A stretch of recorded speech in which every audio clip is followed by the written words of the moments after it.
Hey there. What was with the disappearing act you pulled right as the trial ended? Were you looking for us, Navia? Well, this whole thing isn't exactly over, is it? I do feel that we're getting closer to solving the serial disappearances case, though. Don't you think so, too?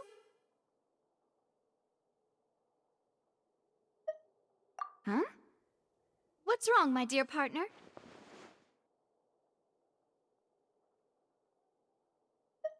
Besides, are you sure we're the ones who can crack a case that's been cold for decades now? And given that there's new evidence from the trial, there should be a trail of breadcrumbs for the Hydro Archon's people to follow now, right? Ah. I see.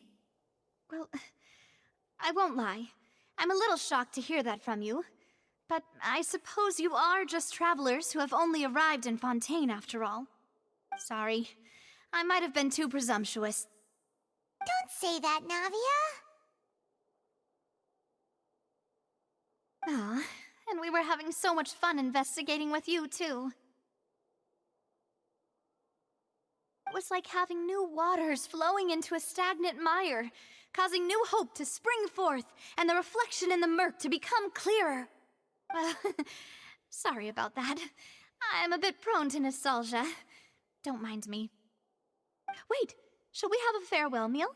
You know, to commemorate our time as partners? Huh? Do we really need to get that formal? Well, guess you really did treat us as partners, huh? Well, I'd just like to have a proper ending to every important memory. That way there are no regrets later. Anyway, it would just be a meal, so it shouldn't take up too much of your time. You don't have to twist Paimon's arm. If Boss Navia's treating, count Paimon in! Oh, wonderful! In that case, why don't we return to the Court of Fontaine and head to the Hotel de Boer?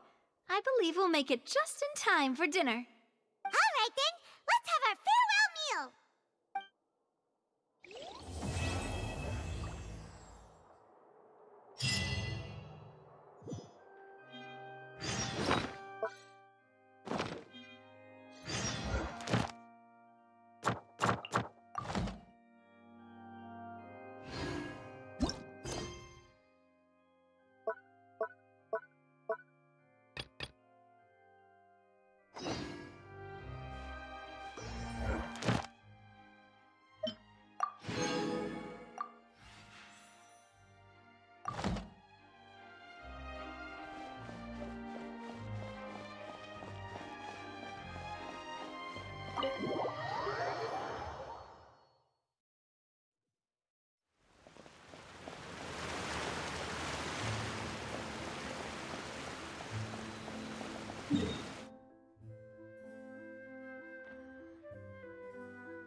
came here several times with my father when I was little, but stopped eating here as often after growing up. I hope the food here will be to your taste. Oh, don't worry. We haven't eaten at a hotel like this in a while. Paimon's getting excited already. In that case, I'll go order for us first. Please wait here a moment.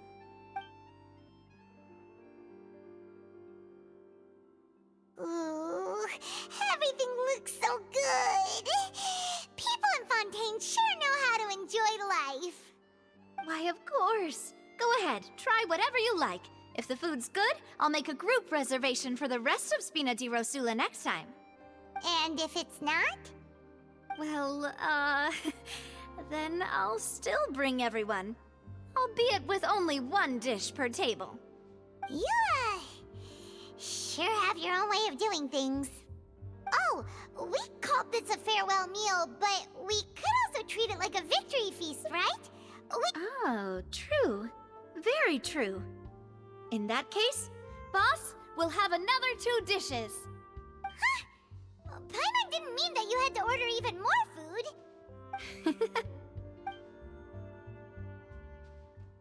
Speaking of cases, do you think that the mastermind behind the serial disappearances will get caught soon now that this has all happened? Well, we've certainly taken a big step forward, but I feel that's about it. We know that there's an organization that means to dissolve these young women, but we still don't know what they are really after. If it hadn't happened right in front of us, Paimon wouldn't have ever believed that a person could be dissolved like that. Right? Yet it was because this was such a preposterous notion that the investigation could never really move forward before. Ugh. If only that guy could have finished speaking! We were so close to hearing who was behind it. In such investigations, even the smallest step can seem like a yawning chasm if the trail of clues is cut off. To be honest, I don't have high hopes for any follow-up that the authorities might conduct. It's not that I don't have faith in their ability, it's just that a different perspective is required in some matters. It's easy to guard against and deceive a single narrow perspective. A shift in thinking is required at such times in order to produce a breakthrough, which is exactly why the Spina di Rosula exist. Those highfalutin folk are not all-knowing. That's why we exist. To seep into the cracks where filth falls through, where their watch fails them. That's the kind of problems we solve. Seems Paimon thought things were simpler than they actually are. It's all right. Well, this was supposed to be a farewell meal, so I doubt you have further interest in this business, right? Let's talk about something else. Like, what are your future plans? That's true. We didn't have a chance to speak to her after the trial ended. It didn't really seem like the right time or place to do it anyway. I see.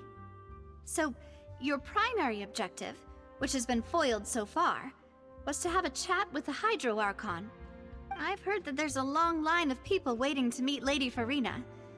I suspect you'll be waiting for quite a while, considering that you missed your chance today.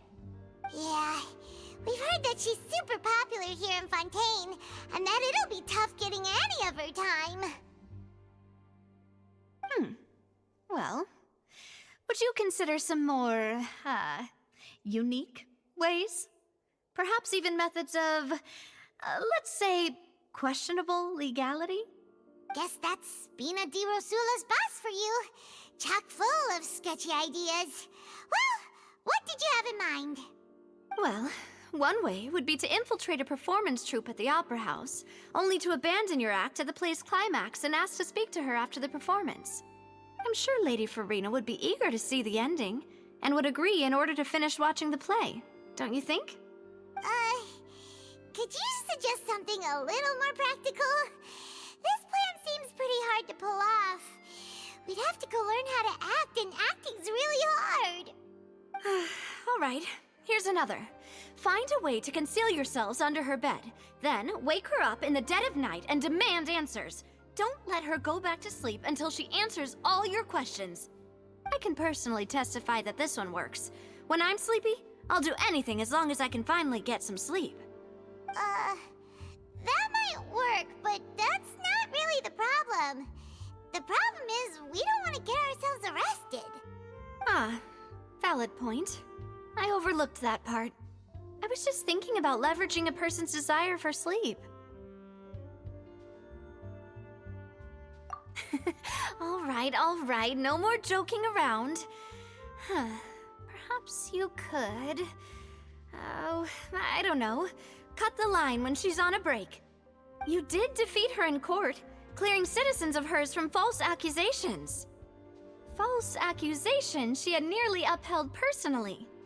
I imagine that she feels quite ashamed about the whole thing. You mean that if we catch her while she's on a break, she might be too embarrassed to refuse? Oh, that does make some sense. Why don't we give it a try after this meal? You know, strike while the iron is hot and all. Huh? Paimon, did you drink my Fanta? Was this your drink?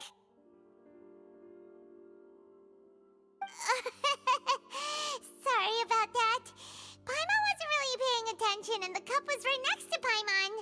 Would you like to order another? No, it's fine. We're just about done here. Alright. Honestly, Paimon wouldn't recommend Fanta anyway. It tastes kind of salty and icky. Is that so? Huh. Well, in that case, we'll have to blacklist the Fanta here then. If we're all finished eating, then I'll go pay. Yeah, we're stuffed. Thanks for the treat, Navia.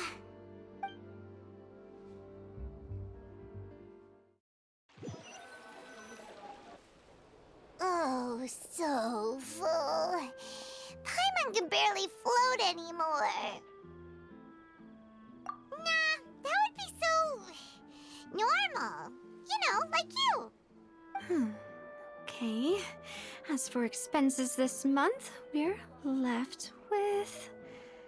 Hey, Navia, what are you doing over there? Oh, nothing. It was just a meal, you know? Nothing the Spina di Rosula can... Let's get ready to try to meet the Hydro Archon again. Bye, Navia! So this is goodbye, huh? Well, if you do encounter any other trouble in Fontaine, you're always welcome to contact the Spina di Rosula. I'll give your request the highest priority. In any case, I wish you smooth sailing. I'll see you again, partner. See ya!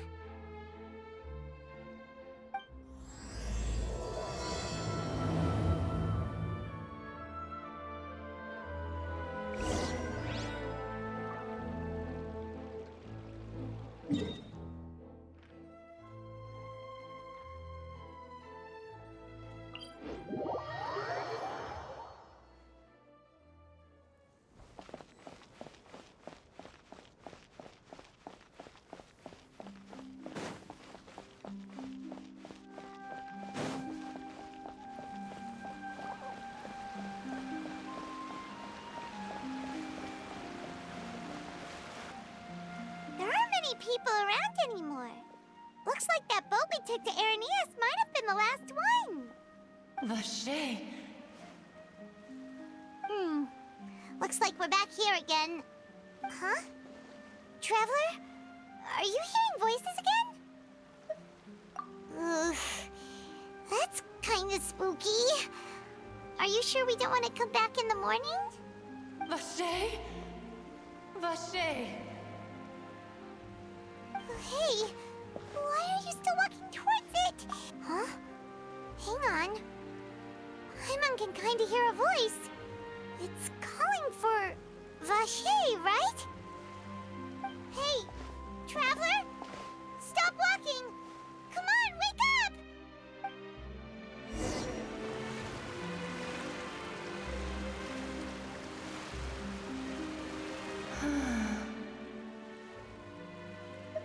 Vache, are you... my dear Vache? No, wait. You seem to be someone else. Do you know Vache? I'm... Wait. Who am I? I'm very sorry. I fear I do not know. My memories feel like they have been washed away like a flood. So many fragments dissolved amidst the tide, never to be recovered. How much have I lost? How many things that I once held dear while on land have I since forgotten? Yes, that is what I was once. But now, I am but the consciousness of one who has lost their form. I do not know how I came to be like this either. I only vaguely remember being covered in light blue water. I also remember going to many places. I loved adventure, loved exploring places of peril. No matter where I went, Vacher would go with me. I knew how dearly he loved me, and I also loved him equally as much.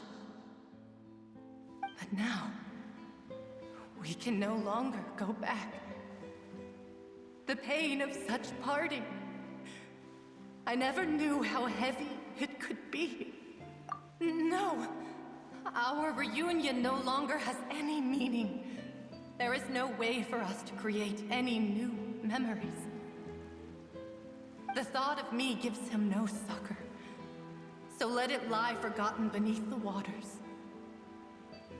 If you meet Vacher, tell him not to look for me. Tell him to move on. That is the only thing I still remember.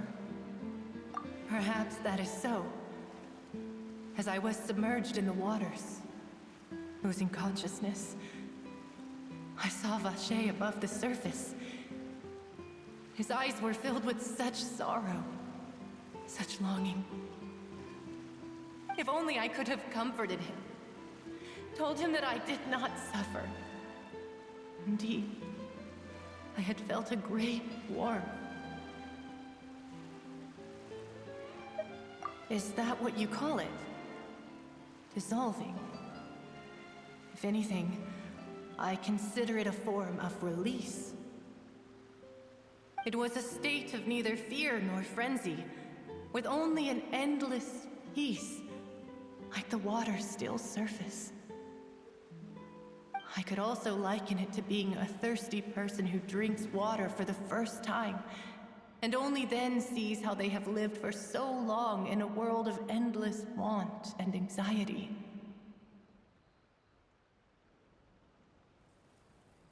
I think I hear your companion. It's time for you to go, I think. Farewell, then. I am glad that you were able to sense my presence. Remember, if you see Vacher, tell him not to seek me out any longer.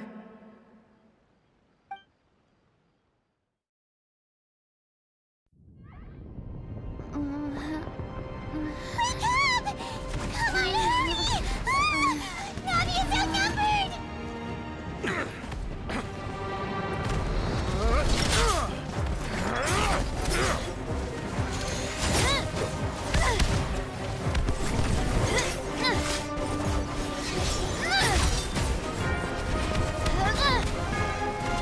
Demoiselle, look out!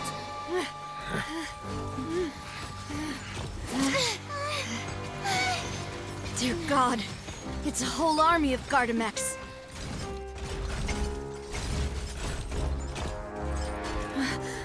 Chlorand?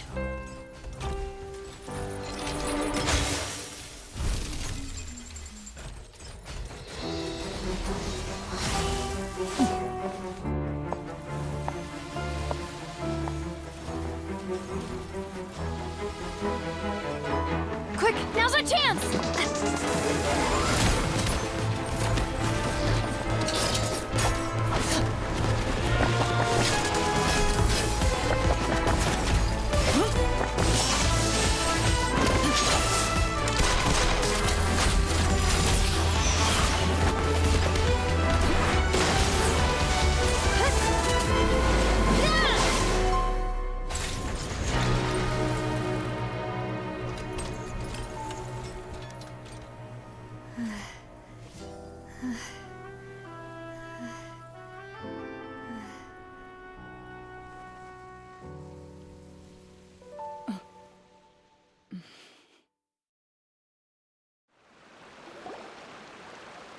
I should thank you for lending us your sword there, Clorand. But before I do so, could you explain how you managed to show up here? I followed you. It seemed to me that danger has followed you more closely as of late. I believe that following someone without their knowledge is actually called stalking, is it not? Mr. Callus's last wish was for me to ensure your safety, and I will not betray his trust. He would do the same, were he alive today. Do not speak of my father! Sorry, demoiselle. I was not strong enough. Thank you for your aid, Miss Clorand, but do keep an eye out for your manner of speech. I believe we all wish to avoid unnecessary emotional harm. Sorry, I did not consider your feelings. Whatever. What else do you know? How did you come to the conclusion that I'd be in grave danger? I doubt I know much more than you, but I believe that the mastermind behind the serial disappearances is very powerful. Your performance tonight will almost certainly attract their attention. I'm sure they've known about me. To be honest, I'm shocked it's taken them this long to act against me. And what about these Gardamex? I thought only those associated with the Maison Gardiennage could control them. None of these mecha have serial numbers. I was sure to check a moment ago. They are not the ones used by the authorities to enforce the law. I can only conclude that some powerful or wealthy party must have obtained them via illegal means, deploying them as a private force of sorts. What? Your point being that they're out of Spina di Rosula's league, then? Yes. Be careful, and do not act rashly. I will continue investigating no matter what. We will bring the truth to light. That's my father's true last wish. Regardless, thank you for your help today, Clorand. But if you get any ideas, tell me first. I don't much appreciate being followed. I do not think that they'll strike again anytime soon. So I shall stop following you. Good day, all.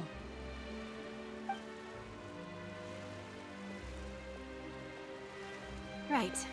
I suppose that's the best news we've gotten today. Demoiselle, I believe that Miss Clorand was being sincere with you. If we tried, we could attempt to thaw relations a little. I know, she's... Oh,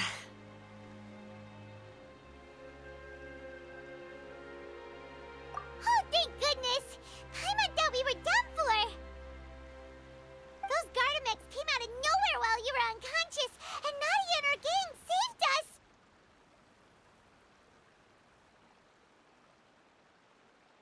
Oh, and there was that champion duelist named Clorand who came out to save us too! We got lucky there. Paimon probably couldn't have fought them off otherwise. Oh, come now. Forget all that polite talk. That wasn't really a farewell meal we had back there. Not for me, anyway. In truth, I hope that every meal we have together shall be a victory feast. As such, we're still partners. There's no need to thank me. It will take 50 years for me to match Demoiselle's magnanimity. If it were me, I would have joined the Spina di Rosula on account of her goodwill long ago. All right, you two. That's enough. Actually, Navia, how did you know that we were in danger? You sure did show up in the nick of time. Well, to be honest, you're the one who tipped us off, Paimon. Huh? Really?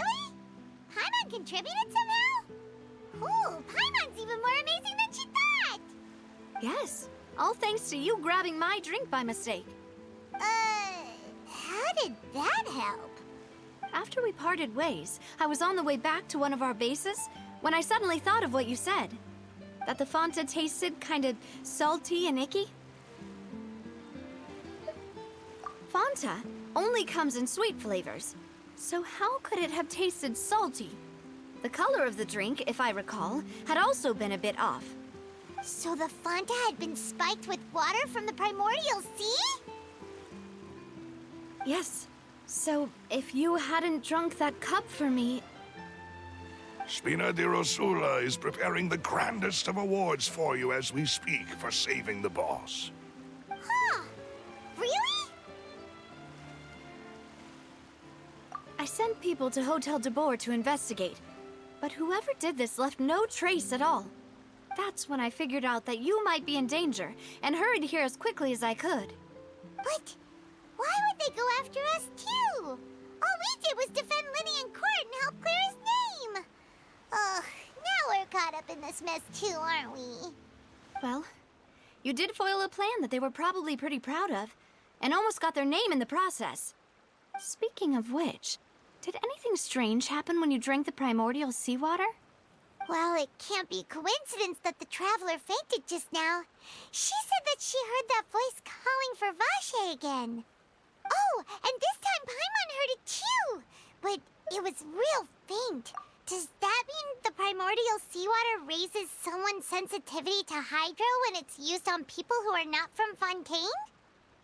That doesn't sound like too much of a bad thing, to be honest.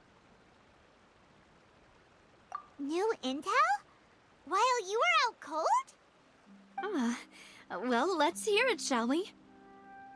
Oh, that is important. Vache. That name doesn't ring a bell. I suppose he hasn't stepped forward as a witness in court lately. Since he saw that young woman dissolve, he was at least at the crime scene. But he never gave testimony or any information regarding people dissolving in the primordial seawater. Could he have been threatened? Yes, thank you. This is very important information indeed. We will continue to investigate. Oh, you mean you'll help us investigate? Well, you did say that our farewell meal didn't really count. That means we're still partners, right? And besides, we're in this now whether we like it or not. You're not gonna let those people who targeted us get off the hook so easily, are you, Traveler? Demoiselle, do try not to look quite so pleased. You are the face of Spina di Rosula, after all. You talk too much. Well, in that case, let's head back to one of our bases, shall we? I'll arrange accommodations for you. We also have some plans to go over, and hopefully we can deepen our bonds as partners. But we'll take that one step at a time, I guess. Don't worry, you two. With us around, our base is definitely secure.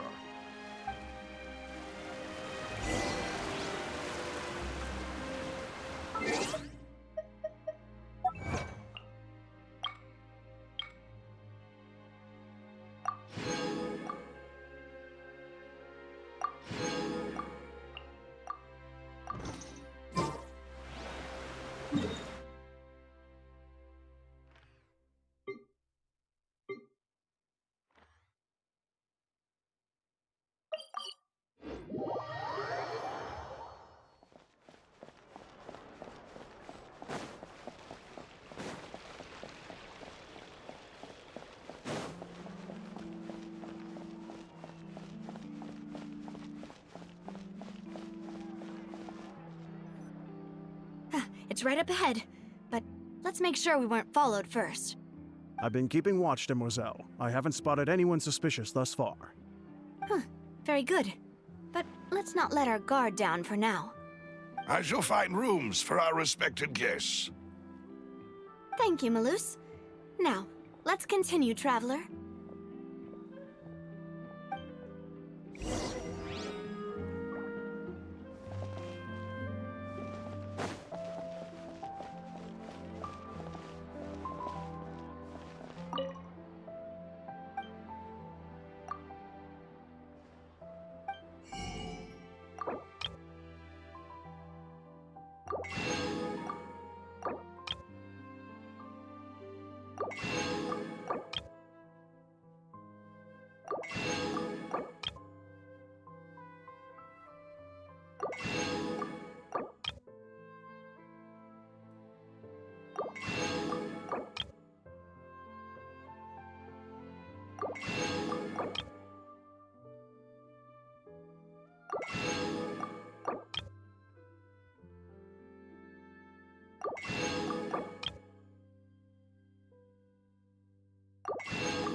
as your base?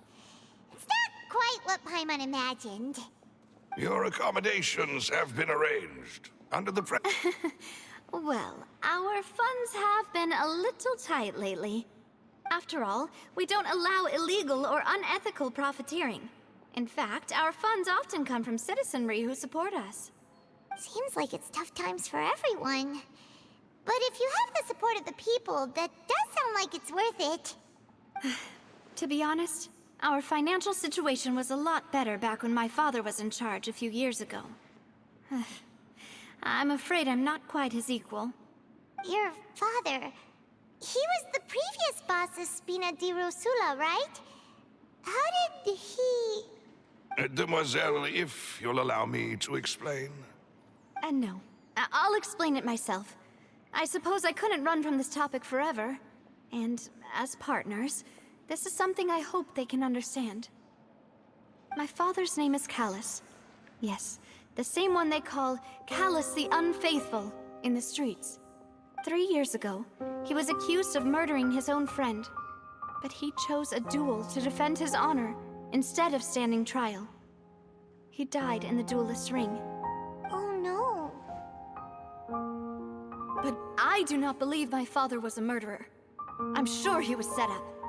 At the time, I believed that if he only stood trial and was duly investigated, something amiss would crop up and prove his innocence. But strangely, he not only requested the duel himself, but rumor has it that even after being seriously injured, to the point where he could be deemed as having lost the duel, he refused to surrender, determined to die in the arena. 3 years later, I still don't understand why he did that. How could he protect his honor if he's dead? If anything, he gave up his chance to defend himself. The closest piece of info I have is that my father had been investigating the serial disappearances case at the time of his death. Ah, so that's why you're so determined to get to the bottom of that case. That's right. I've also tried to investigate the murder my father was implicated in, but I haven't found a single new clue in my countless reviews of the investigation records. However, I believe that if the murder case is related to those behind the disappearances, they must know something. I must know what really happened. Was my father coerced? Framed? Even if he really did kill his friend, I must get to the truth. If only he'd been more open with me when he was still alive. He even hid the fact that my mother died due to complications when giving birth to me. And now, here I am investigating his death. You really are a handful, aren't you, Papa?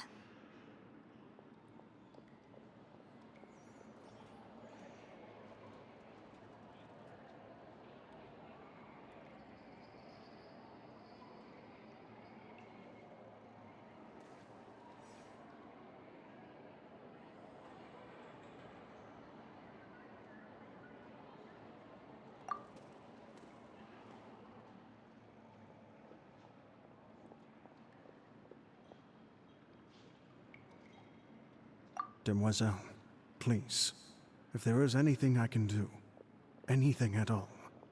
I also will never believe that Master Callus murdered anyone. There are none whom I respect more than the two of you, Demoiselle. Master Callus did so much good in life, yet all it took was one murder case for him to be dubbed Callus the Unfaithful. Even our supporters decreased greatly due to that incident, hence our strained finances at present. Wait, if Callus was such a good man, wouldn't people at least be a little suspicious when he was accused? No. Perhaps people just revel in that kind of drama. It's not something exclusive to people from Fontaine, really. Everyone's like that. People love watching the evil turn over a new leaf, but they also enjoy watching good people fall into an abyss from one slip-up just as much. But how could... never mind. If Callus was really falsely accused, we have to find the truth. He didn't deserve to have that happen to him. There is one other thing. Master Callus's opponent in the duel was Ms. Clorand. Oh, her? Well, then, isn't that as good as saying that she was the one who killed him? Yeah, that's not the sort of thing that you can just let go and move on from. Ms. Clorand has always placed great emphasis on the honorable nature of the duel. If her opponent doesn't yield, she will not stop either. She knew Master Callus beforehand and greatly respected him, but seeing how he was resolute in the arena, there was only ever one choice she could have made. It's not that I don't understand her at all, but I just can't deal with this yet. Don't worry, Navia. Paimon knows how you feel. You don't have to force yourself to do that. Afterward, Ms. Clorand told us that at the start of the duel, Master Callus requested that she ensure Demoiselle Navia's safety. Yes, that is our understanding as well. Oh, Papa. What madness drove you to ask the person who killed you to take care of me? All right, anyway, that's the information I wanted to share with you. Even if it did sound like I was just complaining towards the end. Thanks. You two should go and rest. This was quite a day after all. Yeah, Paimon's beat. Please, relax and get some sleep. We will ensure you rest soundly.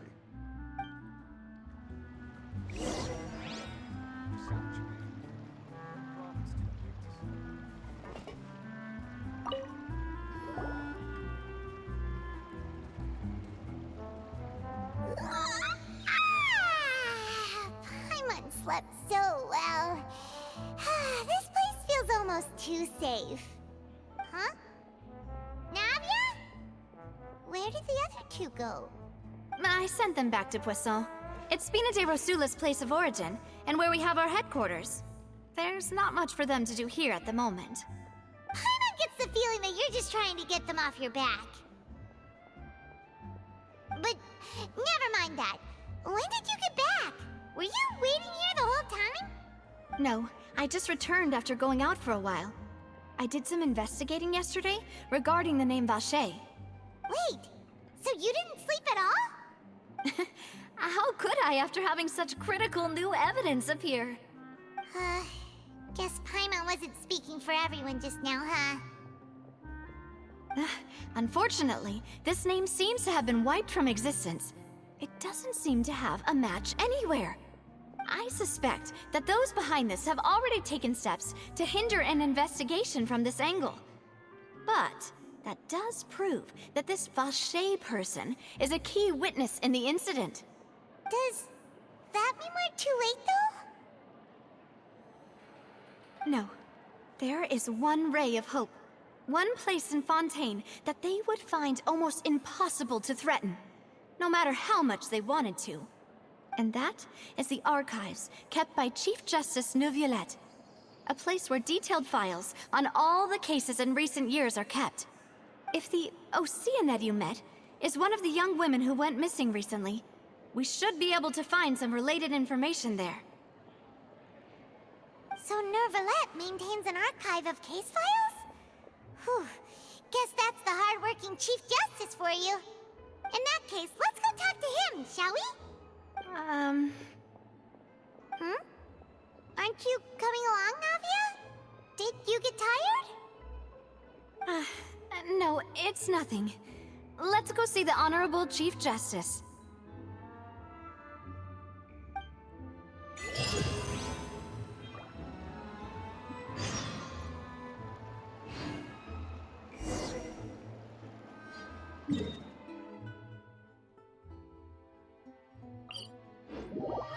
The Palais is right up ahead. Come on.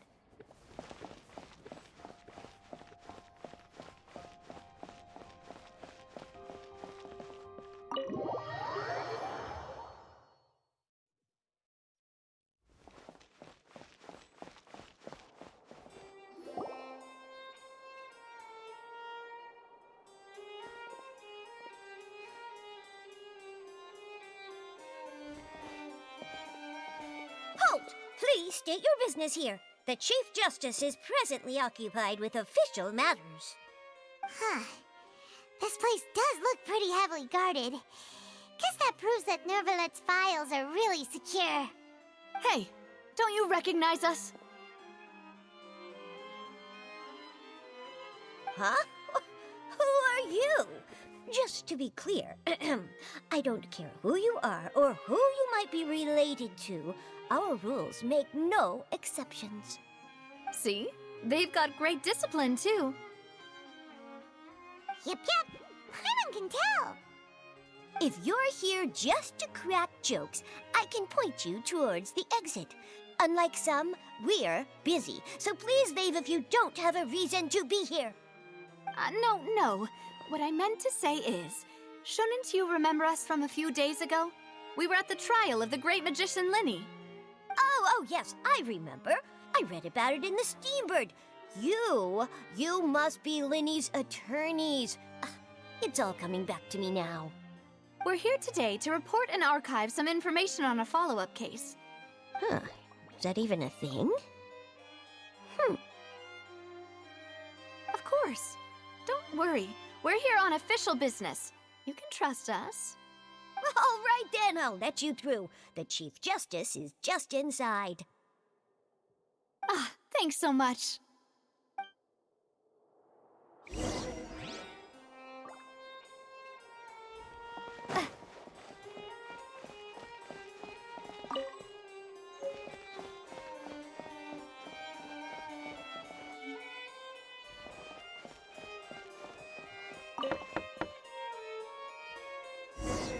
Please come in.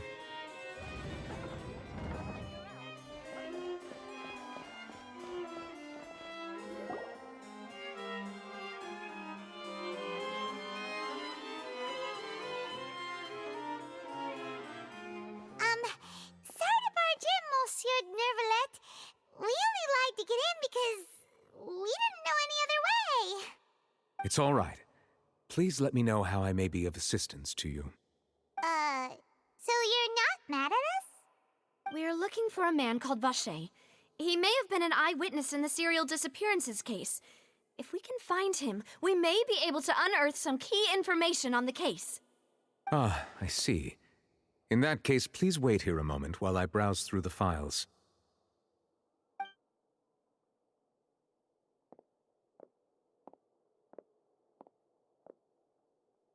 Who knew that Nervalet would be so easy to talk to?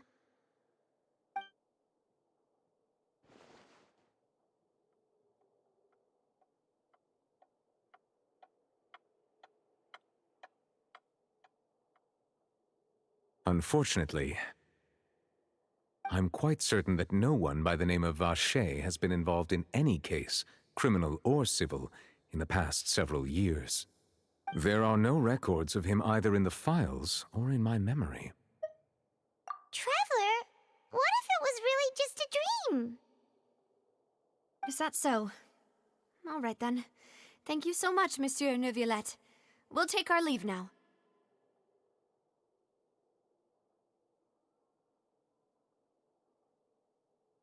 Ahem.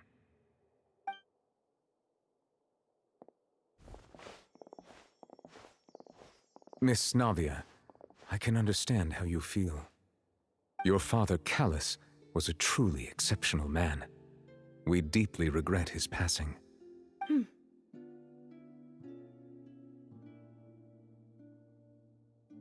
And what are you trying to say, Monsieur Neuvillette? Are you trying to console me? Extend your sympathy? Or just express some tendril of regret? No. You are not trying to do any of that. I can hear it in your voice. There's no emotion behind your words. You only said those things because you felt like you should.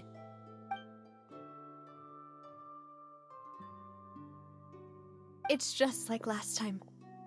After my father took his place in the duelist ring, I pushed through the guards to talk to you as a last resort. You even told me then that you thought there was something fishy with the case, yet you still allowed the duel to go ahead. In your eyes, the value of a human life is nothing compared to those cold laws you hold so dear. If you truly regret my father's death, then why didn't you call a stop to the duel? Why didn't you give me the power to stop him from throwing his life away? Why did you just let him die, despised and hated by all? Everything was hanging on a thread at that moment. Just the tiniest effort could have changed everything. There are still so many things I never got to tell him. So many questions he still owes me answers to.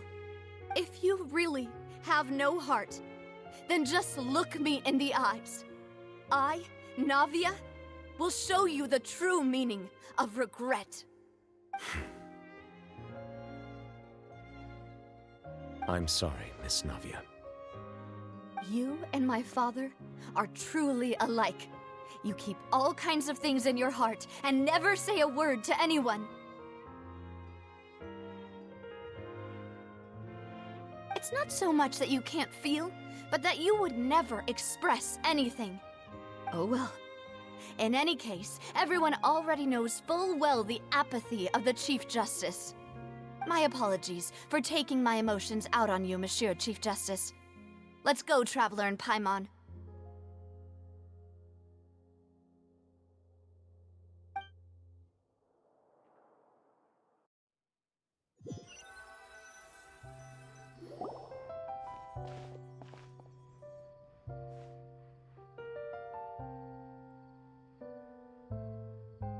Navia, are you okay? I'm fine. Rain. It's raining. You're right. Wasn't it still sunny when we went into the building? And there shouldn't be any active trials today. How strange. Now that I think of it, on the day my father was convicted of murder, it was also raining. What is it? Did you think of something?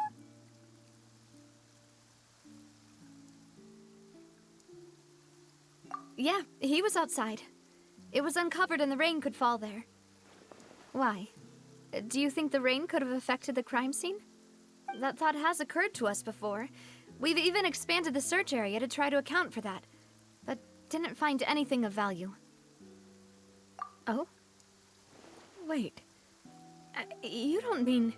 So you're saying that the true murderer could have been turned into water and then got washed away with the rain? Yeah, and if that's what had happened, then no one would have believed your dad, even if he explained what he saw to the authorities. I really think I found a true genius for a partner. You're completely right. How did I not connect the dots earlier? All right, let's go to Poisson. With this new lead in mind, we'll get to the bottom of my father's case for sure. Yeah, we're gonna make progress for sure this time. Do you want to go with me now? Or do you want to head over by yourself later? Great. Let's go then.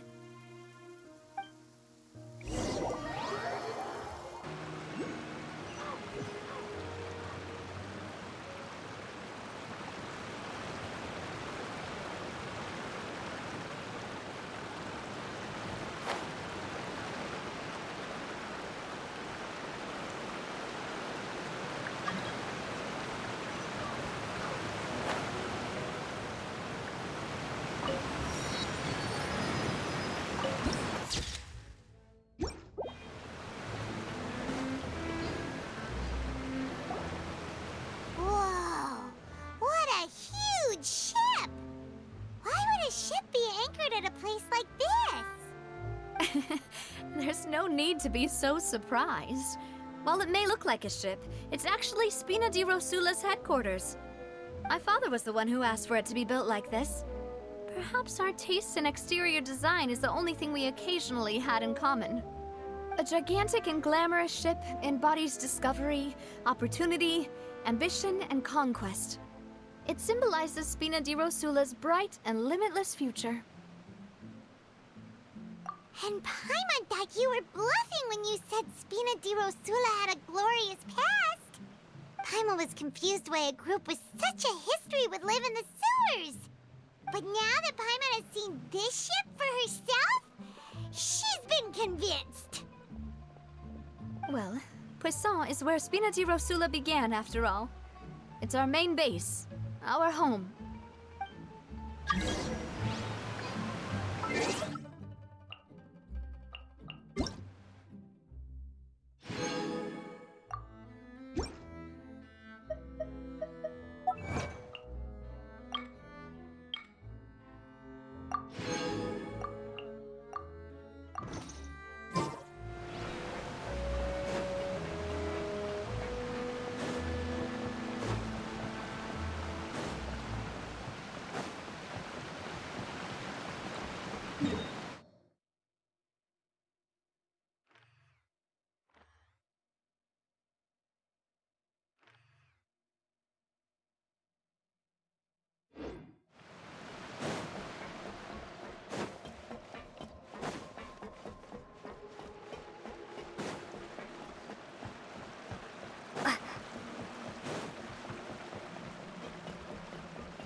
Melus, we're back!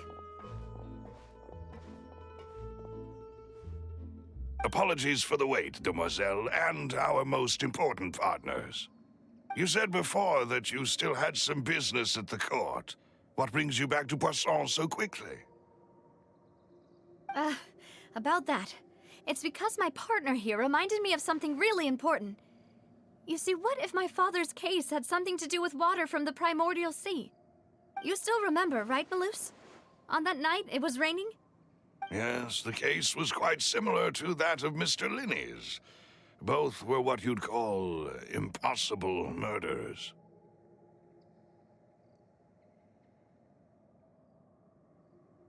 Could you tell us a bit more about what happened before? Yeah, of course. Many years ago, something called synth began to gain popularity in Poisson. At a glance, it was a kind of drink that could excite your mood and produce many pleasant hallucinations. Wait! Didn't that guard guy who turned into water also mention that the primordial water could be used to produce some kind of potion? Yes, he did. Considering what we know now, it's almost certain that synth is created using water from the primordial sea. If you drink synth for an extended amount of time, you'll suffer many side effects, such as losing the ability to focus or control your emotions. And if you were to stop drinking it completely, you'll experience flashes of paranoia and anxiety while lacking energy to do anything. It's an extremely dangerous substance. As he oversaw Poisson, my father was compelled to put a stop to synth abuse and called for a complete ban of it. Boss's uncompromising attitude incurred the synth vendor's wrath, but no matter how much they threatened or bribed him, he refused to yield. Not only that, Boss became determined to find the mastermind behind the synth operation and put an end to the problem once and for all. Yes, but the enemy was very cunning. So he could never get anything out of the dealers, all of whom only sold the stuff and weren't privy to the rest of the operation. Recognizing that, my father decided to contact the dealers in secret and cultivate personal relationships with them. Finally, he was able to convince someone to become his informant. The man's name was Jacques. He felt greatly ashamed about his work after seeing many families destroyed by synth abuse. That night, my father hosted a banquet at his countryside estate. He planned to meet up and exchange information with Jacques over some food. But then, we heard 2 gunshots from the courtyard. We raced to the scene and found my father, still holding a gun, and Jacques, who was already dead on the ground. Huh? How did that happen? Aren't they on the same side? Sounds just like Lenny's case, doesn't it? In both cases, the culprit seemed obvious, but neither appeared to have any motive at all. Looking back on it, though, I now believe the most important clue was something we all overlooked at the time. There were pieces of clothing left at the scene. Precisely. It's all thanks to you that I made the connection now. Back then, we all just thought they were some costumes that Jacques used to disguise himself at the banquet. But, considering it now, it's almost certain that they belong to a third person at the scene. With one extra person, we'll also need to reconsider why the 2 shots were fired. You're right. We still don't know what happened. But my intuition tells me that we're on the right track to figuring it all out. I'm finally headed towards the truth. Jacques was an empathetic man who was infinitely remorseful for his past actions. It's unlikely that he turned on Boss with 0 warning. I think this third person is probably the key to the full truth. On that note, however, even though this will not please you, demoiselle, as your and your father's butler, I must still offer a word of warning. Our opponent is insidious and cruel. They are extremely difficult to deal with, and Boss has already lost his life trying to bring them to justice. Even though Spina de Rosula has lost most of its former glory, Poisson has welcomed a new time of peace, and we have been allowed to live out our lives. There is no need to follow your father's path. It would be both wise and in line with Boss's wishes to step back and give up on the case. If that's indeed what he wished for, then he should have told me that himself. Was I not the closest person to him? And yet, I was the one most kept in the dark. What was the point of him dying without sharing any of the secrets he knew? Did he manage to protect anything in the end? Synth is still here. Callus the Unfaithful is still his epithet. And Spina di Rosula is barely getting by. Nothing has changed. Did he think I'd just accept his meaningless death and live out my life just as meaninglessly? I've never accepted that, ever. Not since that day, and certainly not now. I want to find out the real answer for everyone's sake. For the missing girls, for the victims, and for myself. Navia. This is indeed the best moment to act. Your partner appears to be quite reliable, and more importantly, demoiselle, I think you're also ready to take this on. So you do know something else, Malouse? Yes, I do. In fact, even before that banquet, Boss already knew of the connection between Synth and the serial disappearances case. But what drove all the tensions to the boiling point was the revelation that you, demoiselle, had been selected as the next target to disappear. What? Boss also didn't tell you that he had been diagnosed with a rare illness. The doctors told him that he had no more than 5 years left to live. and the serial disappearances case caused him great anxiety. 5 years was nowhere near enough time to resolve this long-standing conflict, but once he passed away, all the danger would pass on to you. Knowing all of this, he decided to use one final intimidation tactic before his death. He claimed to have already gotten his hands on some key incriminating evidence for the other side, and even told some members of Spina di Rosula about the details. But as long as you remained safe, he would not share the evidence with the public. If something were to happen to you, then he and all those he told would immediately expose all they knew about Synth and the disappeared victims. Right, so nobody would be able to get off scot-free. As we've seen, Boss's tactic has worked. Even though Boss has been gone for a long time, the other side has not tried to take Demoiselle's life. No, I don't believe it. He never appeared to look sick to me. No father wants their daughter to see them weak and haggard, especially someone as proud as Boss. To him, dying in a duel and suffering lasting dishonor as the unfaithful was still far preferable than losing face in front of his daughter. So he chose to die in silence, so that he could protect me. I'm afraid you're not understanding this correctly, Demoiselle. What Boss wanted to hand to you was not a parasol, but a sword. If Boss's spirit could hear you telling me that you want to find the answer for the sake of everyone involved, I'm sure he'd be extremely proud. That fool. Couldn't he have just given it to me straight? No. He might have set up everything precisely because he never thought I'd be able to understand him. Is that the amount of confidence he had in me? And what if I was never able to make it to where I am now?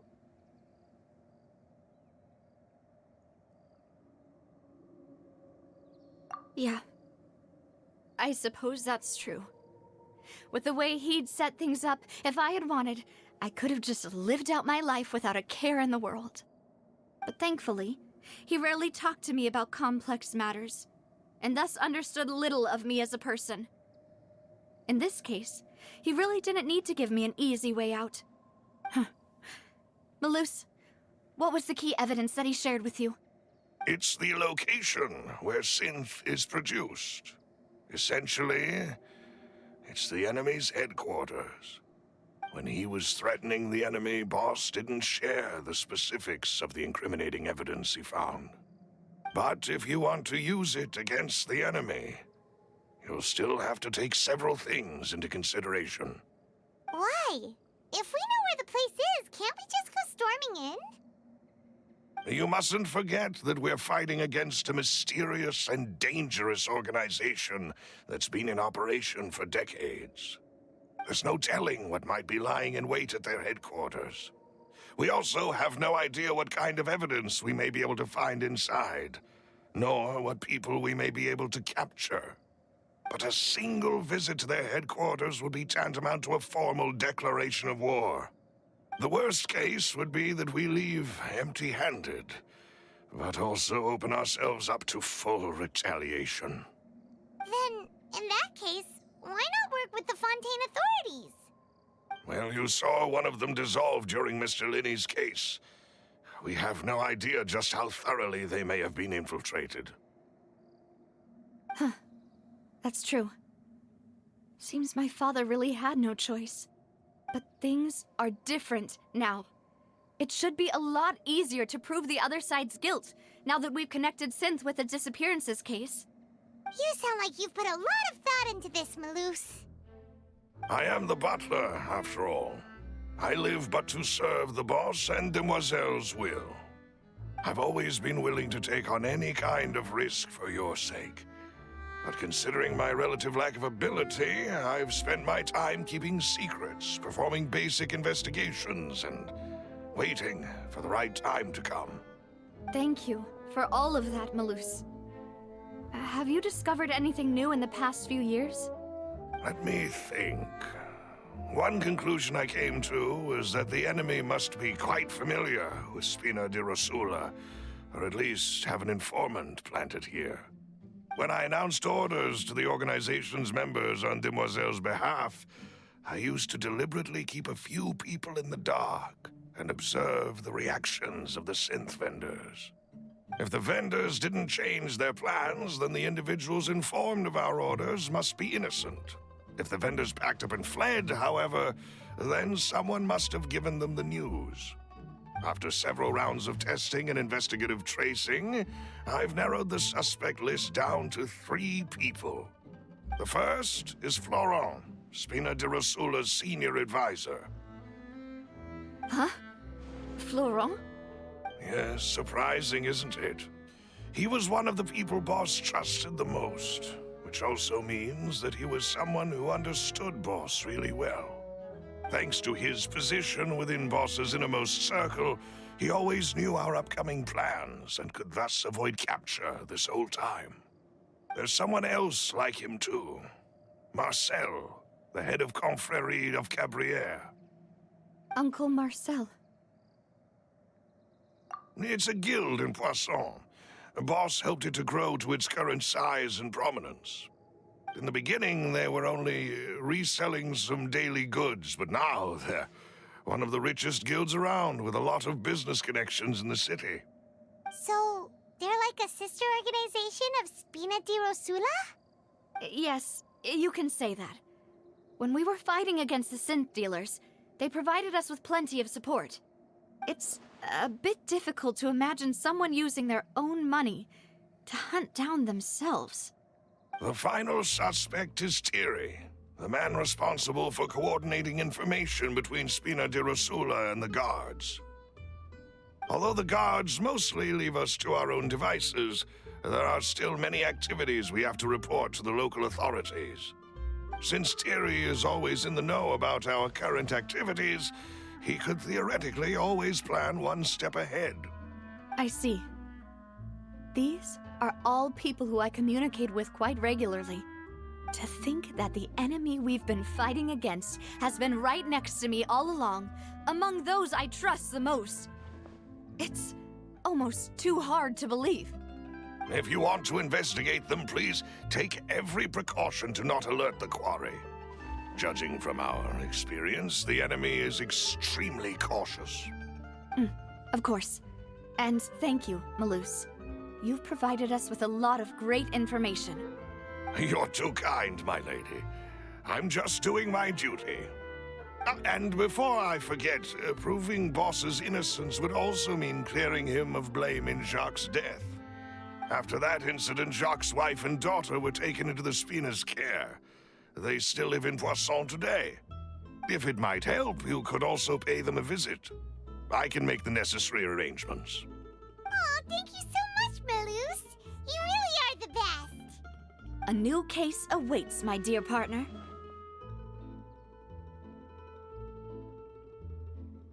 I hope we can work together to uncover the truth and end this case once and for all.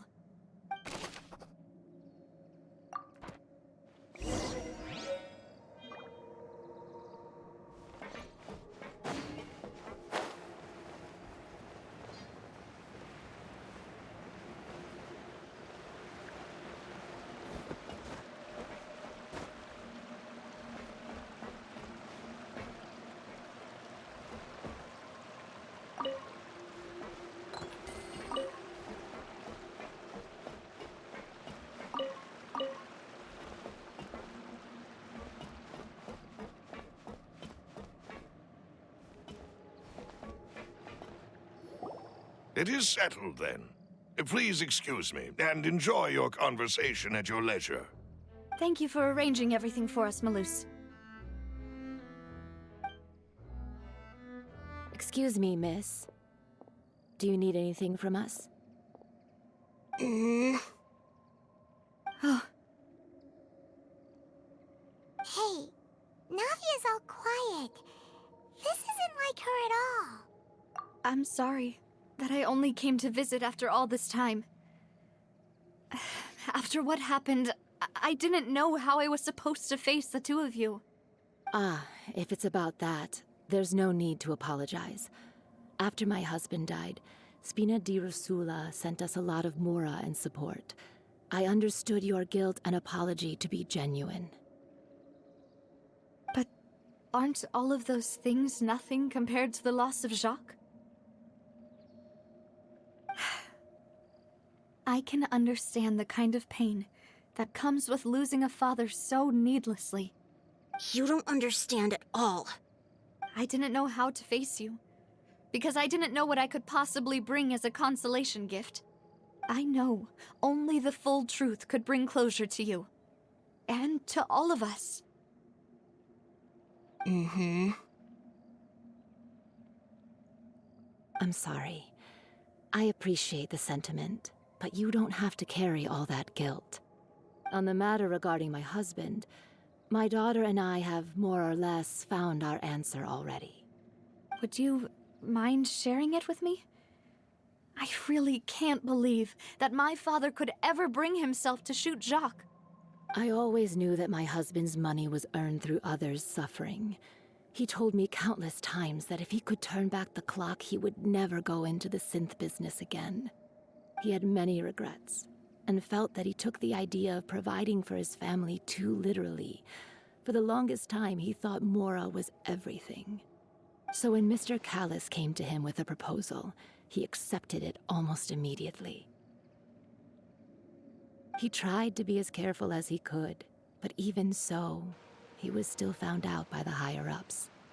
They found out about his betrayal?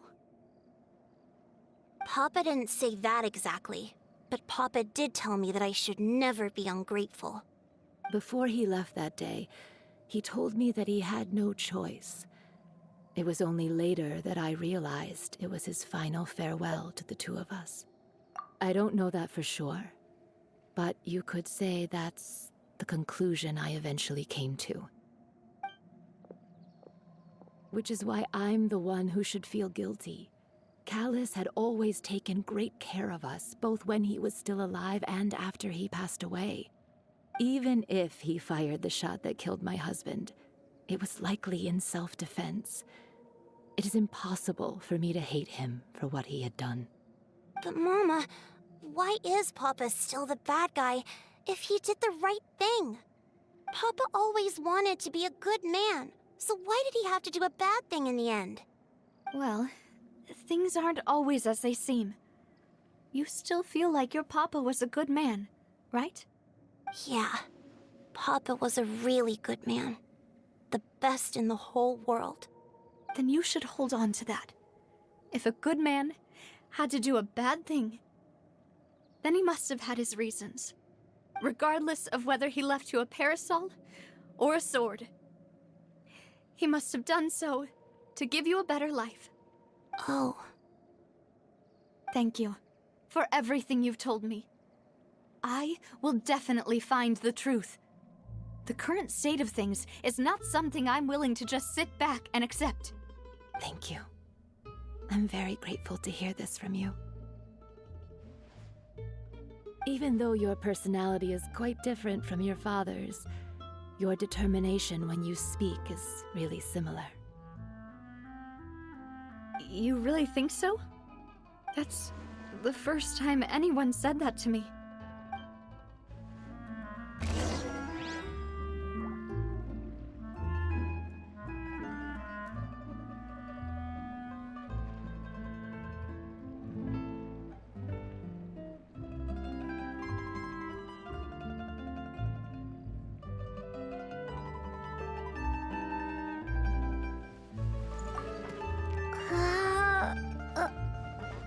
Are you okay, Navia?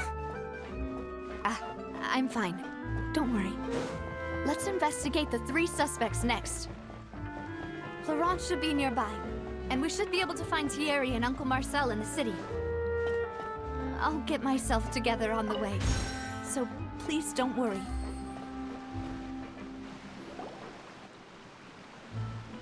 Greetings, boss. How may I be of assistance today? I'm sure you've heard about what happened at the Opera House? Someone got turned into water right in front of us. Yeah, I've heard.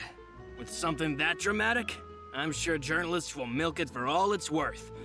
And it'll be all the talk for the next several weeks. It also reminded me, on the day that the incident happened with my father, it was raining outside, and we found some clothes left at the scene.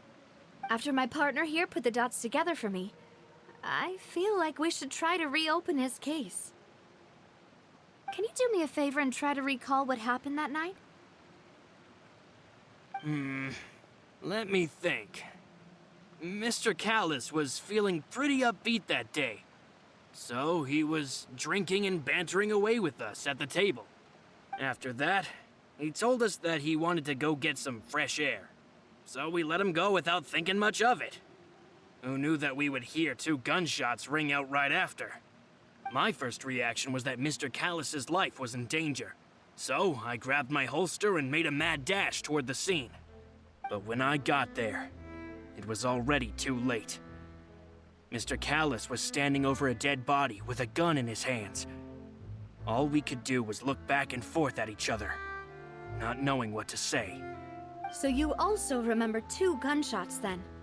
Indeed. The guard said that the first shot didn't hit anyone, while the second killed Jacques. But I've never really bought that explanation. Reason being, Mr. Callus had left his gun on the table. I even made sure to confirm that before running to the scene. But according to the guards, that doesn't mean he couldn't have had other guns on his person. About the clothes left at the scene that you mentioned. Do you think there was a third person there who was turned into water? At least from our perspective, my father had no reason to kill. So he would also have no reason to bring an extra gun with him. The gun he was holding probably belonged to Jacques, or a third person on the scene. Yeah, that makes a lot of sense. So you're saying Mr. Callus ended up with the gun because he seized it from one of the other guys? But hold on. If that's what had happened, then why didn't he share the truth with any of us? He didn't even want to face the Oratrice machine, and chose instead to prove his honor in a duel. Did he lose all faith in the courts after seeing someone dissolve right in front of his eyes? About that, Malus told me a thing or two. So, I think I can understand why he committed to the duel. I'll tell you everything, once the whole truth has been revealed. I understand. Then, I'll leave Mr. Callus's honor in your hands, boss. And if I may just say one more thing. The whole Callus the Unfaithful epithet has been a thorn in my side since the day it was invented. Many people have laughed at me for still calling him Mr. Callus, even after so many years have passed. But it was Mr. Callus's trust that allowed me to rise through the ranks of Spina di Rosula and live the life I lead today. No matter what others might say, he'll always be the man I respect the most. And he'll always be my boss. Don't worry. I will definitely find the truth. You and all our other comrades at the Spina deserve to know the truth as well.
Hey, Thierry, it's me. Oh, now, what brings you here, Miss Navia? I've heard that you made quite the name for yourself at the Opera House. Oh, so you've caught news of that already. Oh, okay. Hey, I'm also a member of the guards, you know. The way you make it sound, people would think I was sent off to Poisson because I had done something wrong. Are you sure there isn't a little bit of truth in that? Under normal circumstances, shouldn't you have been called back to the city already? I mean, where I work is really up to me. Let's just say I enjoy the ambiance of Poisson. Callus did a fantastic job running the town, building Spina di Rosula from the ground up and clearing many obstructions in my way. It would be next to impossible for me to find a similarly easy but high-paying job in the city. Anyway, enough chit-chat. Are these two friends of yours? You, here for some formal business? Yes. These two are my partners. What happened at the Opera House made us realize that Linny's case and my father's may be related. We're trying to reinvestigate the details of my father's old case. Ah, I get it. You think there might be more to the case now that we know people can be dissolved into water, right? I was also flabbergasted when I first heard of it. If you want to go through the original files from your father's case, I can help you look for them. That'd be much appreciated. Thank you.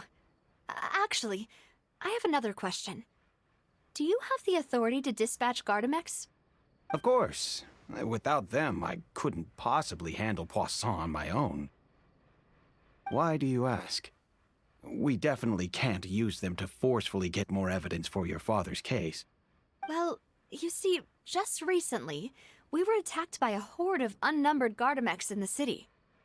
So, if you hypothetically wanted to do something against me, all you would need to do is get rid of the mecha serial numbers and send them after me. Then you think too highly of my abilities. Dispatching mecha is very different from controlling them. If I had to make an analogy, when you order a dish, the chef will make it for you. You can ask the chef to cook, but not to massage your shoulders or carry your baggage. If you try to make unreasonable demands, the chef would just think you're out of your mind and ignore you completely. The same goes for me and my Gardamex. Removing a serial number is also not as easy as you might think. There are a lot of complex steps to it, and it's almost impossible to keep it a secret. So I can promise you, those mecha were definitely private units. They're certainly not cheap. So, whoever their owner is must be super rich, powerful, or both. Now that you mention it, though, being in the synth business would definitely be profitable enough to afford this. Oh, then you're officially in the clear, Thierry. Oh, well, thank you for the vote of confidence, Navia. Jokes aside, I'd like to wish you all the best with your investigation. I'll be staying in the city for a little while, so just come find me if you need any support from the guards.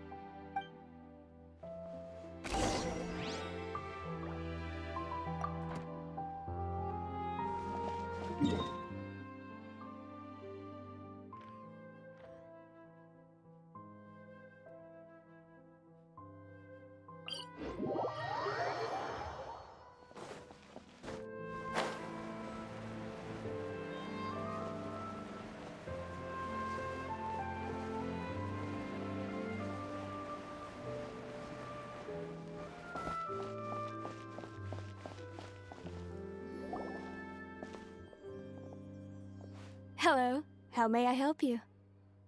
I'm here to see Marcel. Could you please let him know? You can just say Navia's looking for him. Sure. I will let him know right away.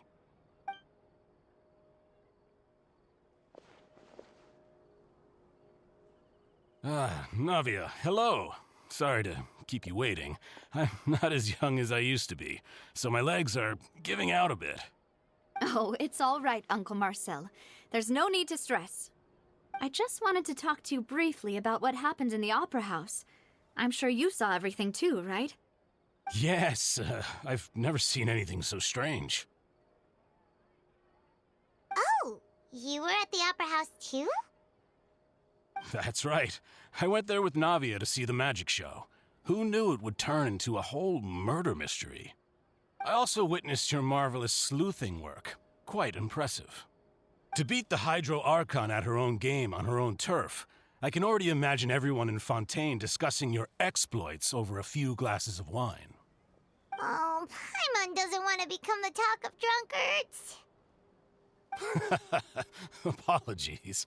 It's just how Fontaine is as a nation. Everyone loves drama and theatrics. Uncle Marcel, you've also noticed that other thing, right? The fact that humans can dissolve in water? Yes, I was reminded of your father's case right away. Is that what you're investigating now? Exactly. I still don't have much solid proof, but I can sense that the other side has already begun to act. Oh, and what makes you say that?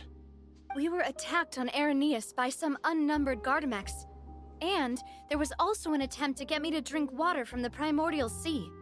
If not for the vigilance of my partner, I probably wouldn't even be here talking to you right now. Oh, you're giving us too much credit. Wasn't it you who protected us? Alas, it seems things are heating up again. The peace that Callus sought so dearly will soon become a thing of the past. But rest assured, Navia, Poisson will always remain a safe haven for you. If you're scared, you can always return there. If anyone dares to lay their hands on you there, the Confrérie of Cabrières will use its funds to the last Mora to bring them to justice. Thank you, Uncle Marcel. But I don't intend to go into hiding. I'm going to strike while the iron's hot. Do you have any new thoughts on my father's case? About that. Sorry, my age is catching up with me, so it'll take me a while to recall my memory.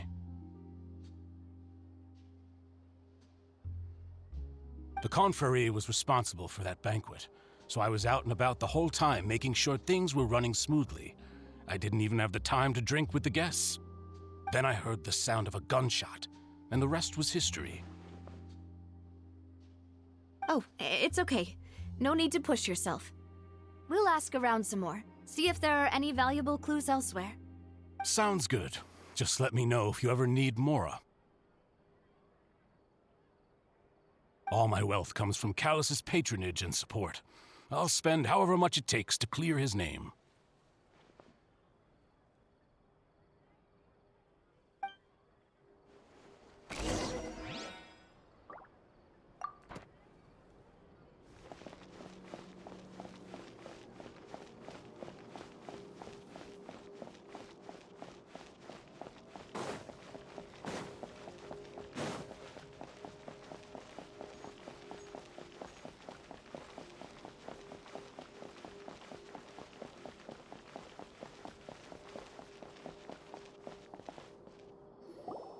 We've talked to all three suspects, purely based on their conversations with me. None of them sounded particularly suspicious. I suppose that's to be expected, though. If a single conversation's all that's needed to find them out, then my father wouldn't have needed to investigate the case for so many years. Anyway, even though we didn't make a breakthrough, let's still compile what we were able to find. But where should we start? Ah, you're right!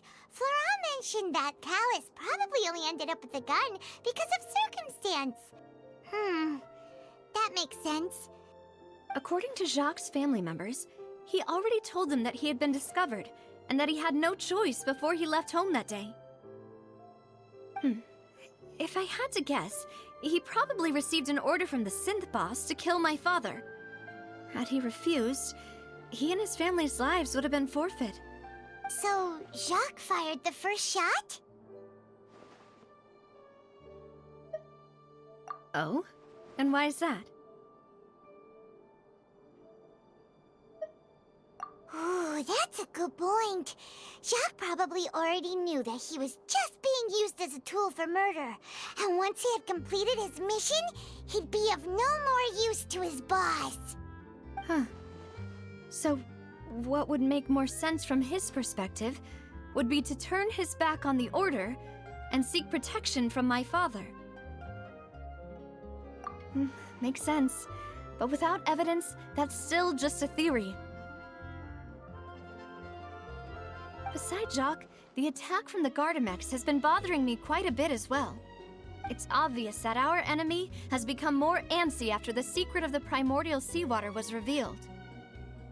Do you think he knew, even then, that we'd follow this lead to the end? Given everything that's happened since, it's quite possible. But who among the 3 suspects would have the ability to control privately owned Gardamex? Thierry, you say? Huh. It is possible that he's figured out a way to convert the Gardamex for personal use. But I didn't feel like he was lying when he was talking to us about the mecha. I also don't think he'd be able to keep that kind of tampering under wraps. Yeah, had he actually tampered with the mecha, we'd be able to prove it with a simple check of the guard's inventory. If the mecha were taken from the guards, it should be pretty easy to find out when and how that happened.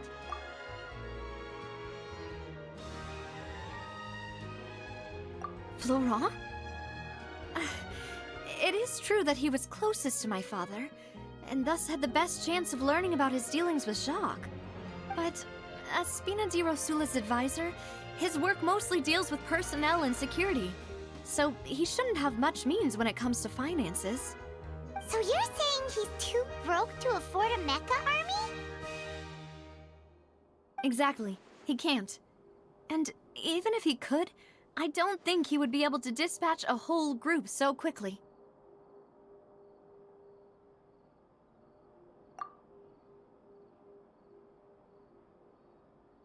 Uncle Marcel? My father did really trust him. And they worked together on a large number of projects. Maybe that's how he got to know Jacques. And with funds from the Confrérie, he could also afford a large number of Gardamex. It's still really hard for me to imagine, though. After all, Uncle Marcel has been around since I was just a child. Also, wouldn't this mean he has been spending a whole lot of mora and energy to fight his own synth business? Who could it be?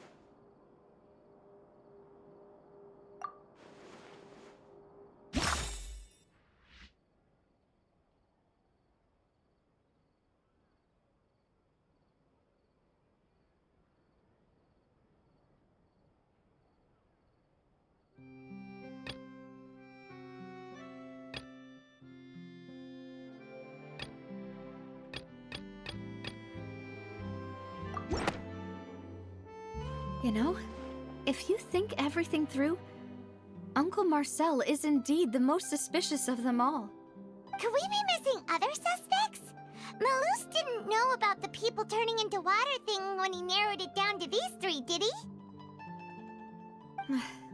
Malus has always been very reliable, and his judgment of others' trustworthiness has been fair and well considered. When he laid out his case for the 3, the rationale he gave me made a lot of sense as well. The suspect is knowledgeable about the Spina's internal affairs, has the means to dispatch Mecha to assassinate us, and possesses significant intellect and foresight. Even if I don't want to believe it, I'm starting to see how things could all tie back to Uncle... Well, we still have another trump card on top of all the theorizing and speculating.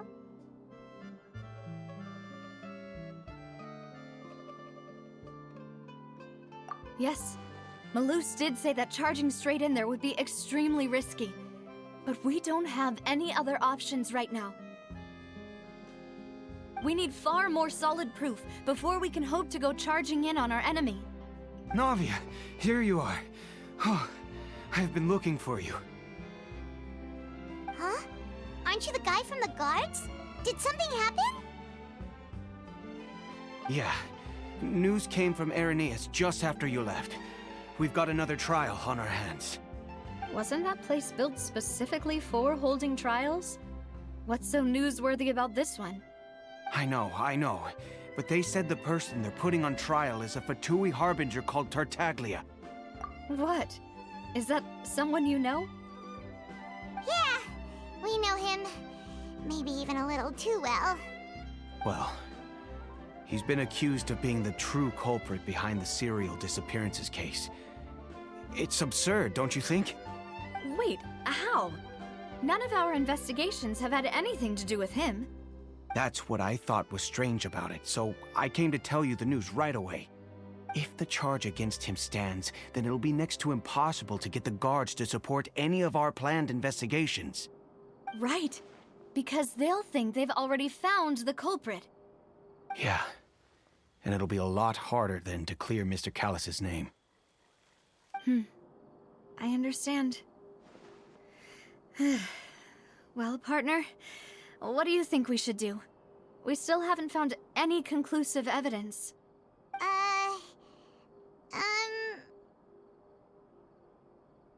Huh? Split up? What do you mean? Just as expected of my partner. Since this is a trial about the serial disappearances case, the culprit's attention will be focused on Irenaeus, leaving his home base wide open. You're right. This is our best opportunity. All right then, let's do this. I'll stall them at the Opera House and charge Marcel as the true culprit. I won't have any chance of making that charge stick, though, unless we find more evidence. It'll be up to you to make it back in time and hand the decisive evidence to me. We'll help you, just like you helped us in Linny's trial. Demoiselle, please allow us to accompany you. I'm ready. Ah, Malou, Silver, when did you two get here? We heard that you'll be leaving Poisson and figured that you might require our assistance. It's our hope that your confidence will be bolstered with the two of us by your side. Thank you so much. Then, let's make haste for Irenaeus. Paimon, Traveler, I'll see you at the Opera House. See you then!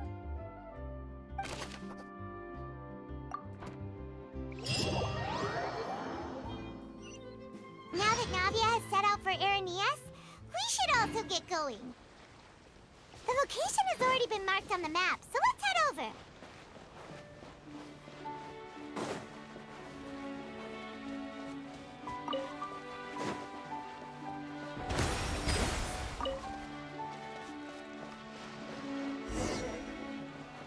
Huh.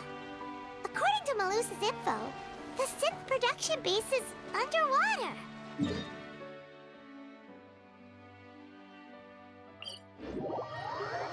Let's go and try to find the entrance.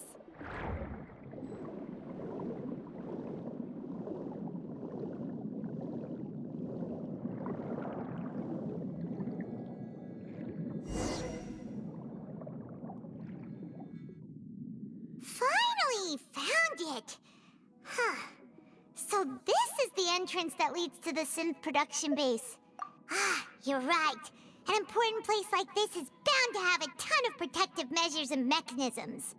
Navia's probably arguing up a storm right now to stall for us.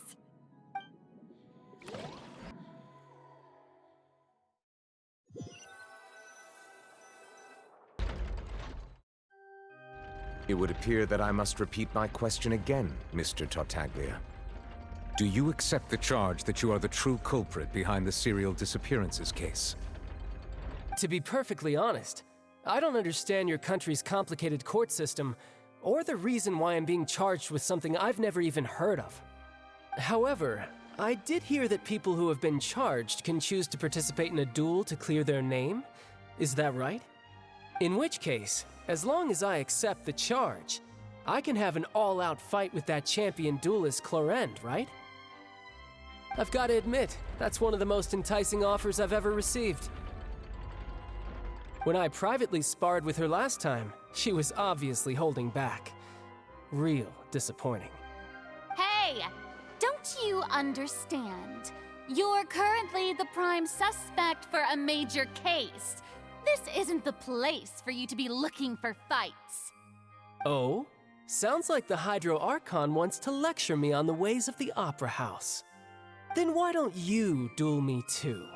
I'm the kind of student that learns best in the heat of battle. No. That's not what I meant. Alas, it would appear that communication with the defendant is going poorly, and we have made very little progress. In that case, let me explain everything from the very beginning again. The goal of this trial is to determine the culprit behind the serial disappearances case. That case had nothing to do with him! You've got the wrong man! Huh? What's going on? Why is she interjecting again? I told you it couldn't be one of the Fatui harbingers. Miss Navia, this is the second time you've interrupted the court proceedings. I only tolerated your behavior last time because you were able to provide the court with a key eyewitness. But that was an exception rather than standard court protocol. I can very well charge you with contempt of court for your interjections. Oh, please. Did you ever think I had any respect for this place's pointless theatrics? We can put that discussion aside for now. I'm not here to argue with you. I'm here to charge the true culprit behind the serial disappearances case. And if my charges prove true, then Tartaglia here will be proven innocent by default, correct? Oh, a young lady has charged in and offered to clear my name. How fascinating. Well, I'd gotten half bored to death by all these rules and procedures anyway, so I'll take you up on that offer. So, Your Honor, is there nothing else for me to do now? You may take a seat for now in the audience, but that doesn't mean the suspicions against you have been lifted. Now then, Miss Navia, who is the person you would like to charge instead? That person is...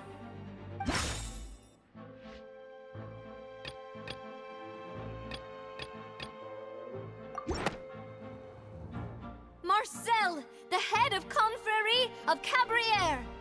Huh? What confrérie? Never heard of them in my life. I've heard of them, but weren't they Spina di Rosula's sister organization? Oh, is this going to be a friends to enemies type situation? Please let me remind you, Miss Navia, that charging someone is an incredibly serious matter. Committing to the charge also means taking on the legal responsibilities associated with it. And if the charge fails, depending on the circumstances, you may also be charged with the crime of making a false accusation. Knowing this, do you still wish to charge this man? Yes, I do. In that case, I declare the charge to be valid. Miss Navia and attorneys, please take your places on the court. Members of the guards, please contact Mr. Marcel right away so that he may stand trial.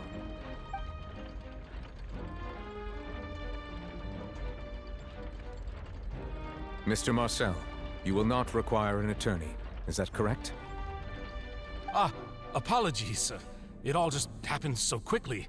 I still haven't figured out what's going on. I think an attorney won't be necessary. This is probably just a misunderstanding between me and Navia. Very well. In that case, since both sides have now arrived, Miss Navia, please present your charges. I would like to take everyone back to 3 years ago, to the case of Callus the Unfaithful. Only through elucidating what really happened in that case can we connect all the dots for the serial disappearances case. Navia, do you really think that I was the one who killed your father? Come on, why would I do that? Callus was my benefactor, and remember both you and I only ran to the scene when we heard the sound of a gun. If that's enough to make me a suspect, wouldn't that make everyone at that banquet a suspect as well? I think there's no point in getting into the specifics right now. The audience doesn't even have the big picture yet. Even I'm struggling to remember some details of that case. Exactly correct, Your Honor. I must refresh everyone's memory about that case before I can explain my charge and reasoning. I see. In which case, I will recount the findings about that case as originally recorded by Maison Gardiennage.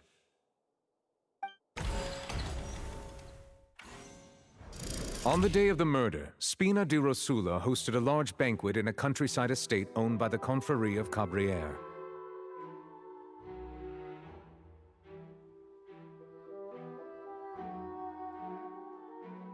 During the banquet, all attending guests heard 2 gunshots from the courtyard.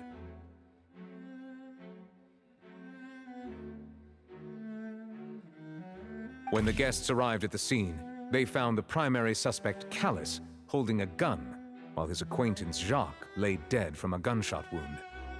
The guards' investigation did not recover any other firearms from the scene. As a result, they concluded that the suspect's first shot must have missed, while the second must have taken Jacques' life. The suspect did not dispute this conclusion, and also declined to defend himself in court.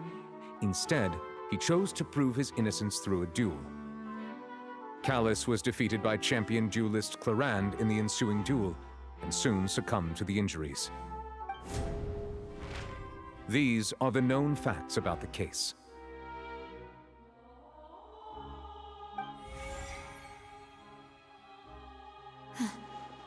The one with the motive to kill was Jacques, not my father. And even so, Jacques still had no reason to pull the trigger. In truth, the third person shot Jacques first, and was shot in turn by my father when my father seized the gun from him. After that, the true culprit turned the third person into water, erasing all traces of him from the scene.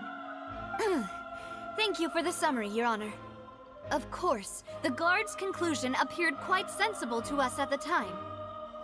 However, we should revisit the case now that we've gained new information about the abilities of water from the primordial sea.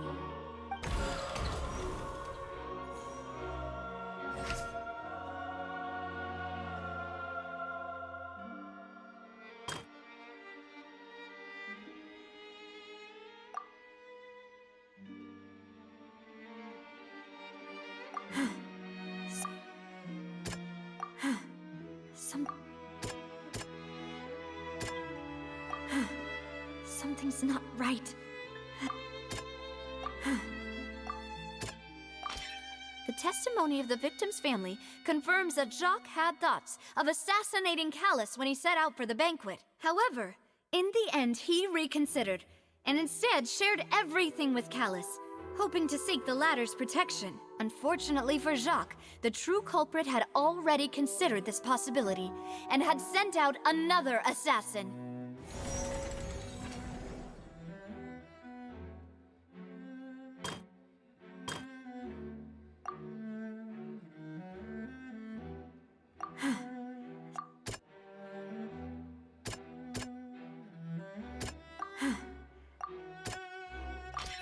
This assassin first shot Jacques, then turned to shoot Callus, only for Callus to wrestle the gun from him and kill him instead.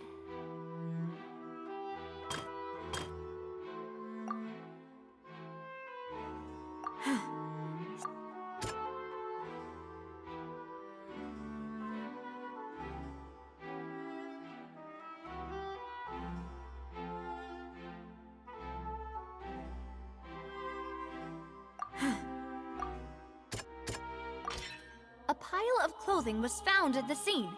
The guards once believed they were used by Jacques as a costume to disguise himself. But now, it is clear that the clothes were proof that there was a third person at the scene, and that they were turned into water after committing the murder. Since it was raining that day, the culprit was confident that they could use the rain to wash away all traces of their dissolved accomplice. Realizing this, the true culprit caused the hired assassin to dissolve into water, leading everyone to believe Callus was responsible for Jacques' murder. This is the true version of events.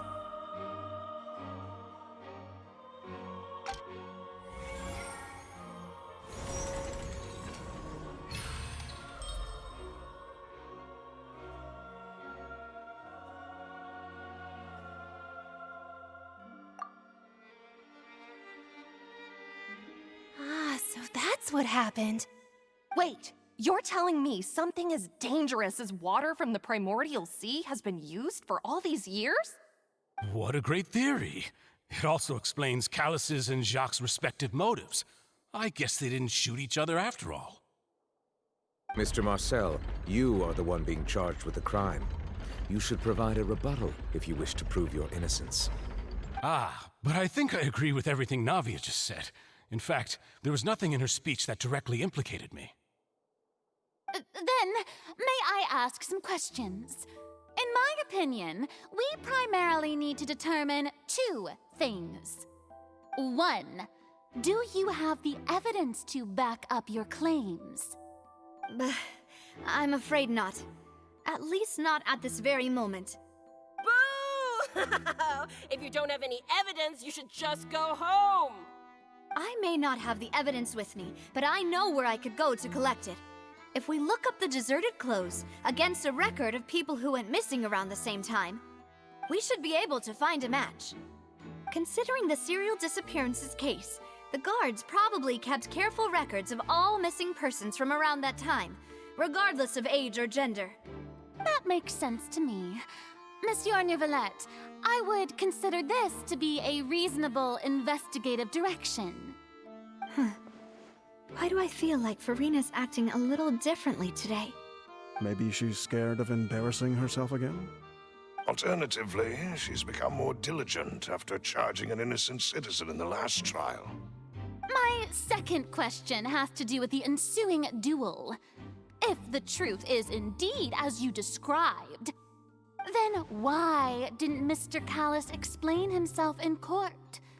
If he had testified that a person had been dissolved, he could have at least mounted a defense. I've thought about this too, and the answer is actually pretty simple. He felt there were things that were more important to him. The dissolving power of water from the primordial sea is an important secret for the true culprit of the serial disappearances case. My father could have exposed it for all to see, but he chose to take it to the grave. At that time, Spina di Rosula was in dire straits, and his reputation had already been shattered. He had no guarantee that going forward with the truth would allow the culprit to be brought to justice. What was certain, however, was that it would paint a gigantic target on my back. Boss once told me that Demoiselle had already been selected as the next target of the serial disappearances case. What? If the secret had gotten out, the culprit would have fought an all-out war with Espina right there and then. I wouldn't have been the only one in danger. All of us would have stood to lose our lives. Of course, the guards might eventually figure out the truth of the matter and determine that we were in the right. But what good would that do? How can a hollow verdict protect anyone? Had this opera house ever given my father any kind of confidence in its brand of justice, Spina di Rosula would have had no reason to exist. But by staying silent, we retained the ability to deter our opponents and continue the stalemate. I was able to become Spina di Rosula's president, which made me harder to target, as well as giving me more time to grow and learn. And once I have figured out the truth and stepped up to the challenge, I will do what this opera house cannot, and restore my father's truth and honor back to him. So, you mean to say, your father intended to die in the duelist's ring? That's right. Do you have any proof? Of course. All you need is to ask his opponent, Clarand. I don't need your apology, your guilt, or your support from the shadows. You don't have to do anything for my sake. But since he entrusted his will to you, Clarand, you should tell us the truth about his sacrifice. So, during the duel, did you believe that Callis was intending to die? Yes, I did. As a champion duelist, I've fought many battles and taken a countless number of dishonored lives. In my line of work, I've seen all kinds of people give their all for the faintest hope to continue living. Some were determined, others passionate, and some even manic and twisted. Just one look and I can tell if a duelist is hoping to live or if they're looking to die. I hereby swear on my name and honor as a champion duelist that Mr. Callis never intended to leave the ring alive. Since that's your testimony, I have no more questions. It appears there really are good grounds to reopen this case. I concur. However, Miss Navia, you still have not explained the link between your father's case and the serial disappearances case. Right? What she said was fascinating, but kind of beside the point. Wait, weren't they just talking about the serial disappearances case? Of course, Your Honor. The two cases are connected via a matter of timing. In my father's case, the culprit intended to kill both Jacques and Callus. As a result, they planned to act after hearing 2 gunshots. And at the end of Linny's trial, the culprit also only dissolved the victim in front of everyone because they realized they were at risk of being identified. The culprit could only time their actions so precisely if they were already at the scene. Coincidentally, Marcel attended both the banquet and the trial. So that's why you suspected me. Even after hearing your reasoning, I still can't help but find it a little preposterous. I'm used to it, though. You've always been an impulsive and sentimental child, Navia. It's one of your most endearing traits. No need to appeal to pathos. I won't try to refute your points one by one, but even if everything you just said was true, can you prove that I was the only person present at both events? On top of that, does a person have to be physically present to control the timing? Can't someone remotely monitor the place?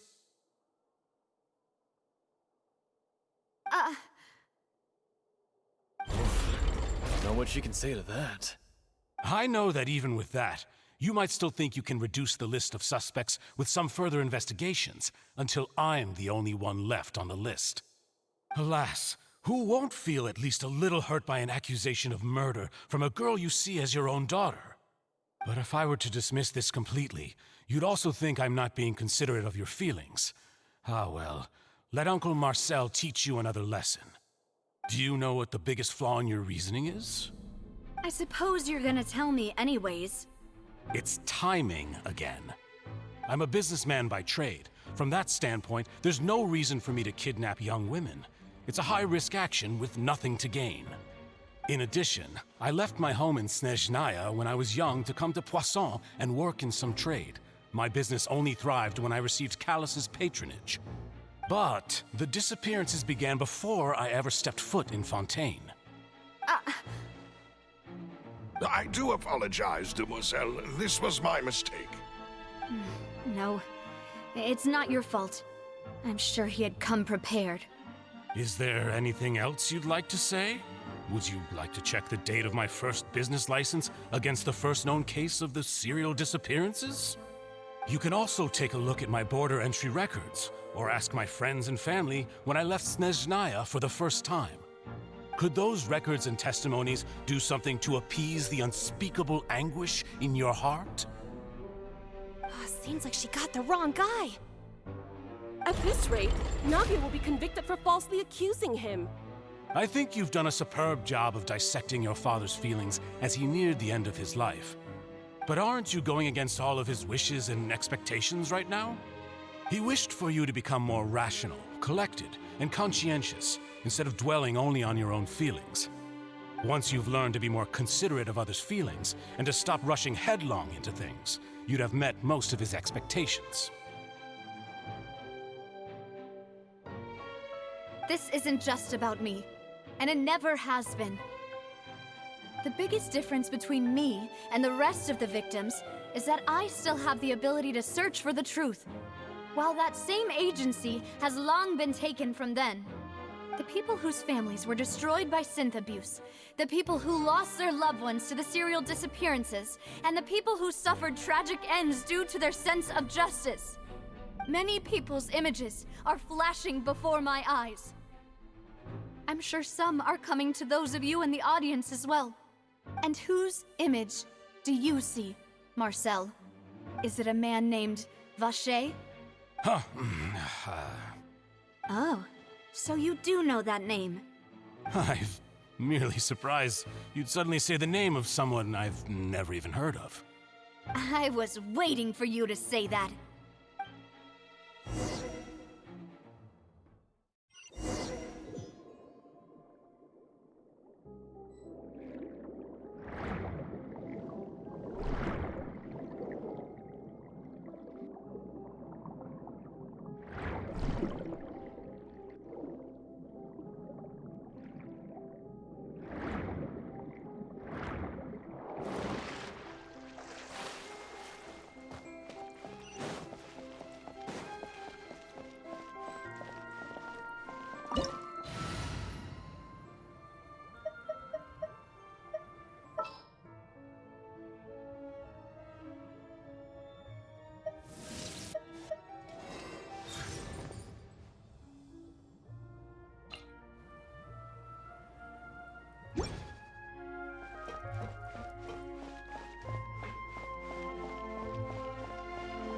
Time for takeoff.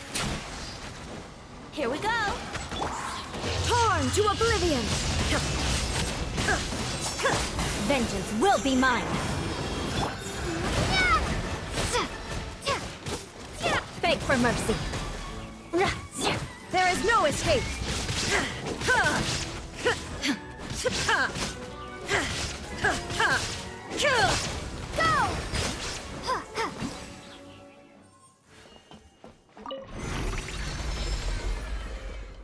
Whoa! The floor is going up! Is it because of this mechanism in the middle? That guy really prepared a lot of stuff for this place.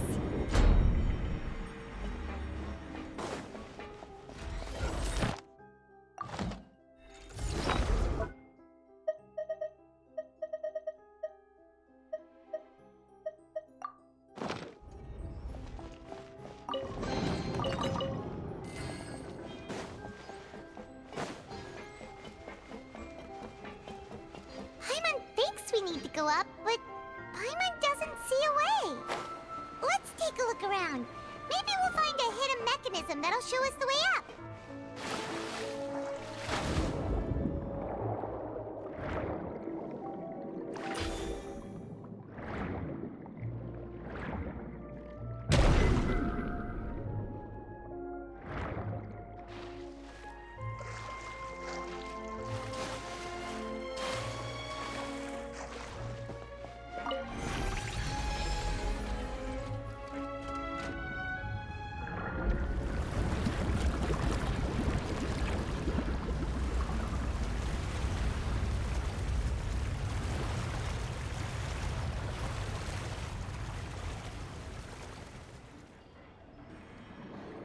The water level is rising. Now we can swim to the top. But this is still a ways away from where we need to go.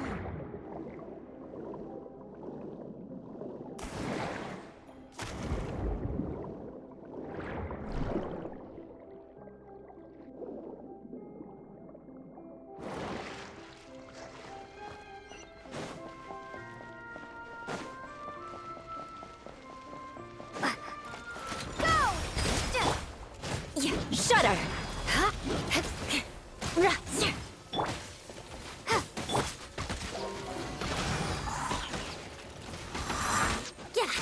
Beg for mercy!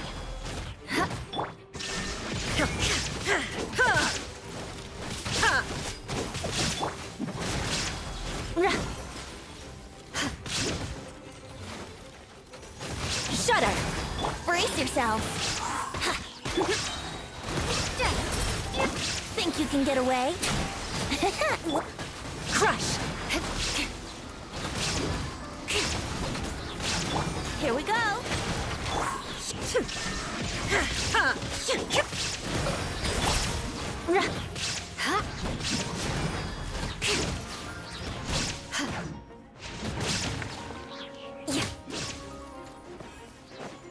Beg for mercy!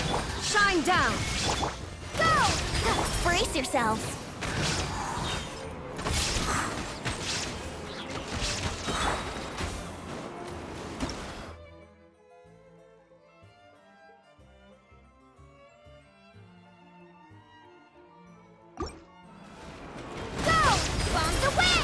Time for takeoff. Now you shall perish! Rack and ruin! Flood of frost!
Here we go! Crush! More speed. Illusion shattered! Brace yourself! Shudder! Touche! Wipeout! Water jet! Eye for an eye!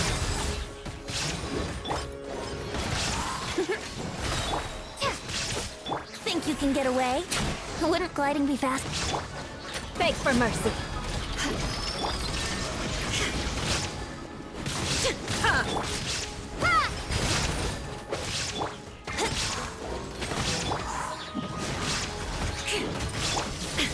Shine down!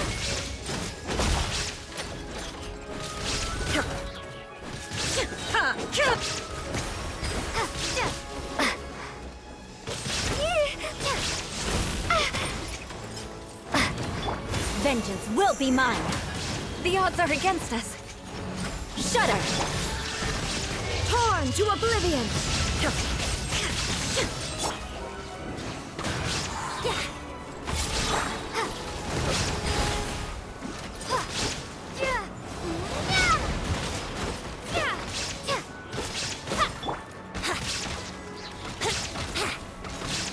I condemn you!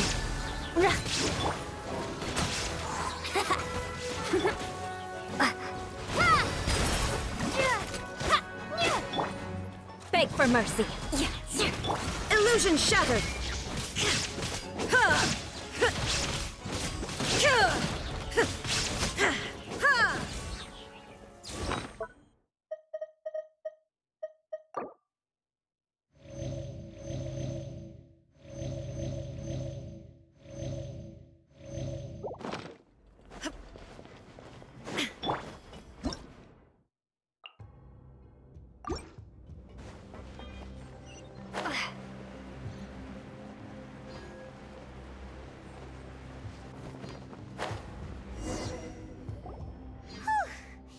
After all that, we finally made it to the innermost sanctum.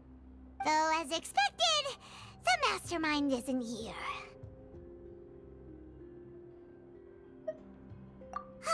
That's right. Then let's hurry up and find some evidence so we can get back to the Opera House and help Navia.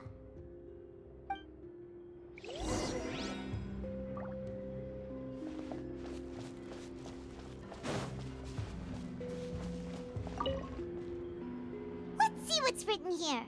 Nothing escapes Detective Paimon's eyes. Callus. Navia's father. Oh, this seems to be an investigation report on him.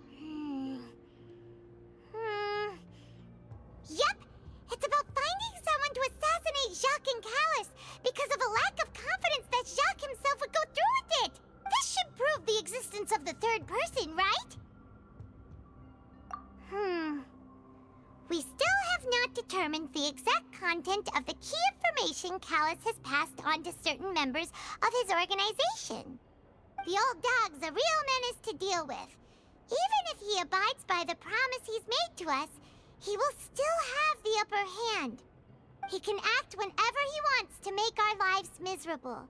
The only option left is to remove him from the picture entirely. I concur. Let's send someone to kill him. He won't declare war as long as we don't touch Navia. Oh, seems like we've got a bunch of correspondence between the higher-ups.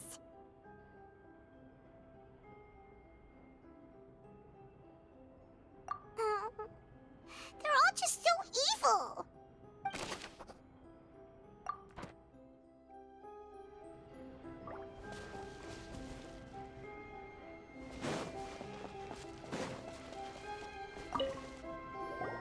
What's all this? It's a bunch of really cute things. Pink accessories, a hair tie, a necklace, even a makeup box. Oh, Paimon sees it too, but why are all these cute things labeled with different girls' names? Huh? You mean the girls from the serial disappearances? They were brought here? And then they were turned into water. these names. That means... Oh, this is terrible.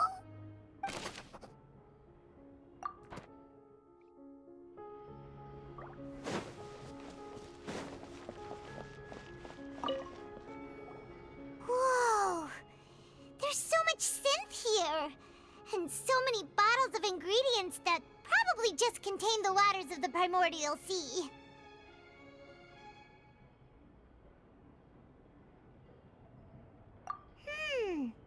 Mixing in progress. Ready to drink? Stock sample? Huh. They've also got all the synth pretty clearly labeled. Whoa! There's even fruit-flavored synth? Yep, it's super obvious.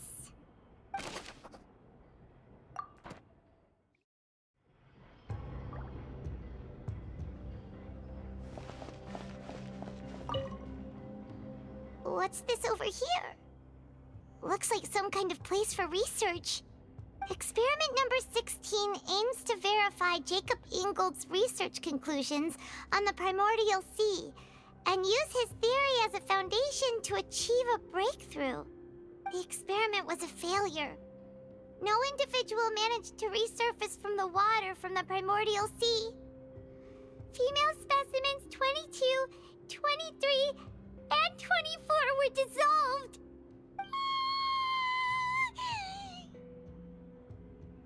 Sorry, Traveler. Paimon will try her best. It's just that Paimon's never read something so scary before. How can someone write something that terrible in such a matter-of-fact tone? You read the rest. Paimon's too scared to keep going. So that's why he did all of these experiments. Wait, did he really think he'd be able to find a way just by dissolving people over and over? That's just insane! Huh? Isn't that the name you heard by the fountain?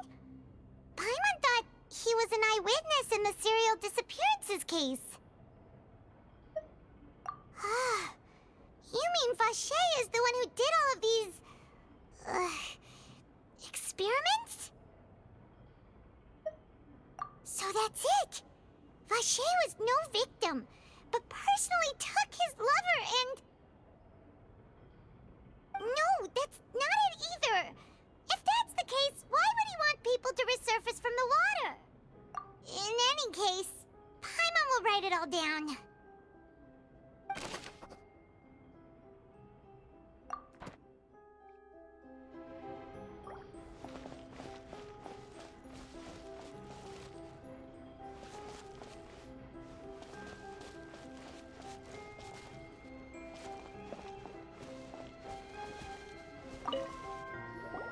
Oh, look!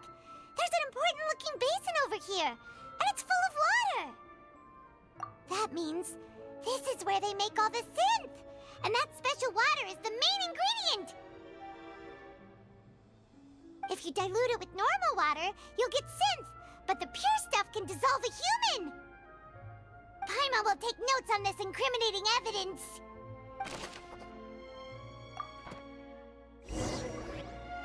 We've looked at almost everything here, and it seems like our theories were spot on. But... yeah, we haven't found anything that reveals his true identity.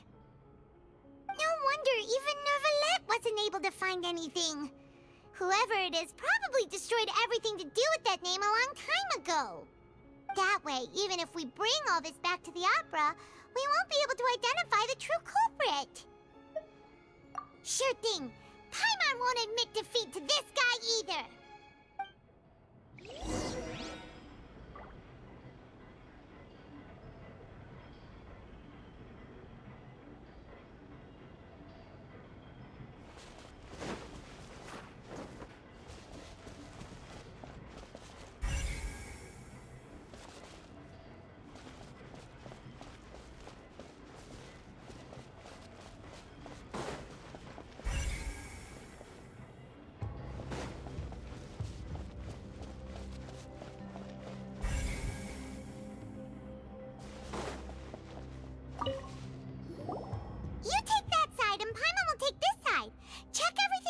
carefully. We'll find something for sure.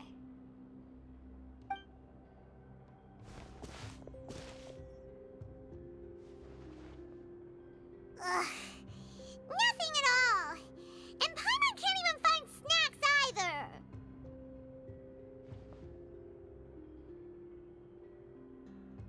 Whoa, really? Let Paimon see. Vinier. Isn't that Vache's lover's name? Then you found her diary. Let's see. Aw. It's just a normal diary chronicling their love story. She was so sweet, too.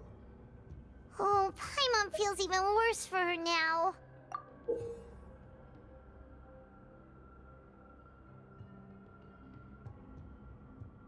So many!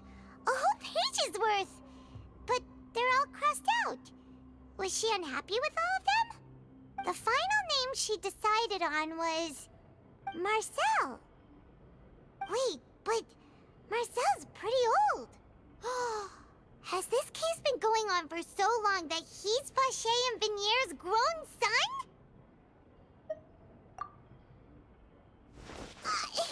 Hey! Paimon still hasn't figured it out yet.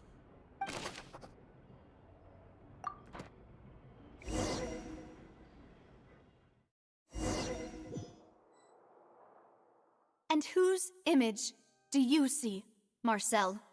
Is it a man named Vache? Huh. Oh, so you do know that name. I'm merely surprised you'd suddenly say the name of someone I've never even heard of. I was waiting for you to say that. Navia! We're back! As expected of my partner. I just knew you'd return in the nick of time. Just how often do you intend to flout the rules of this court? It's all right, Monsieur Nervalette. Given their confidence, I expect they've found the crucial evidence.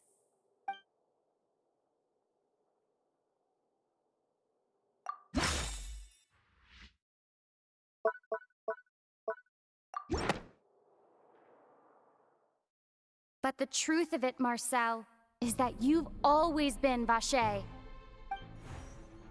Huh? We've investigated your lair and we already know everything! After your lover, Vinier, was dissolved, you kept abducting young women to experiment on the hopes of bringing her back to you!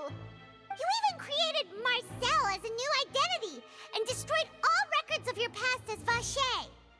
So that's it. Even the villains in opera performances rarely go that far.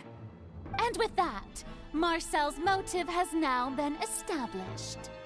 This information regarding your past also dismantles your prior timing defense. Well, Marcel, do you know where you went wrong? You fixated your gaze on the lover that passed away, instead of paying attention to the living people around you. So, you never noticed how we changed, or how we grew as individuals. You also never understood Boss's real expectations for his daughter. Or our determination to see things through. Your determination. Mr. Marcel, please speak up now if you would like to defend yourself. Otherwise, the trial will move on to the next stage. Do you really think I wanted to do any of this? Pay attention to you? What for? Have you ever paid attention to me? Ever empathized with my pain? Ever known how it feels to watch the love of your life dissolve right in front of your eyes? No one helped me. No one even believed me. All those decades ago, even the officers from the Maison Gardiennage were laughing at me. They said there's no way a human being can turn into water. So I must have gone mad from grief. Vinier's death was brushed away by all of you as if it didn't matter at all. Well, now you know, don't you? Ha! Well, it's too late now. All those who were dissolved are gone forever. You only have yourselves to blame. You set up this ornate opera house in pursuit of your so-called justice. your beloved drama, while turning a blind eye to the suffering of the people. Vignier is dead. We promised each other that we would always be together. Wherever she goes, I will follow. But I'm not from this blasted place, so I can't be dissolved, no matter what I do. Hey, is that water from the primordial sea that he's drinking? I can't dissolve! Can't dissolve! Can't dissolve! Do you all see? I can't go! I can't follow! So if I can't go where she is, what choice do I have but to try to bring her back? I did all of that, and in the end, that accursed Callus still got the better of me. I spent my entire life living on pins and needles, only to get stabbed by his idiot daughter at the very end. The suspect is exhibiting signs of mental distress. Guards, please restrain him. Don't touch me! Don't anybody come near me! I still need to save Vignier. I promise. We made a promise. Vignier. Vignier! Please, Vignier. Don't think badly of me. All I want to do is fulfill our promise. At this point, the verdict of this trial is clear. With Mr. Marcel's conviction, the charges against Mr. Tartaglia no longer have any basis. Fine by me. I was in a bad mood, but after a show like that, I'm actually feeling pretty good. Traveler, please submit all the evidence you have collected to the guards, so that I might review and summarize the truth behind the serial disappearances case. The man now known as Marcel was originally named Vacher and worked as an adventurer with his partner and lover Vignier. During an underwater expedition, Vignier accidentally came into contact with water from the primordial sea and was dissolved in front of Vacher as a result.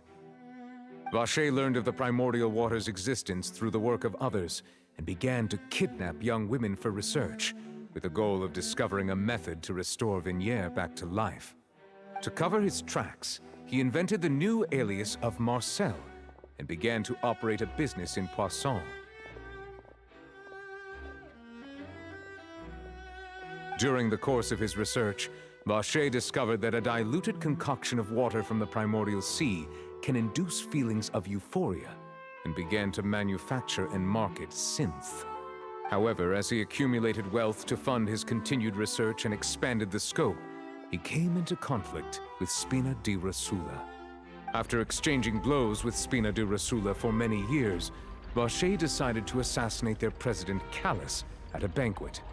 Although the assassination did not go as Vacher expected, he was able to turn Callus into the murder suspect by dissolving the assassin he sent to the scene. And just recently, Vacher attempted to frame Linny as the culprit of the serial disappearances case, using a similar method. However, his attempt to frame Linny failed, and the power of water from the primordial sea became public knowledge. This case also exposed enough of Vacher's machinations that he was eventually successfully charged in court. Thus concludes the enigmatic history of the serial disappearances case, with the truth revealed to all.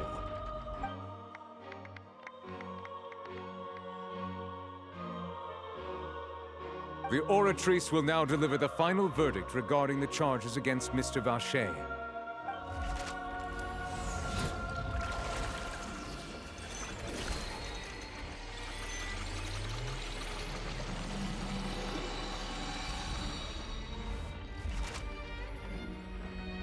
According to the judgment of the Oratrice Mécanique d'Analyse Cardinale, Mr. Vacher is guilty. Guards! Take Vacher away. Good. It's what he deserves. With that, the serial disappearances case is over now. We really just witnessed history. Who would have thought the true culprit would be such a polite and well-spoken guy? Yippee! We helped Navia bring the bad guy to justice! He's hurt so many innocent people and now he's finally getting what he deserves. Huh? Are you okay? Demoiselle, you were absolutely brilliant. The day our late boss had always hoped for has finally come. You can rest easy now, knowing justice has been served. Yeah. Yeah. It's finally over. It's all thanks to you guys. And my partner. See, Papa? Spina di Rosula's still doing well with me at the helm. Well now, hasn't this been a most delicious piece of drama? The villain has been caught, justice has been served, past wrongs have been righted, and it's a big ol' happy ending. Since it's been such a great show, I'll just let the false accusations against me slide. Either way, I've still got some business to attend to, so if you'll excuse me... Please wait just one moment, Mr. Tartaglia. What now? None of this has anything to do with me. According to court protocol, since this trial was initiated due to a charge against you, a verdict must also be made regarding the initial charge before the trial can conclude. Oh, come on. Is this really necessary? Haven't you already caught the real criminal? Isn't it time for side characters like me to exit stage left? Please respect the laws of Fontaine. This has always been the rule. All right, but this sure is a lot of hassle. All I need to do is stand over there, right? Let's just get this over with. Through evidence presented in the public trial that was just held, it has been established that Mr. Tartaglia has no direct connection to the serial disappearances case. The guilty party has been identified, and thus it is logical to suppose Mr. Tartaglia is innocent of the charges. We now turn to the Oratrice Mécanique d'Analyse Cardinale to render the final verdict on the charges.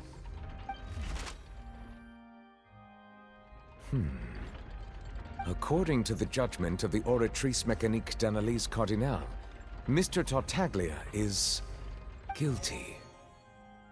What? Hey!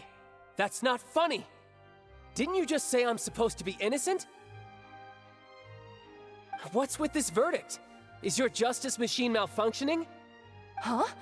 This has never happened before. The Oratrice actually returned a different verdict from the Chief Justice. I mean, have you ever heard of an innocent Fatui Harbinger? Do you think the Oratrice might have just convicted him on general principle? But weren't the charges about the serial disappearances case? No matter what else he's guilty of, it shouldn't affect the verdict in this case, right? The judgment of the Oratrice Mécanique d'Analyse Cardinale is, by law, the final verdict of the court. We must accept the guilty verdict. Guards, please take the suspect into custody per court protocol.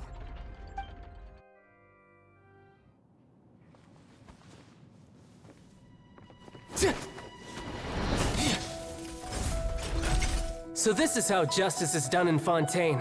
What a joke. You've got your rules. Well, I've got mine too!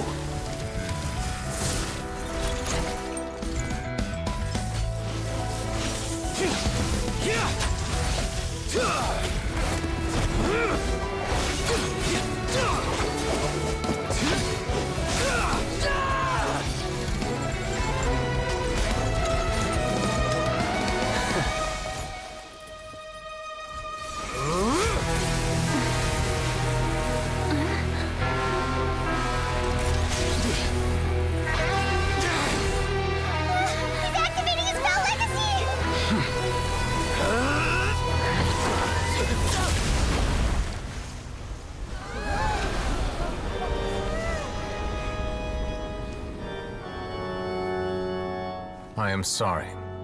If you have been wronged, we will find the truth. But the rules of the court must be upheld.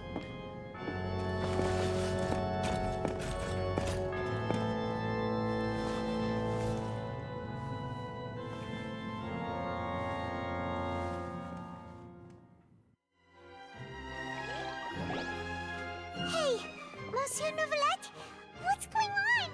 Shouldn't they have been cleared already? Apologies. This is also the first time I've encountered such a situation. However, according to the rules established at the conception of Fontaine's court system, the Oratrice's judgment is the final verdict of the court. All I do is follow court procedure. As for why the Oratrice arrived at the conclusion it did, you should probably ask someone more knowledgeable than me. Why are you looking at me? I had nothing to do with it!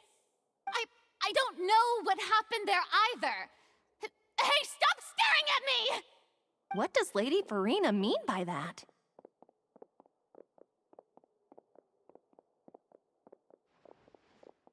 She says she has no idea either? But that's impossible. Didn't she create the Oratrice herself? Yeah, so are the verdicts reliable or not? Can results like this really be called justice?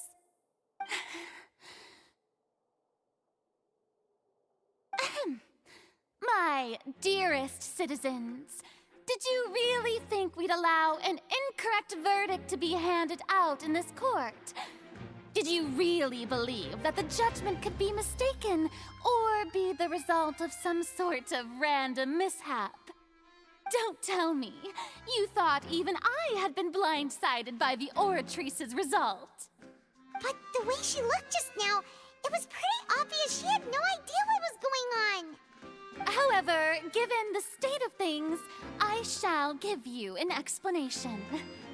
Everything that just took place, including my supposed shock and bafflement, was a part of an elaborate performance, with every action meant to stir up drama and excitement. And, of course, for every performance there is a script.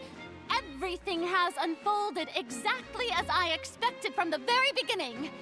As the embodiment of the very concept of justice, the Oratrice shall never render an arbitrary judgment!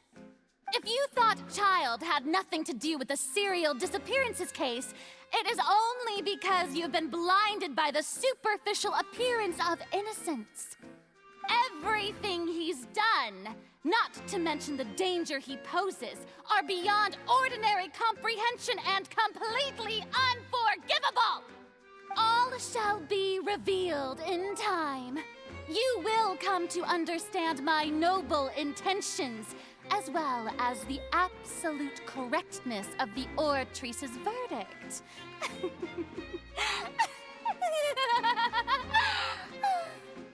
Now, having said that, although I hate to leave things hanging in suspense, it is now time for this performance to end. As the lead actress, I shall be the first to take my leave. Toodaloo! So she chose to make her escape after all, did she? So you're saying we shouldn't put much stock into what she just said? She probably just put on that performance to save face. As for the truth, it's unlikely that she actually has any idea. However, please be assured that I will continue to investigate this case in a personal capacity. Just as I promised, if the judgment has been incorrect, we will do our utmost to clear his name. All right. Even though we feel pretty badly for him, we'll take your word for it for now. After all, he's done plenty of bad stuff, so he should have known he'd go to prison someday, right?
Hey, what are you doing? Quick, stop him! Traveler! Hey! Traveler! Marcel! What are you doing over here? Stop resisting arrest! Cease, or we'll add another charge to the list. No, wait! I just want to ask the Traveler something. I'm not looking to run away. Please, please, just let me ask this one small thing. Go on. Thank you. Thank you. I was being led away when I finally realized something.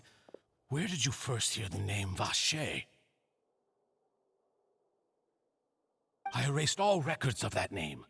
So, unless... Are you still trying to prove your innocence? Give it up. You've already been convicted. Really? You did? You're sure? You the Fountain of Lucine? Then she's been so close to me all along. And I just never...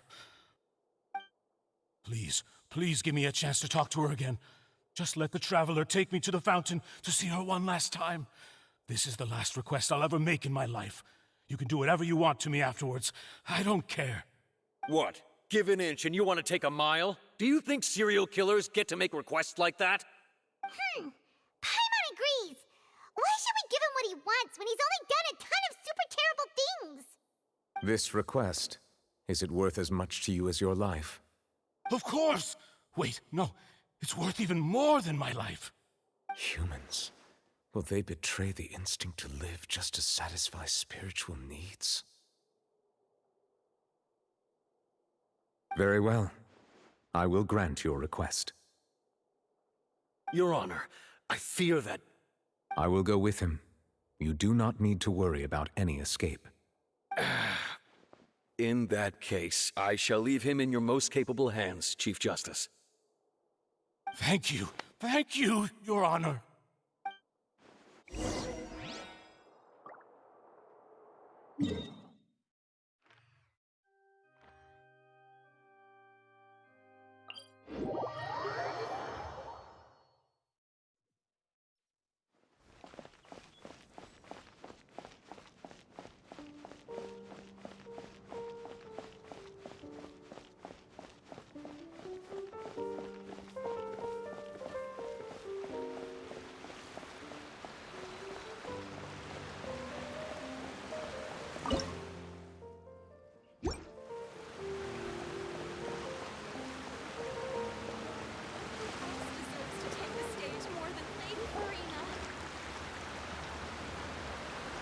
Is this the place?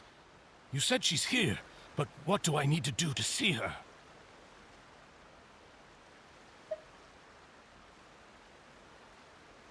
Yeah, and even Paimon could hear her after drinking that thing. Didn't you just drink a lot of it on the stage as well? Oh, in that case... Vache! Ah! Yes, that's it! So you heard it too! Vignier, it's me! It's me, Vache! Vache? Vache? I'm here! Where are you, Vignier? I'm coming for you. I'm finally here for you. Hey, wait! Be careful! Hey, wait! Vignier, is that you? It's me, Vache! Vignier! Vache? Why did you come? Didn't I say? You don't need to look for me. You look a lot older than I remember. How long has it been? It's been more than 20 years. I've suffered for over 20 years since the day you left. All this time, only the thought of bringing you back has kept me alive. Nothing else mattered to me. I must be dreaming. Who would have thought I'd get the chance to tell you all of my feelings like this? Vignier, you are my everything. I really don't know how I could live without you. But Vache, if you ask me, This world would be better off without you. What are you saying? If not for you, I would have finished my law degree and probably become a top-tier attorney one day. If not for you, I would have continued to pursue my love of the arts, and my works would have been displayed in the Palais Mermonia itself. If not for you, I would at least have been able to take care of my mother. And she would not have grown old and died alone, with nothing but the tears on her cheeks. It's all because of your selfishness, Vache. It's all because of you. You... Wait, you are not Vignier. Who are you? You're right. I am not Vignier. I am the sacrifices. Every woman who died by your hand, as our bodies dissolved, our consciousnesses flowed back to the primordial sea. Our thoughts circulated endlessly within the primordial sea, and we were no longer individuals, but we became one, just as streams of water come together in the sea. I'm Cressy. I'm Lemony. I'm Azine. The only one I am not is Vignier. Why? But then, where is Vignier? She doesn't want to see you anymore. Every tendril of her consciousness is avoiding you. This is what you get for your selfishness. Your selfishness robbed us of our lives and our futures. You said time and time again that you'd do any and everything for her. But did you ever consider whether she'd want to see you do the things that you did? If she would despise you for what you became?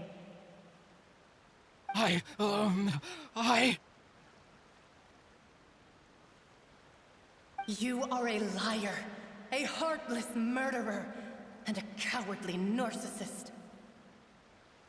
The only thing you are not is Vignier's beloved. From the moment your first victim died and her consciousness merged with Vignier's, she has had nothing but pure hatred for you.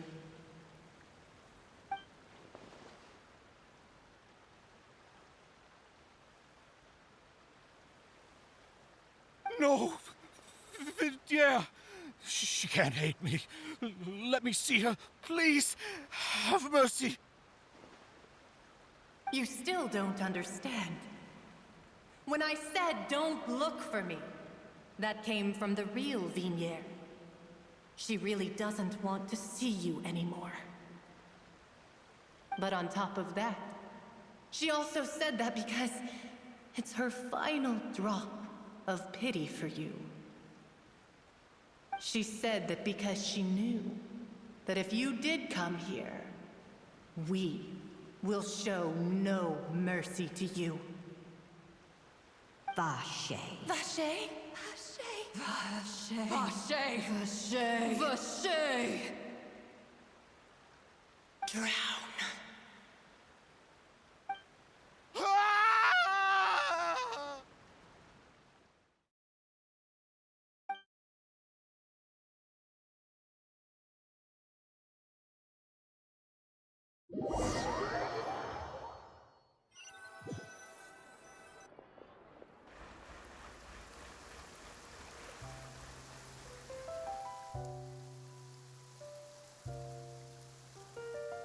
Finally, we have some time to do shopping. Gosh, it's really been a long time since we've been able to relax.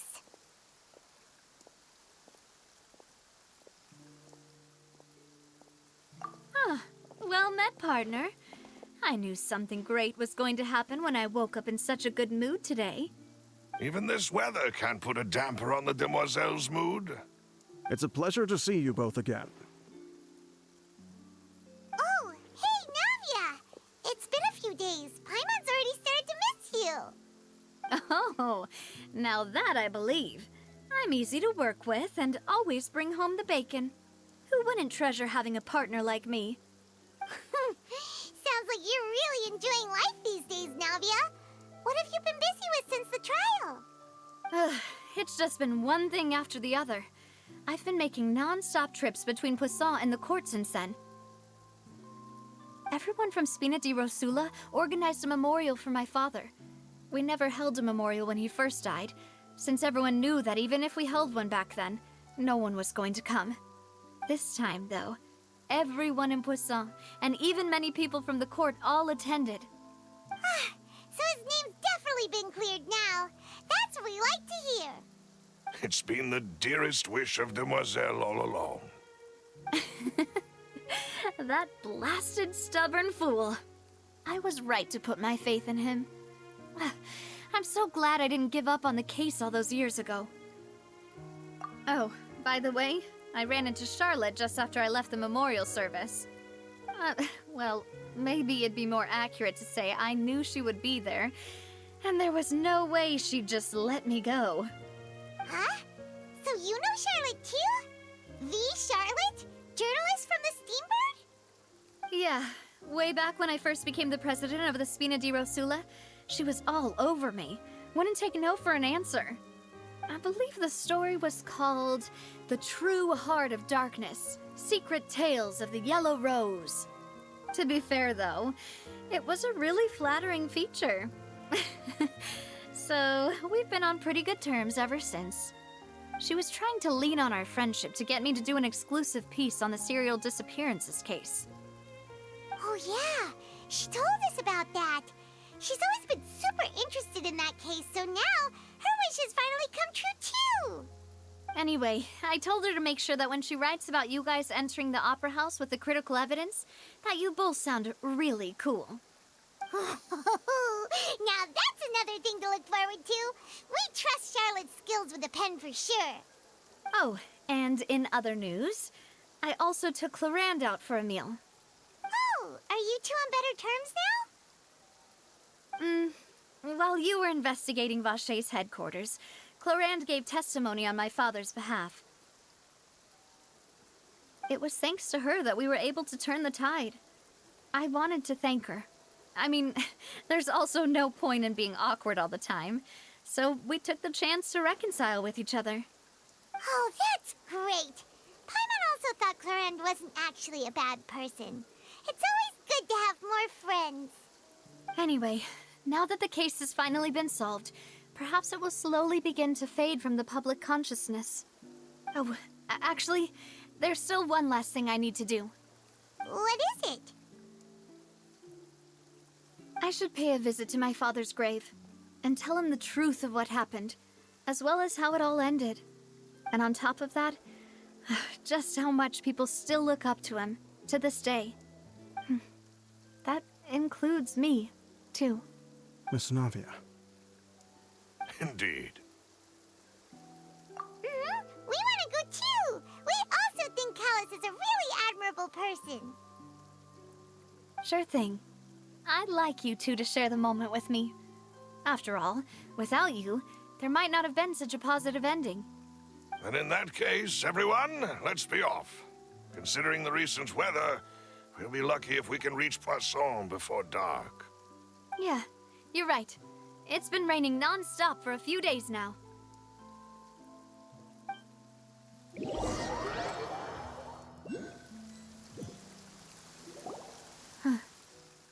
This is where my father's grave is. To be perfectly honest, even I haven't been back here for a long time. Huh? There's someone there already. Wait. That figure. It can't be... Isn't that Nervalette?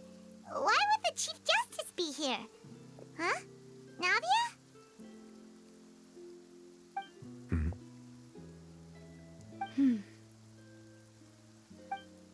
My apologies. I should have asked before coming to pay my respects. Don't say that. Sorry about that. Oh, I was trying to say there's no need for you to apologize. I wanted to show my father how much I've grown. But still, I doubt I've grown to the point that even the Chief Justice would feel compelled to apologize to me over and over. In that case, I will stop apologizing for now. You really could use some pointers on understanding human emotions, Monsieur Neuvillette. In any case, why did you come to Poisson? Well, ever since that day, I've been turning a question over and over in my head. Just what is justice anyway? There was once a time when I didn't want to believe that there could be anything more important to humans than life itself. Oh, rather than that, it's probably more truthful to say I didn't believe humans were capable of resisting the most basic instinct of living things. That they could rebel against their own nature, or consider certain things to be more important than their own lives. Which is also why I didn't stop your father from beginning that fateful duel.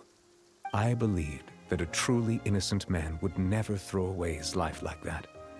That there was nothing, should have been nothing more important than one's own continued survival. But Mr. Callis proved me utterly and decisively wrong. If not for his sacrifice, the serial disappearances case would have remained unsolved to this day. Mr. Callis made the choice he did for his daughter, for his associates, and for many people completely unrelated to him. And in the end, from a certain perspective, one could say that he did it all for the sake of justice. A justice that's higher than life itself. So, you asked me why I came here. I just wanted to say my apologies to Mr. Callis in person. I should have noticed all of this much sooner. This regret has filled me with a sadness that has haunted me for days. That high and mighty chair in the opera Epiclese indeed insulates one from many important things. Spina di Rosula, thank you so much for your hard work and perseverance. I'm sorry for being mad at you before. So, you're actually one of those types that's cold on the outside, but pretty thoughtful on the inside, huh? That reminds me of Silver, one of my guys. Sorry about that. Self-expression is not one of my strong suits. Didn't I just say you don't need to apologize? Ah, so Navia and Neuvillette seem to have made their peace as well. Let's not disturb them for now. We can wait till after they're done.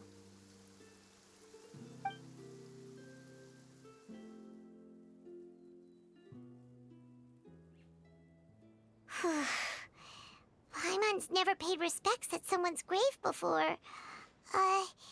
Did Paimon do anything rude there? Huh? Oh, Paimon didn't know that was a thing. But Paimon doesn't know what she would do if she can't fly. Oh no. Paimon hopes Miss Navia won't be too mad. Anyway, Neuvillette is still standing around there. It's not often that we can catch him alone like this, so why don't we go talk to him for a bit? If we can't talk to Lady Farina, we can at least talk to him, right?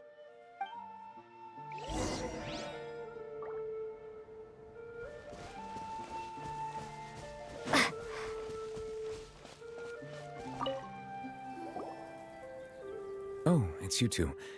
Did Miss Navia invite you to come pay your respects to her father?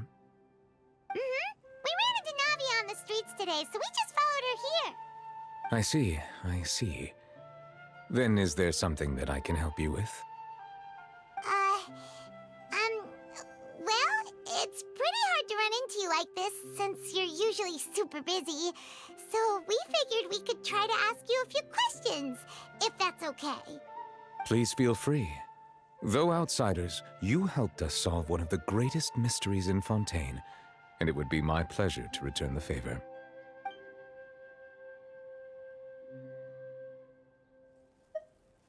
That the sea levels will rise and everyone will be dissolved in water, leaving Farina crying alone on her throne, but the sins of the people will be finally washed away for good.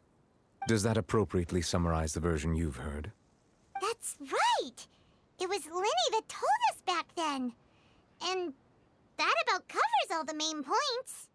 Yes, up to the present, I think we reached a point where we have no choice but to confront this prophecy directly. Rumors have it that this prophecy is rooted in the last words the former Hydro Archon left to the world before she passed away. A prophecy? Of the former Hydro Archon? Wow. This is the first time that we've ever heard of it. 2 parts of the prophecy have already proven correct. The rising sea levels and the ability of the people of Fontaine to be dissolved. We should be more vigilant and stay on the watch for further signs. Speaking of the prophecy, Farina has also always taken it quite seriously. Indeed, she has been collecting information and intelligence from across Tevat for this purpose. If the rumors were true, then perhaps this prophecy is the conundrum left to Farina by her predecessor. But with Farina being the way she is, can we really trust her to solve it? Is there anything else you'd like to ask me about? So, at court, the bad guys referred to that special water as water from the primordial sea, but what is it really? Truthfully, that name is already quite accurate. I can only surmise that Vache and his ilk only learned of its nature and existence after extensive research. There used to be a special sea on the surface of this planet. The nature of its seawater was rather different from that of the sea we know today. Most of Tevat's life forms were first born in that special sea. You could say it nurtured much of the life on this planet. Huh. So it really was where everything began. It makes sense to call it primordial then. But today, the primordial sea no longer exists on the planet's surface. What Vache discovered must have been some kind of special case, or a remnant from a truly ancient age. Huh. So that's how it is. Oh, you really know everything, Monsieur Neuvillette. But if that's the case, then why would people, at least people from Fontaine, dissolve in that kind of water? Indeed. Why would the primordial sea, which was known to engender and nurture life, suddenly reverse itself and devour life instead? To be frank, that also doesn't match my understanding of this world and its laws. There must still be some unknown secrets around the people of this land. Is there anything else you'd like to ask me about? My apologies. My investigation has still not reached its conclusion. However, I still believe the judgment of the Oratrice was not rendered arbitrarily. Huh? But you also said you thought he was innocent. For many years, I have been quite aware that the Oratrice does not simply mechanically repeat the verdict that I give on each case. As a divinely created mechanism, the people's unified faith in the concept of justice is integrated into it. Not only can it produce the incredible power of indemnitium, but it likely also possesses other traits, such as self-awareness. Which is all to say, I have been prepared for a situation like this for a long time. Huh. So when Lenny told us that he heard a human voice from the room where the Oratrice's core is stored... I was not aware such a thing had occurred. Perhaps that could serve to prove my conjecture. I will add that to the list of items to investigate. In any case, I am inclined to believe that the Oratrice does have a methodology all its own. We just do not have enough information. Based on Farina's reaction, I doubt even she had any idea what was going on. She managed to bluff her way through it, though, with her time-tested twin tricks of bravado and drama. While we do intend to get to the bottom of this, for now, we regret to say that the Fatui Harbinger will just have to bide his time in the fortress of Meripede. If we did incorrectly convict him of crimes he did not commit, we will most certainly compensate him to the fullest extent allowed by the law. If you ask Paimon, the only compensation he'll want is a no-holds-barred fight with you. Is there anything else you'd like to ask me about?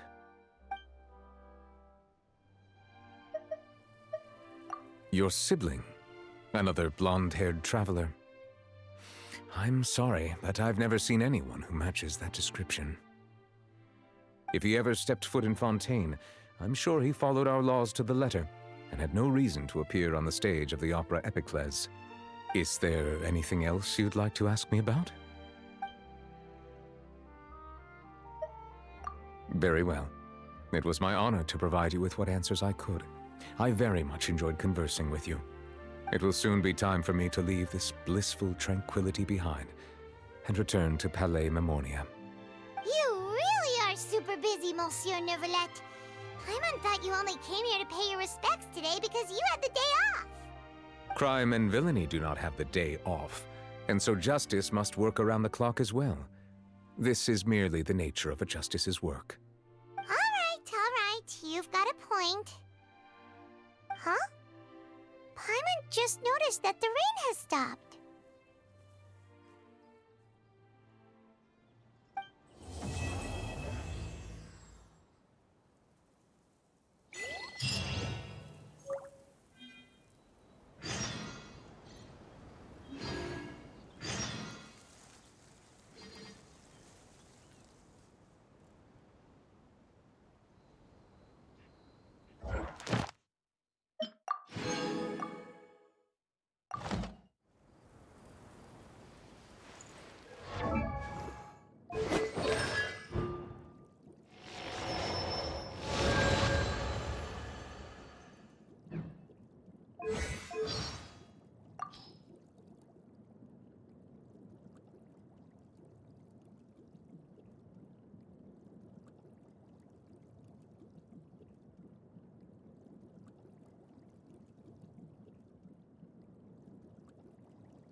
Ad Astra Abyssos.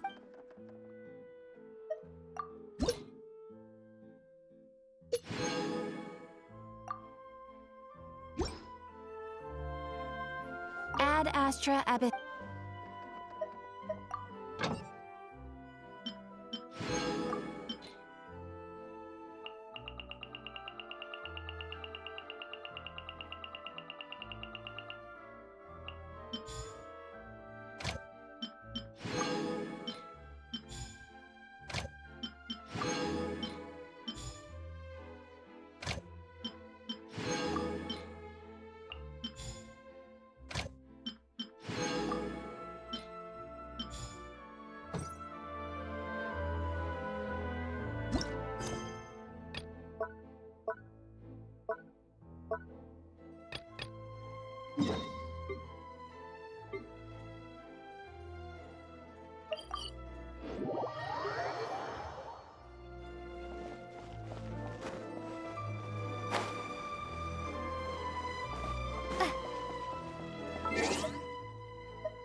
What's your battle plan?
Isn't that Charlotte? I see. So you believe that this warning letter was sent by the Phantom Weasel? Absolutely. I've said it before and I'll say it again. The Phantom Weasel never acts as you expect. He must have faked his own death 10 years ago using a body double. Now that he's back, I'm sure the guards who worked on his case back in the day are in for a headache, but however this turns out in the end, the one thing it won't be is boring. Couldn't agree more. As a journalist, I'm gonna get a lot of mileage out of this one. Thank you, sir, for your time. Now, whom should I interview next? Huh? Hey! What a coincidence! Fancy meeting you here. Perfect timing.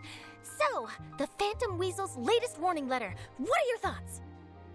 Yeah, this is the first time we're hearing of this one. Could you clue us in? Huh? Oh, sorry. Yes, this case is from a decade ago. I guess you wouldn't know about it. Well, not to worry. You're in good hands because I'm a professional. The story goes like this. 10 or so years ago, a phantom thief became active in the court of Fontaine. Known only as the Weasel, nobody knew his true identity, and the authorities never managed to catch him. Wow, cool! He sounds like one of those mysterious night burglars that you read about in novels. Precisely. Well, except the part where they actually have a good reputation. Our Weasel targeted whatever people held dear, and no one was safe from his predations. He would just as soon steal a necklace from a rich merchant's safe as he would a toy doll given to a commoner child for their birthday. I know, the phantom thieves you read about in novels rob the rich to pay the poor, but this guy did not discriminate.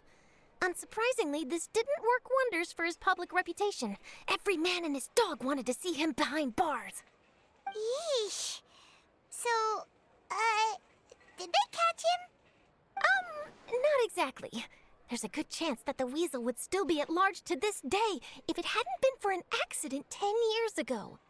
A magician named Caesar fell to his death in a botched high-altitude escape performance.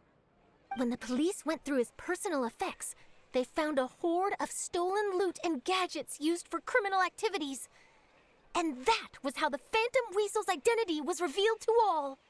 Sure enough, thefts in Fontaine went down after Caesar's death. But today, 10 years on, the notorious thief has once again issued one of his warning letters and pasted it on the gate of the Opera Epiclese for all to see. I had to squeeze through the crowd this morning to get a photo as soon as I heard. Here, it's this one.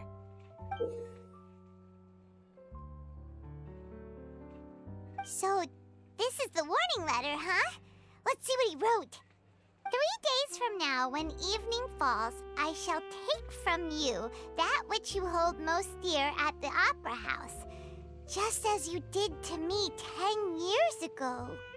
This is, without a doubt, a clear declaration of criminal intent. After years of laying low, the Phantom Weasel is back with a vengeance. What once seemed like an open and shut case has been blown wide open again.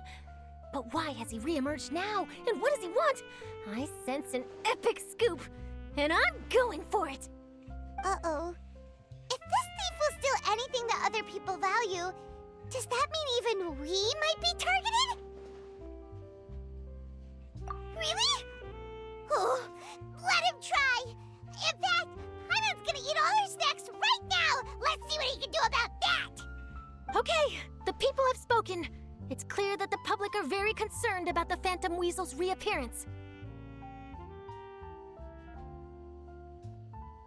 Let's see, I've got a photo of the letter, my interview notes. Yep, that should be enough to form the skeleton of my article. It does feel like something is missing, though. Something exclusive. Who should I interview next? I need someone with a more concrete connection to the weasel.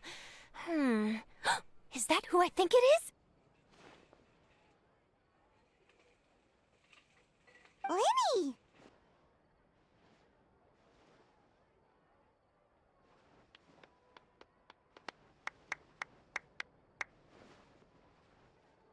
Magic, magician, Caesar! The Phantom Weasel! That's it! Let's go interview Lenny! You see, the original Phantom Thief Caesar was a magician too! And what do Phantom Thieves and magicians have in common? They both have an air of mystery about them. Perhaps there's a connection there. Are you serious? What sort of a deduction is that? Oh, relax. My journalistic instinct tells me that an exclusive news story is beckoning. Let's go. No time for delay.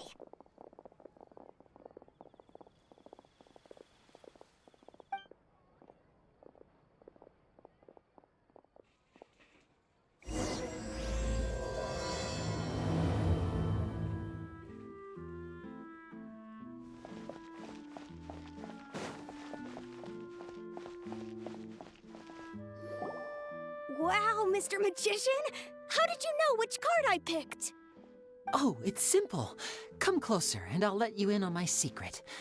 Magicians have a special skill called telepathy, which means we can read other people's minds. Really?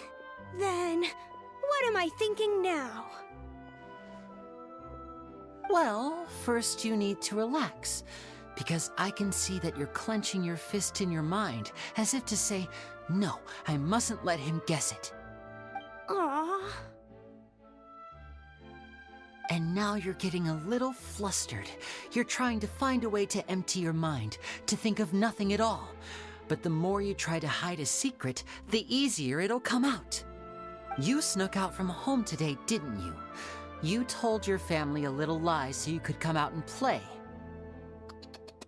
Now, that's not a good habit. You can tell? Oh boy, you really can read my mind. Of course. Oh, and that's the end of my performance. You should really be heading home. Remember to apologize to your family, all right? They must be worried about you. All right, got it. Bye, Mr. Magician.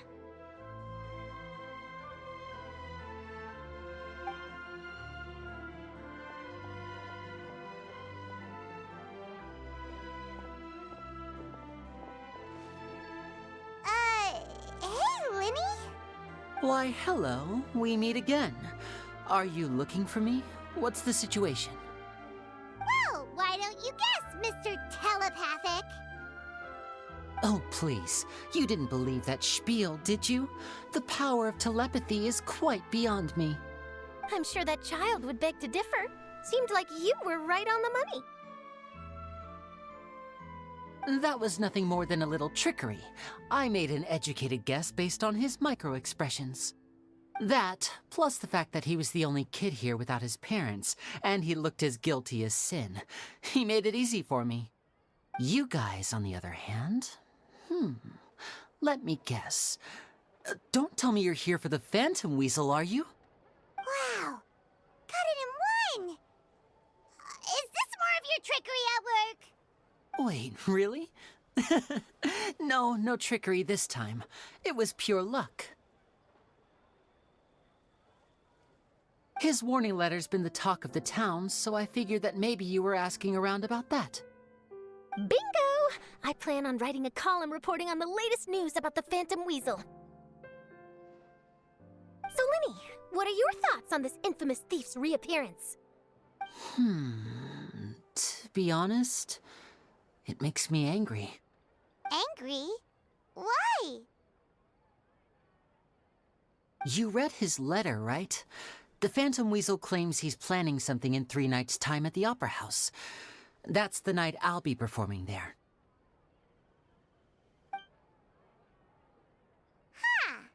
What are the chances? Wait a minute, you don't think he's after you, do you? Well, if he is, then his warning is clearly a direct challenge to me personally. And if he's not, then it's still going to be a huge headache for me. The mere mention of the Weasel's name is enough to scare people off. So once the contents of that letter get out, barely anyone will be showing up to watch my show. But I've been preparing for this for a long time. I'm not about to let him ruin my big day. This leaves me with only one choice. I have to expose the Phantom Weasel's identity before the show begins. Really? So what you're saying is, we might get to see a live duel between a famous magician and an infamous thief? Wow, this has exclusive written all over it! To be honest, I'm not sure if I'll emerge the victor. The Phantom Weasel is a notorious crook, infamous for his inscrutable methods. You're being far too modest, Lenny. I think your magic tricks are even more inscrutable than those of a thief. Thanks for the compliment, though I have to say, I don't care much for the comparison. A lot of people liken magicians to thieves because we both have the ability to make things disappear without the person noticing. But there's an important difference that these people overlook. Allow me to demonstrate with a quick magic trick. Here, I have a flower, just an ordinary flower that was picked not long ago. Watch it carefully now. 3, 2, 1. It's gone!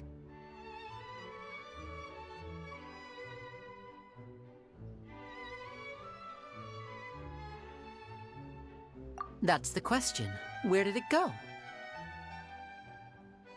Therein lies the difference between us. Thieves make precious things disappear, but only magicians make them reappear.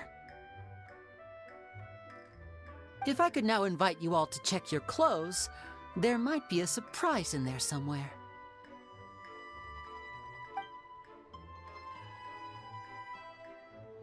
A surprise? Let me see!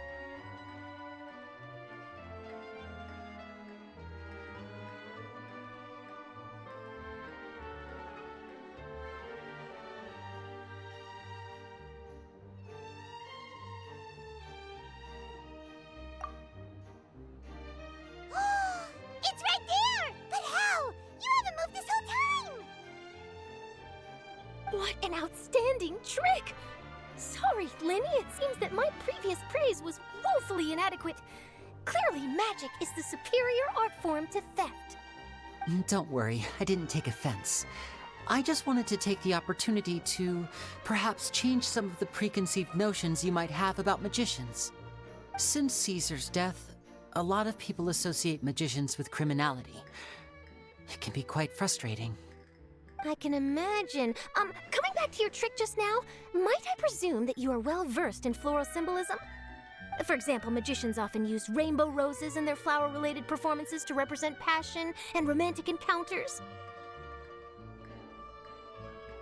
But you used a Lumidu spell, which, if I'm not mistaken, allude to separations. I'm curious to know if there was any deeper meaning behind this choice? Impressive knowledge. It's no wonder you're such a successful journalist. But I'm afraid I don't know the first thing about floral symbolism. I'm just in the habit of using Lumidu spells in my magic. It sounds like something I should look into, though. I'll buy myself a copy of Fontaine's Floral Language Facts when I have some time. But it'll have to wait until this phantom weasel business is behind us. Well noted. In that case, this brings us to the end of our interview. I, for one, am looking forward to the final showdown between you and the thief. Please feel free to get in touch to update me on any further developments. Otherwise, I will of course see you at your show in 3 days' time, but let's hope the Phantom Weasel is caught by then. If there's nothing else, I'll be off. You've given me lots to work with here, and I've got no time to lose if I want to write that exclusive piece. I'll see you all later!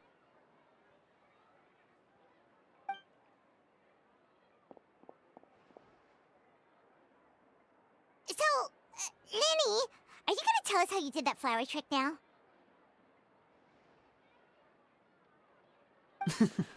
I'm afraid that's my little secret. Aww. Well, magicians are entitled to their secrets. But Paimon's really itching to know how it's done. You feel it too, right? So itchy!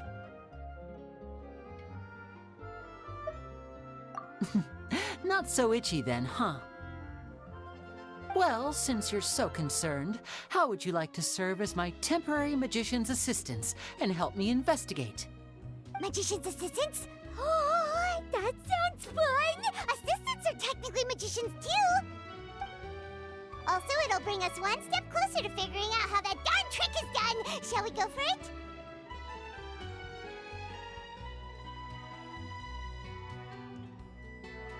Excellent. Thank you for putting your trust in moi.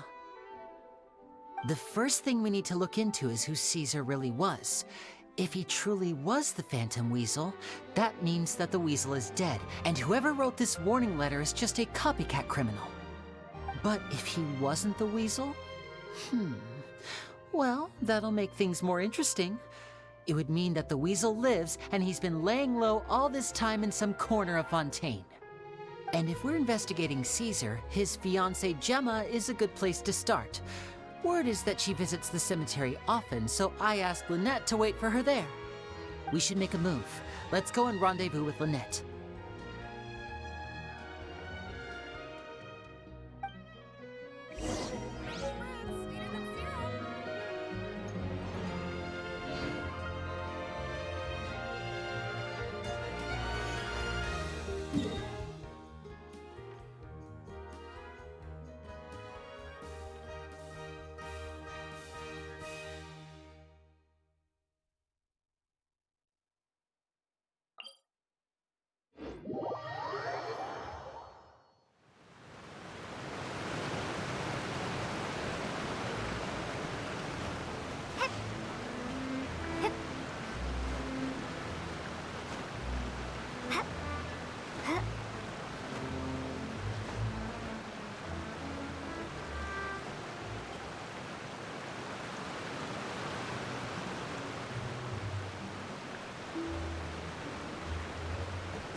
You took your time. Sorry, I bumped into the Traveler and Charlotte en route, and we ended up chatting for a while. It's been a while, Annette. We're working as Lenny's temporary assistants in the investigation of the Phantom Weasel. Thank you. It's good to have you helping. So, what's the situation? Have you seen Gemma? Nope. I've been here a while, and she still hasn't shown up. How bizarre. Maybe it was bad intel. Well, we won't get anywhere by standing around waiting. Traveler, Paimon, let's go ask around.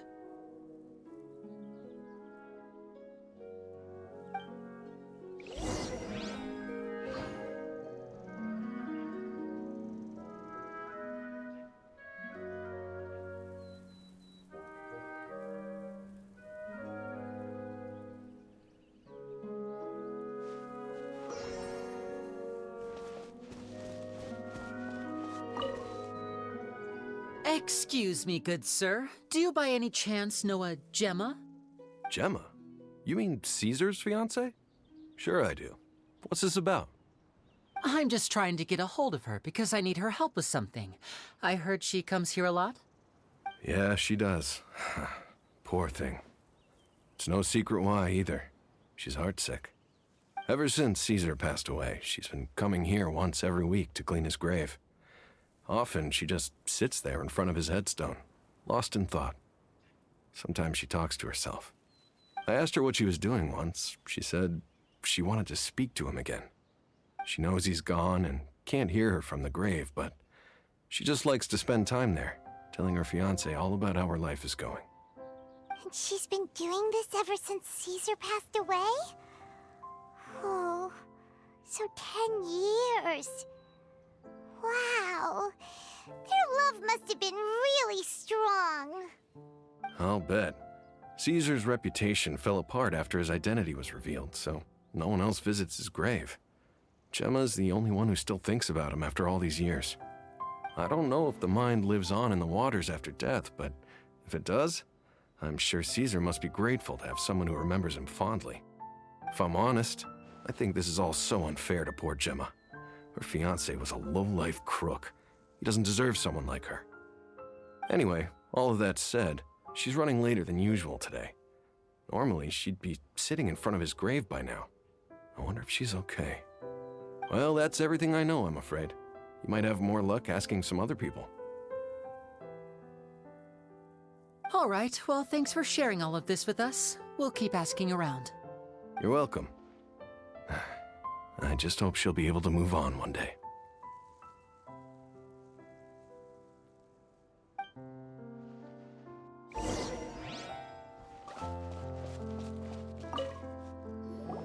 Did you hear the news? They're saying the Phantom Weasel's back. You're kidding. Wait, isn't he dead? I don't know anymore. All sorts of news flying around nowadays. I can never tell what's true and what isn't. But what if, just hypothetically, I mean, what if this weasel's the real deal and Caesar was framed? Called it. Seriously, 10 years ago, on the day it all went down, I said to myself, you know what? This guy's been set up. The Caesar I knew was a good guy. He gave balloons to children on the street, for Pete's sake. What, are we supposed to believe that he was a balloon thief or something? Give me a break. Oh, please. Weren't you the one cursing his name to high heaven when the police announced the news? You were all, that gosh darn lousy son of a, you think you know a guy, or words to that effect. Wait, did I say that? I don't seem to recall. Hello there. Sorry for disturbing you, but I couldn't help but notice you were discussing the Phantom Weasel. We're actually quite interested in this topic as well, but we're struggling to get to the bottom of it. Do you think you could spare a moment to tell us a little bit about Caesar? You've come to the right people. Yep, I was there. Back when Caesar used to perform magic tricks on the street. He was a great magician. The best trick I ever saw him do was pop a transparent balloon, only for a whole bunch of doves to fly out from the inside. I was right up close and didn't blink or look away once, but for the life of me, I still don't have the faintest clue how he pulled it off. Really incredible stuff. I saw him perform too. He always used to bring some gifts along for the kids who came to watch his show, and he'd hand them out after he was done. Sometimes he even got the kids to write their wishes down, and then he'd make the items on the wish list appear in his next show. Huh. He doesn't sound like such a bad guy. But after he died, there were also rumors that he used the wish list to find out what was precious to people, with the intent to steal it later. As I'm sure you know, the Phantom Weasel would steal just about anything from anyone. Whatever the case, now that the Weasel is back, Caesar's become a hot topic once more. I bet Gemma must be pleased. If Caesar's name gets cleared, maybe it'll finally give her some solace after all this time. No, speak of the devil. That's her over there. If you've got any more questions about Caesar, she's definitely the one to ask.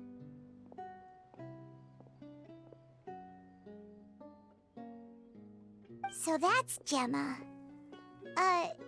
Is it just Paimon, or does it look like something's wrong? Wait, it looks like she's injured. Come on, let's see if she's okay.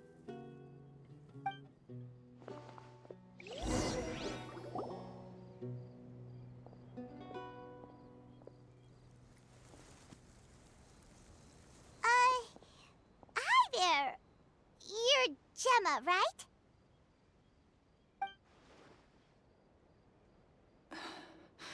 Who's asking? Don't be afraid. We mean no harm.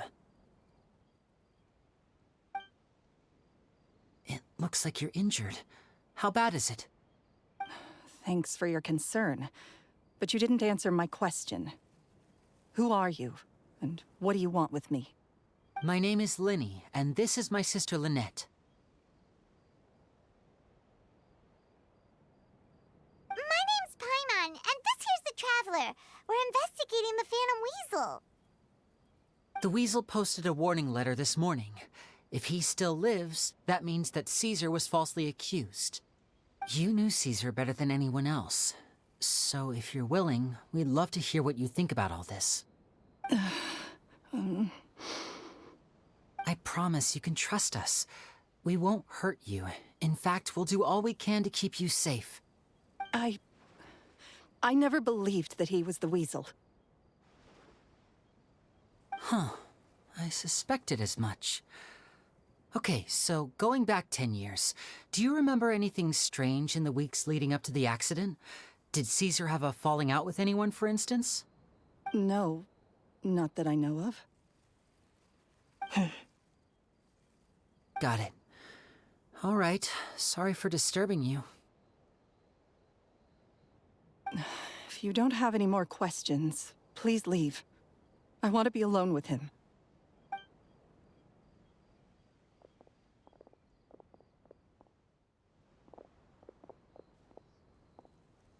Judging by the look on her face, there's definitely something fishy about her. She's lying. She definitely knows something. That's fair. We're just a bunch of strangers who showed up and started questioning her about things that happened a whole decade ago. It makes sense that she'd be wary around us. In any case, I doubt we'll get any further here, so let's call it a day. Meet me outside Hotel de Boer tomorrow, and then we'll start the next step of our plan.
Crush! There is no escape! Beg for mercy.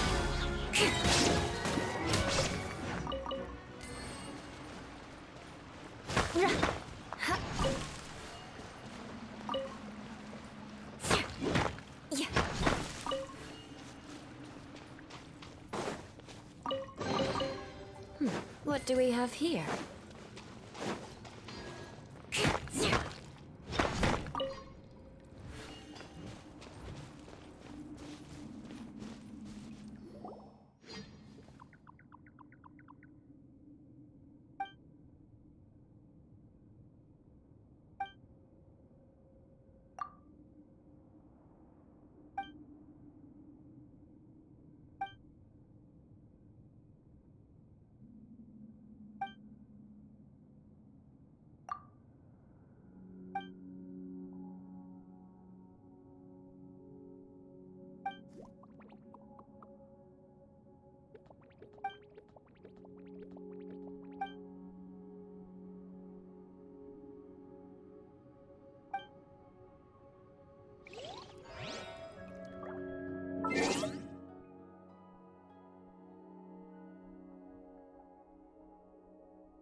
More speed.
Is this an answer from this world?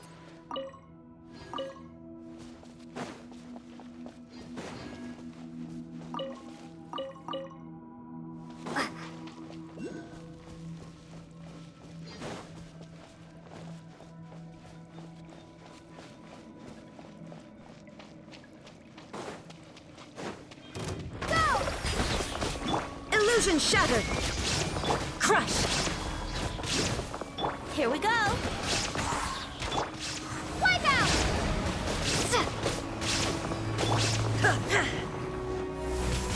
Ha! There is no escape! Beg for mercy. Go! Illusion shattered! Crush! Water jet!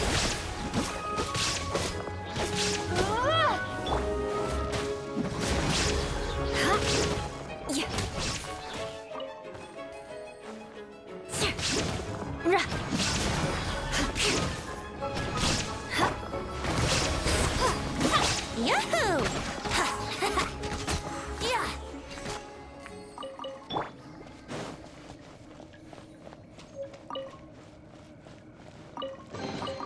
Is this an answer from this world?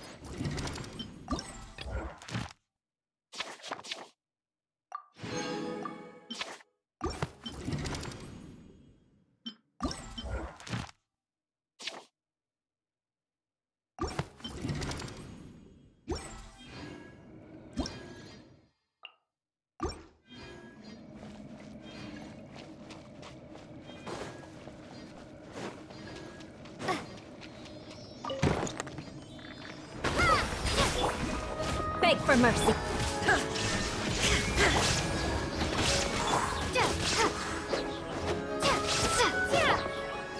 Crush!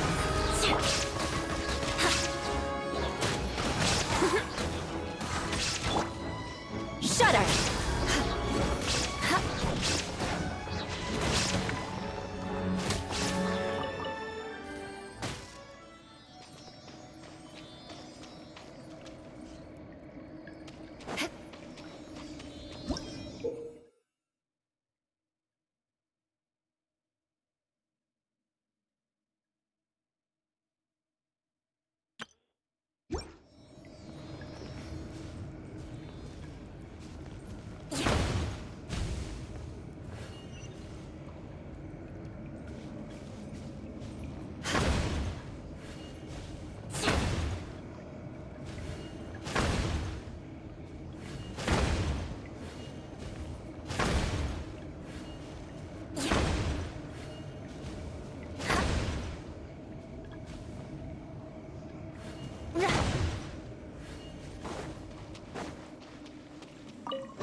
At least good luck doesn't discriminate by clan.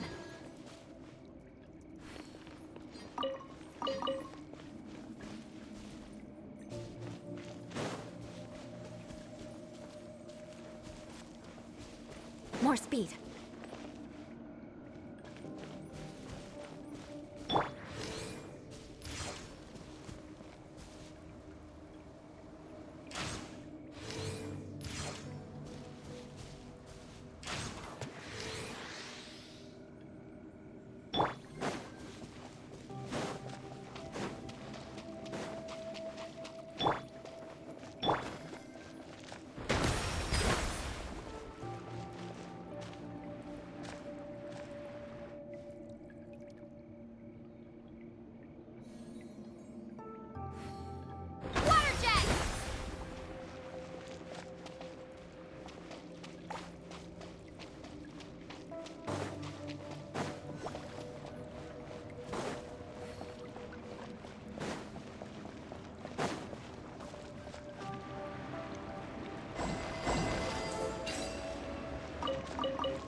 I'll keep this close.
What a find! I wonder how many bottles this will be worth.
this an answer from this world?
Freeze to the core!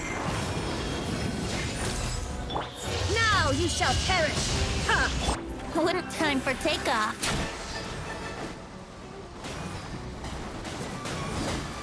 Beg for mercy! Ha! Shine down!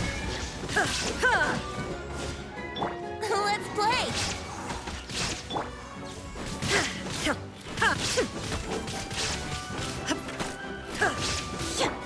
Water jet!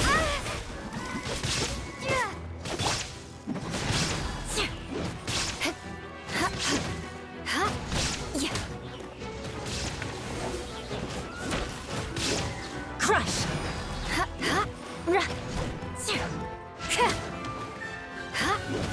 Shudder!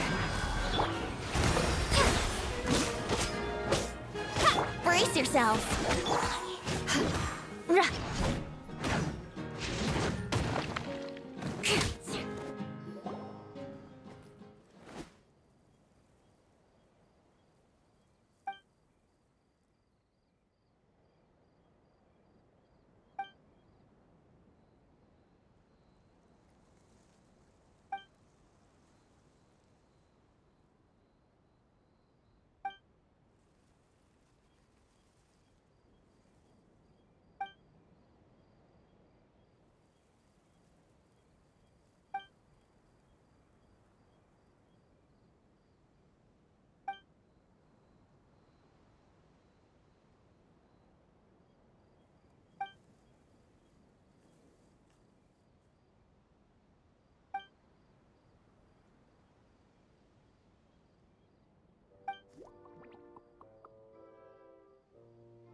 More speed.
More speed.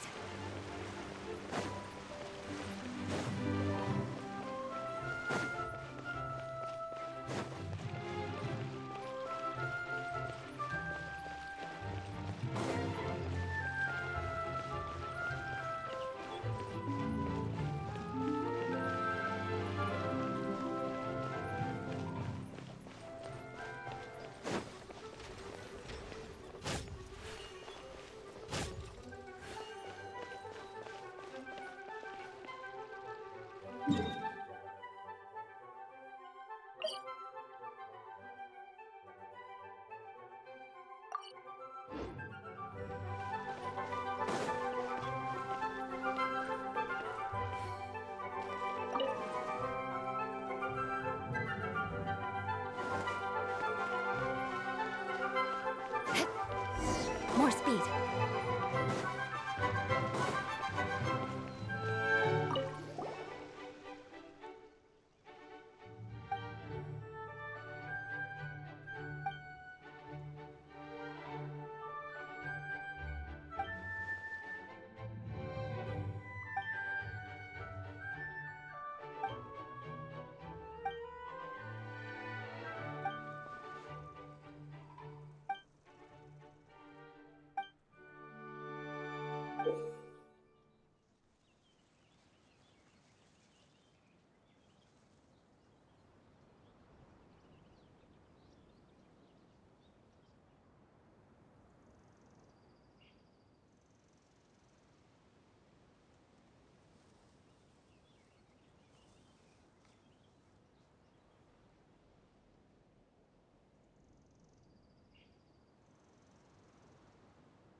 Good grief! Beg for mercy. There is no escape!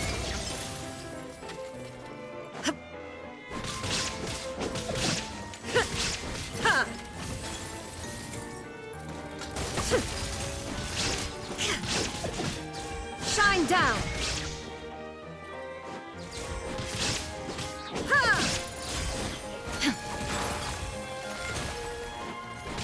Illusion shattered!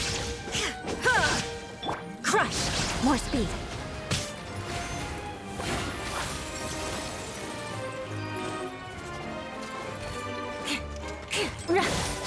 More speed!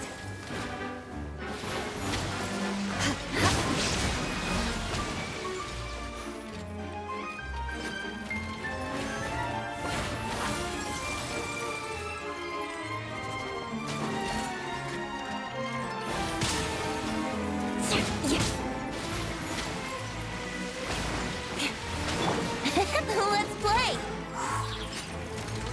How rude!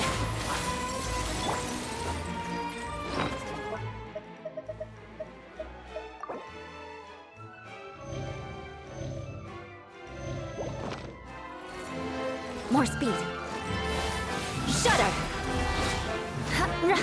Torn to oblivion! There is no escape!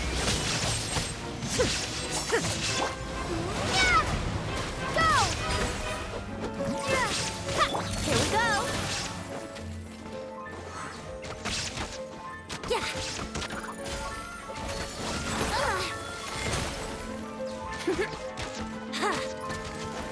Brace yourself. Crush. Yeah. Beg for mercy. Let's play. Yeah. Here we go.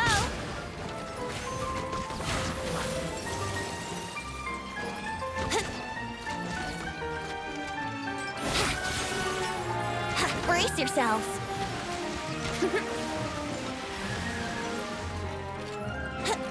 Think you can get away? Flood of frost.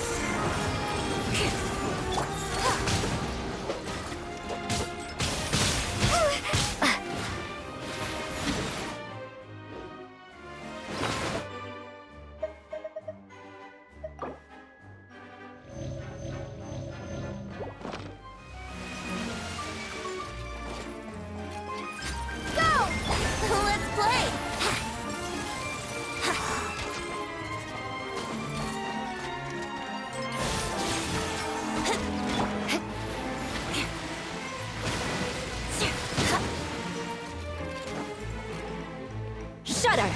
Yahoo!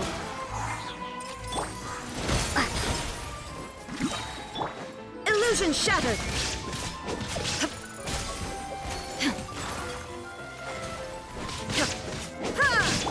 Wipe out!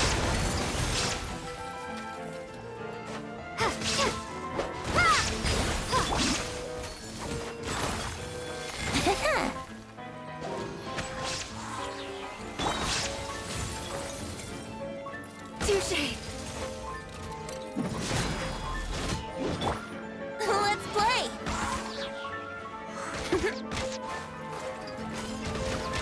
Yeah! Wouldn't gliding be fast? Yeah! Here we go!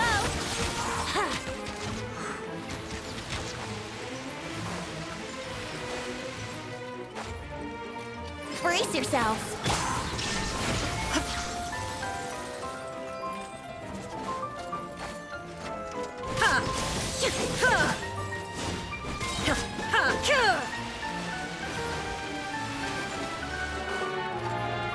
Wouldn't gliding be faster? Yeah.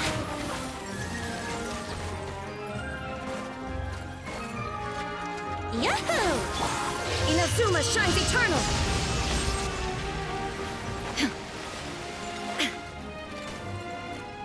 There is no... Brace yourself!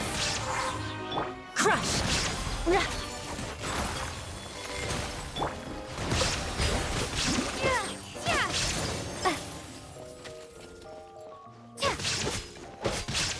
Here we go!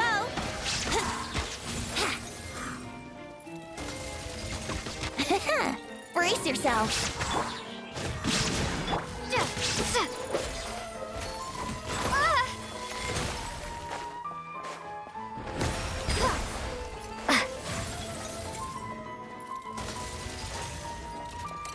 Bombs away!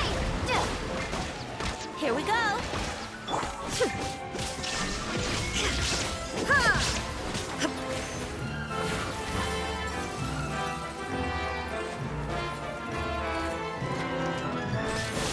Illusion shattered!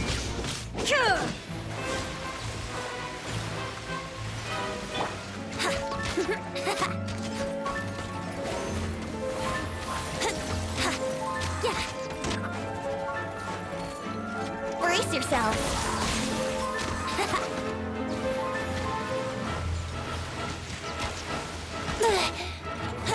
Yahoo! Yeah. Here we go!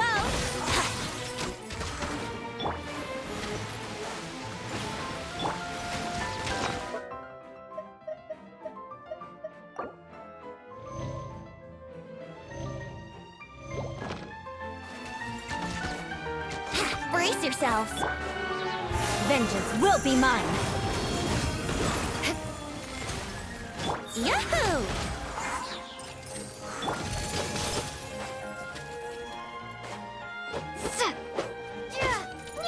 Water jet! Beg for mercy.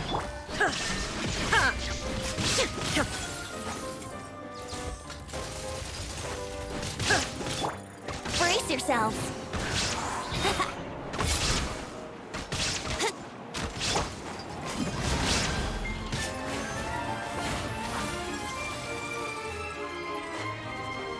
Crush.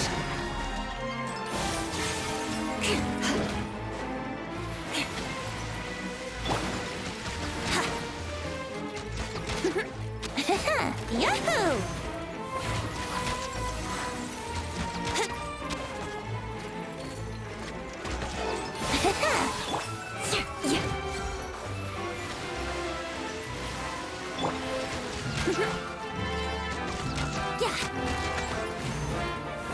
Here we go.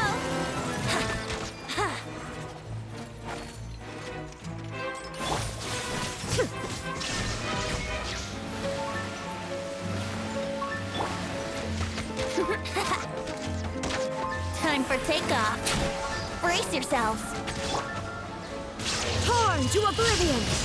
There is no escape! Water jet! Shine down!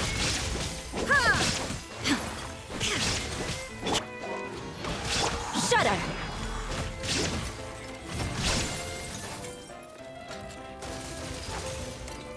Rack and ruin!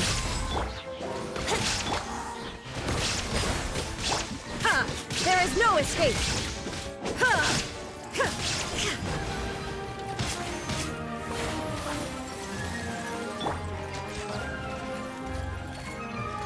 Here we go! Beg for mercy! Brace yourselves!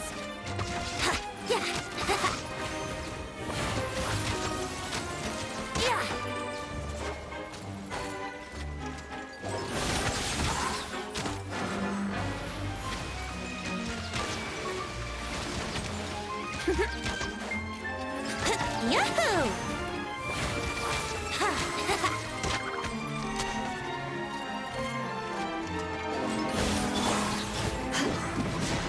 More speed.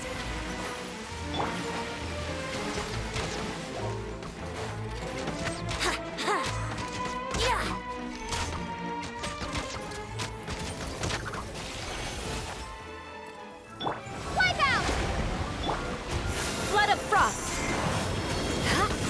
Shudder. Here we go.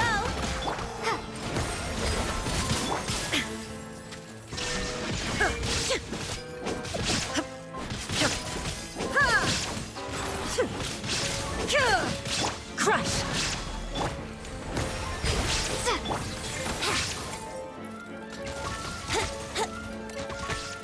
Brace yourself. Now you shall perish!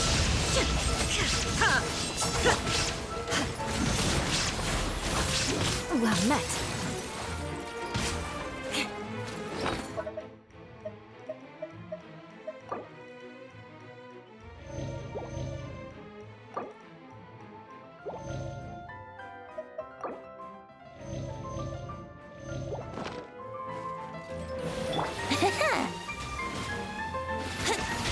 Yahoo!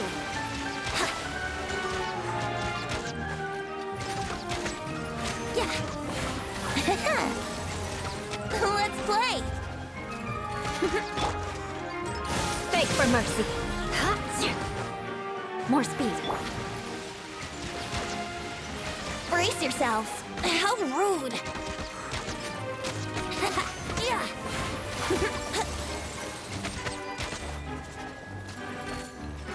Here we go.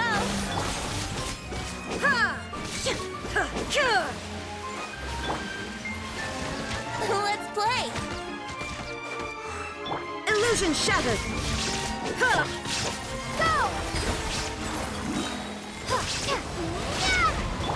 Brace yourself.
aristocratic etiquette is all just for show. Just...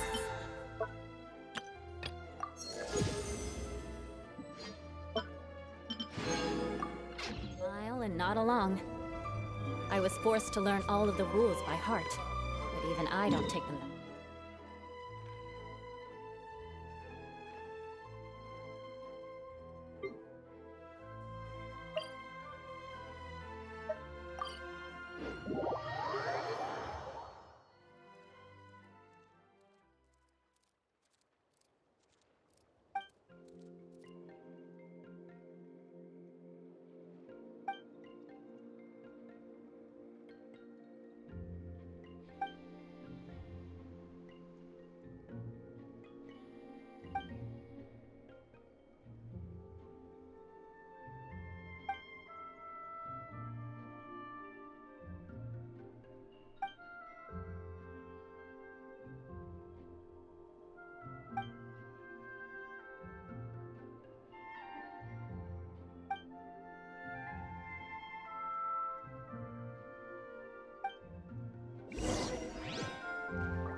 can get away.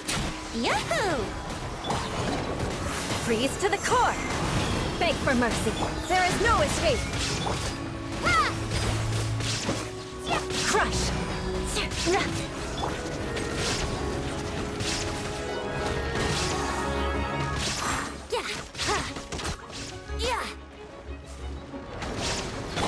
Shudder. Water jet! Wipe out! Inazuma shines eternal. Time for takeoff. Brace yourself. Illusion shattered. Beg for mercy.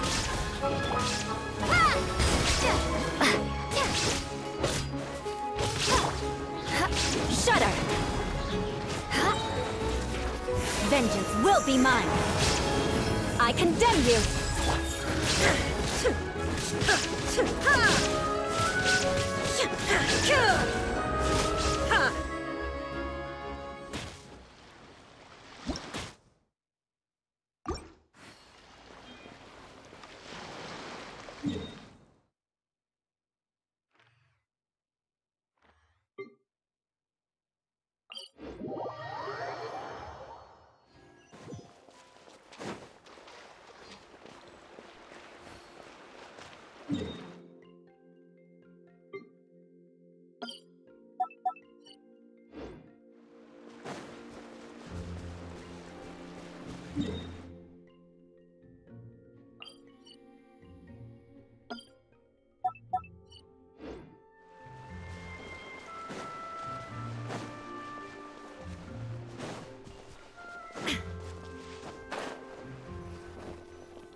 answer from this world?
for mercy. Shudder. Illusion shattered.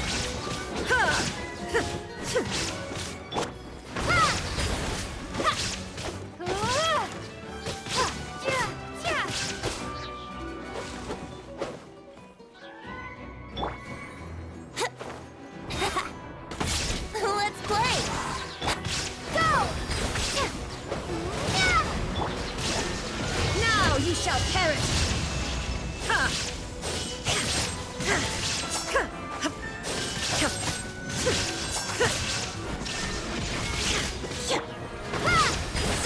Beg for mercy.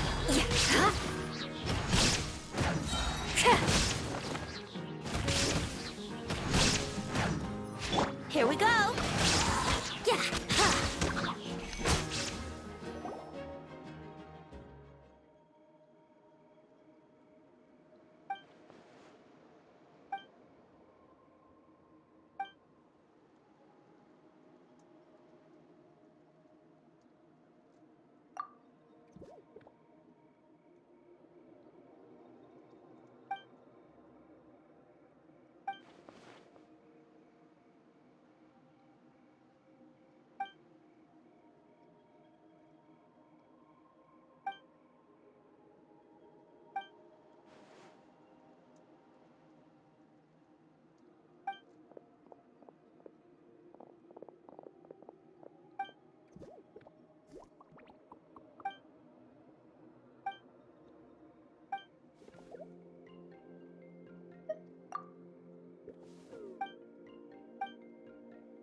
no escape!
well-earned rest.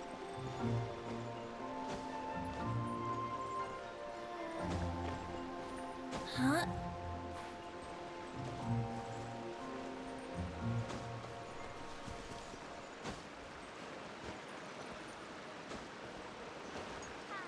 Would you be willing to participate in an interview?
Wouldn't gliding be faster?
Wouldn't gliding be faster?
another second in this village.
this an answer from this world?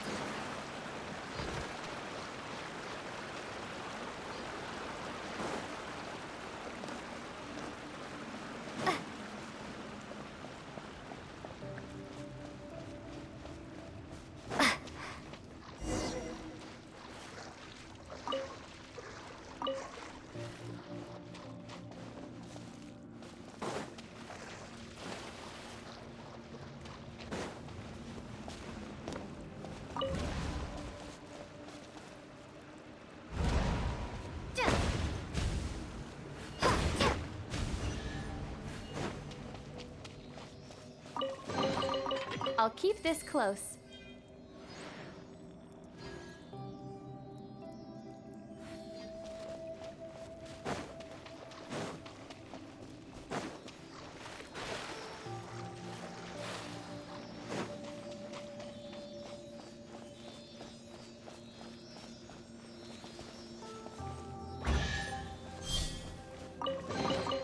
Is this an answer from this world?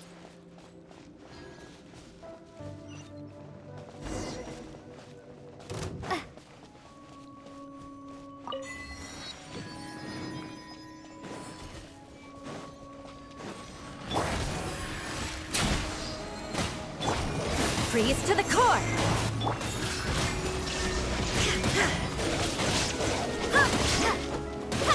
Water jet! Yahoo! Crush! Bombs away! Let's play! Shudder! Illusion shattered!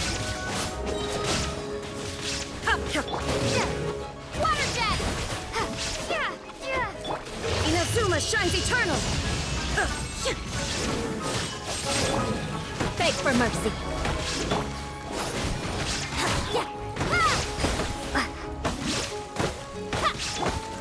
Rack and ruin!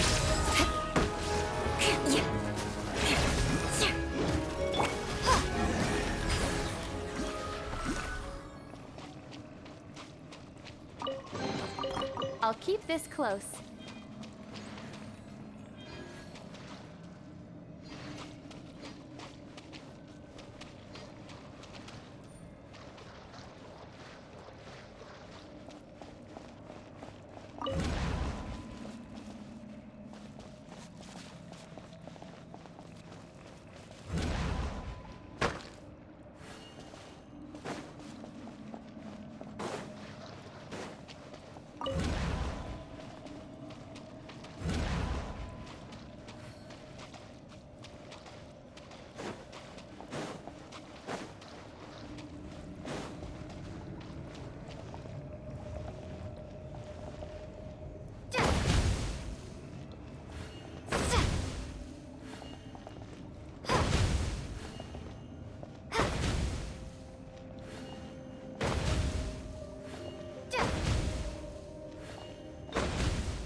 reward on the road.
A reward on the road.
vengeance will be mine! More speed.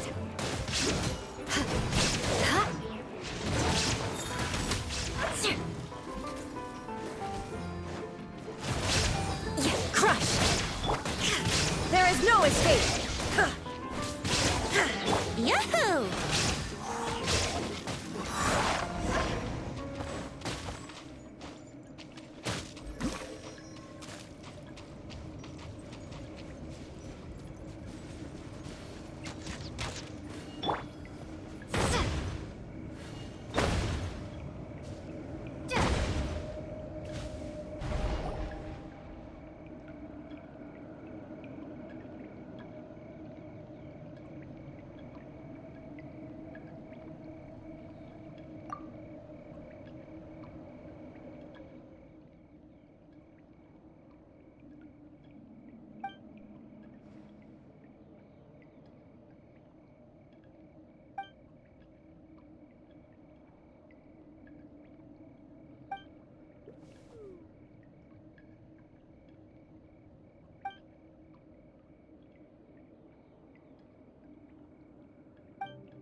Illusion shattered!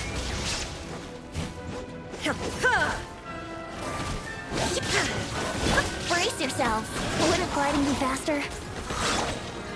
Go!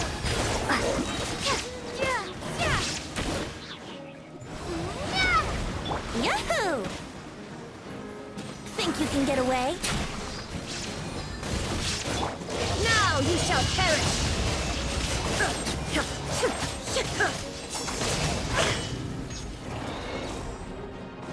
Shine down!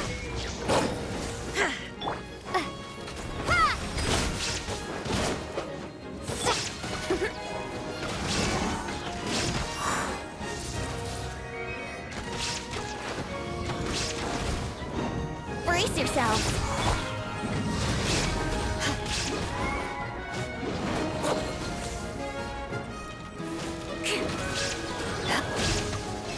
Let's play!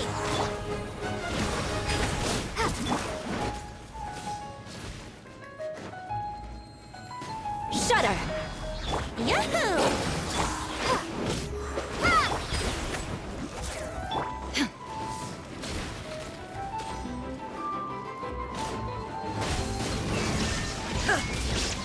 Beg for mercy. Time for takeoff.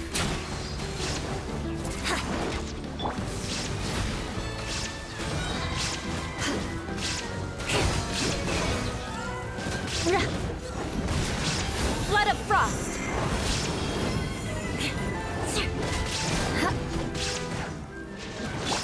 Torn to oblivion! Illusion Wipe out!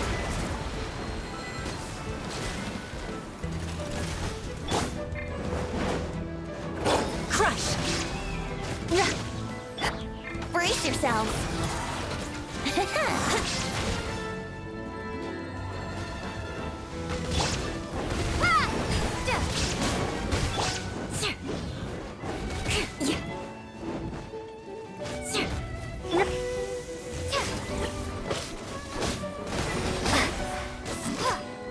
Let's play!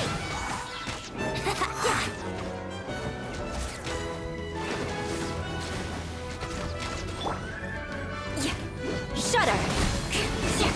Go! Brace yourselves!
Let's put...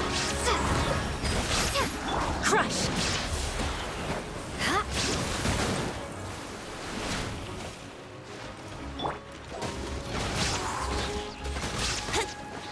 Illusion shattered!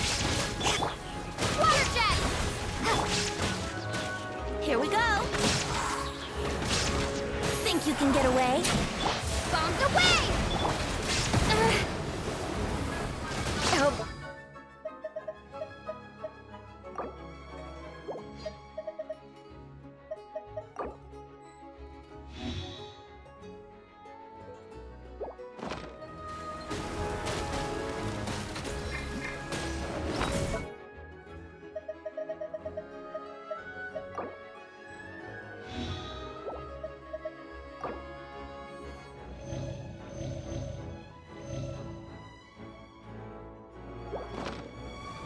Water jet!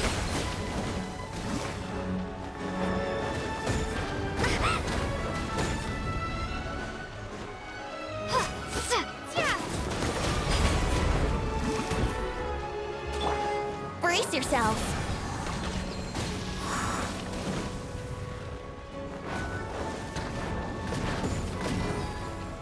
Yahoo! Now you shall perish! There is no escape!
Illusion shattered!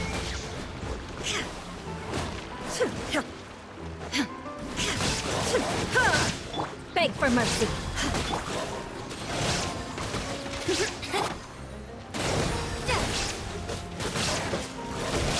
Shudder!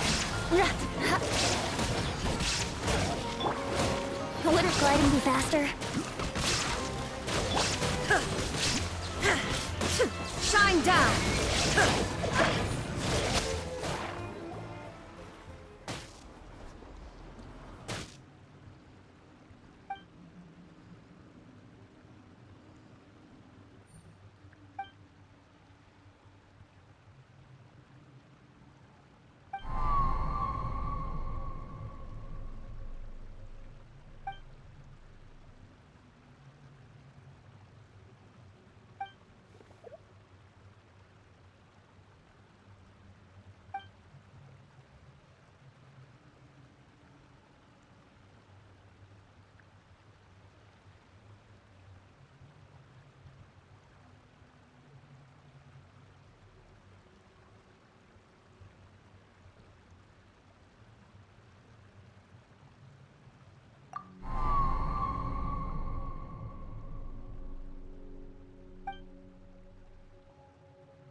Beg for mercy. There is no escape.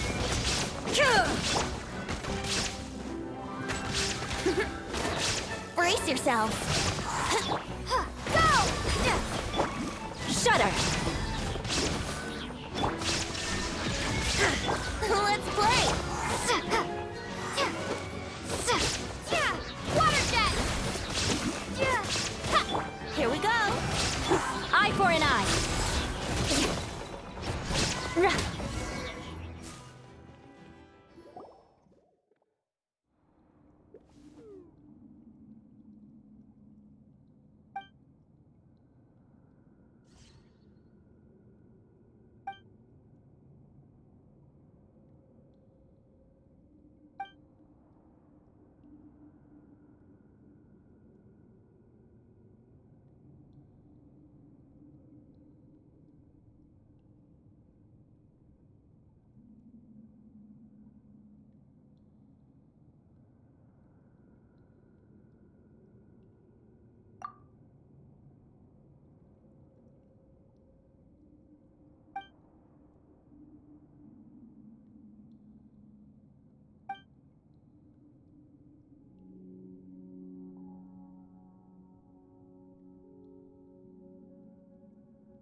Rack and ruin.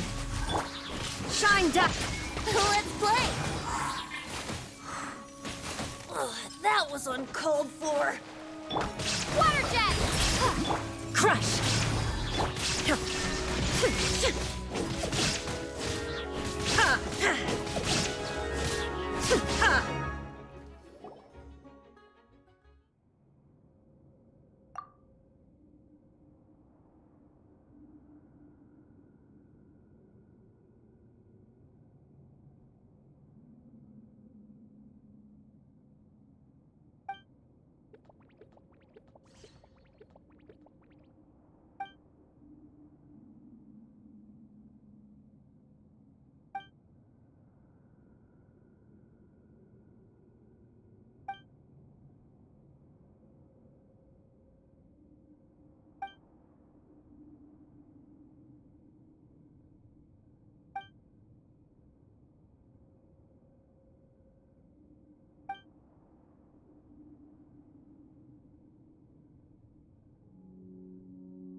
Illusion shattered!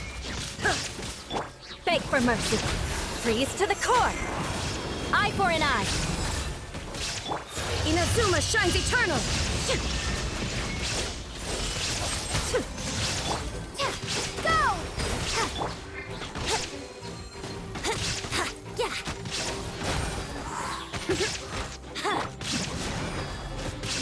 Shine down!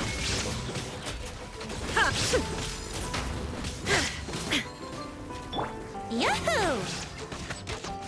Yeah.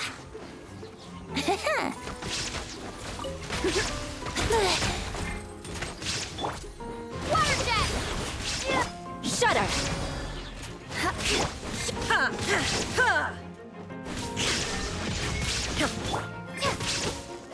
Go!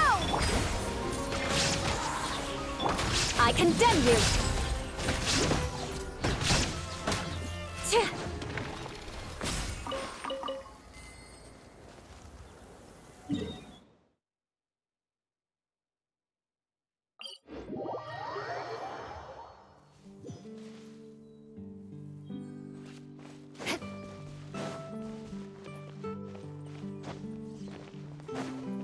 More speed.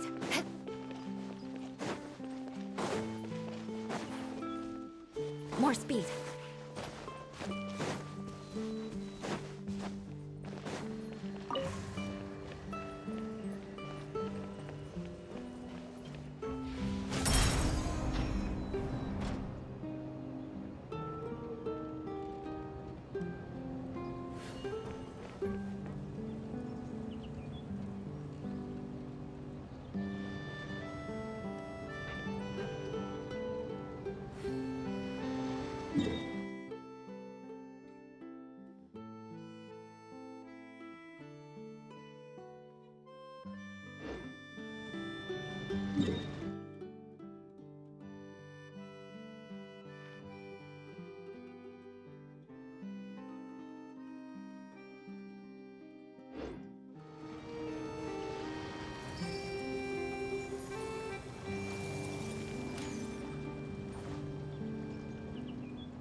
time for takeoff.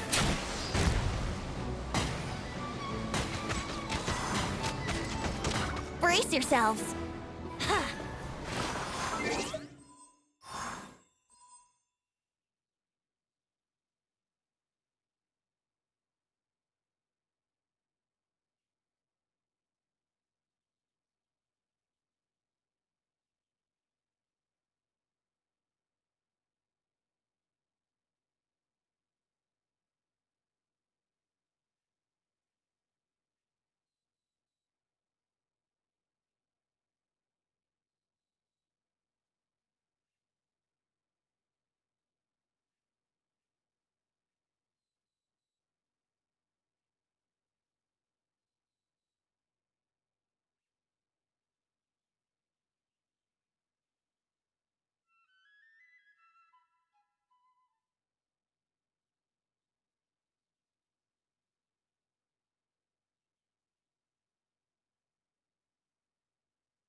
Wouldn't gliding be faster?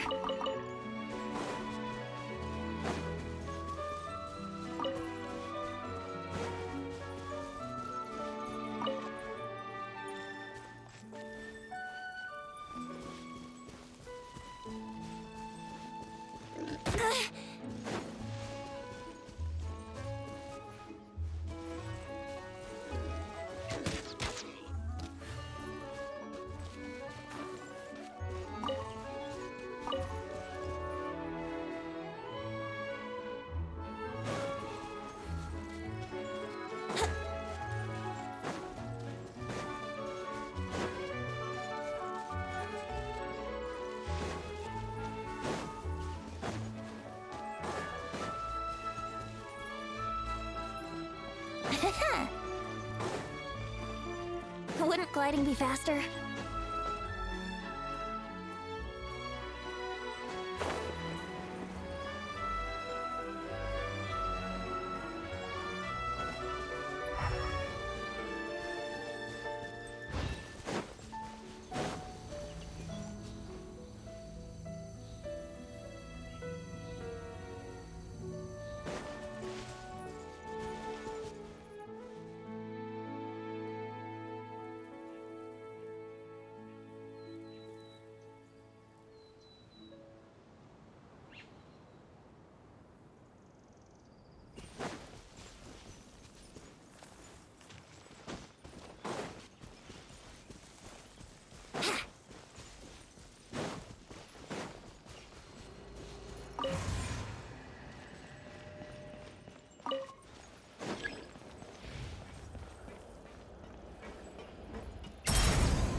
Right now, I wish I was sitting at the top of a tree, looking out over a meadow, cider in hand. Let's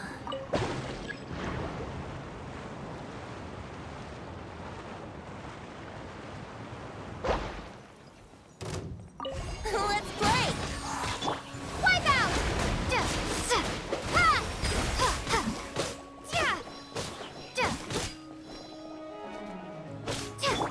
Torn to oblivion!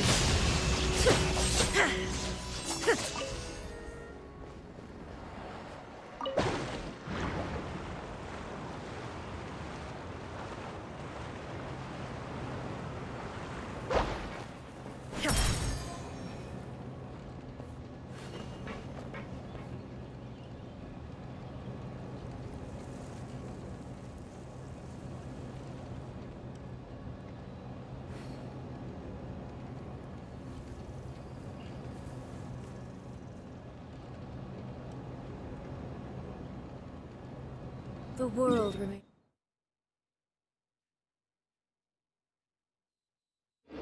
constant over the centuries. But human life is like the dew at dawn, or a bubble rising through water. Transitory.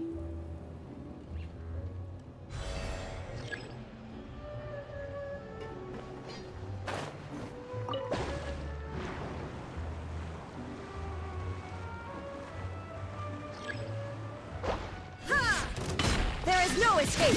Ha! Ha! Crush! Here we go! Ha! Yeah! Ha! Yeah! Yeah! Ha! Yeah!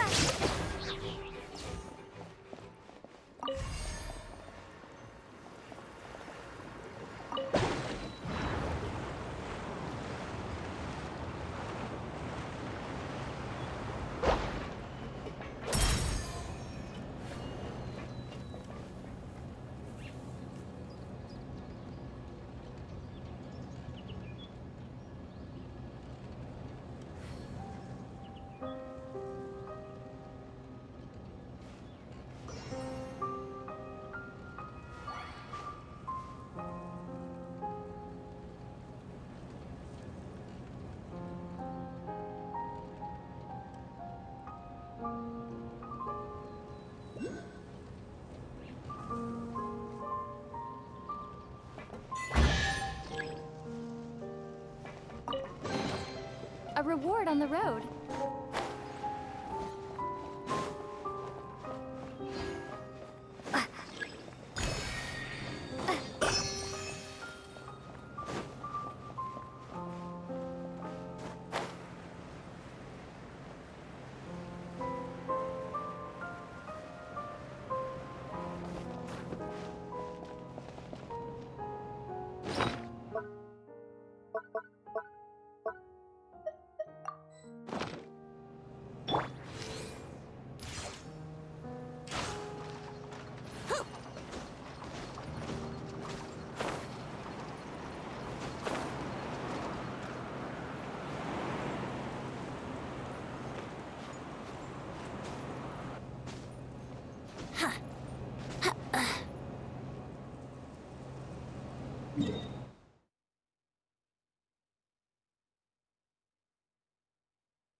Come on, traveler, let's go.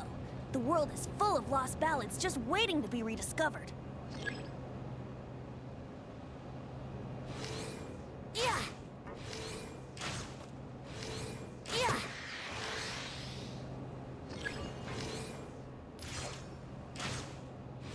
Yeah. Yeah. Yeah.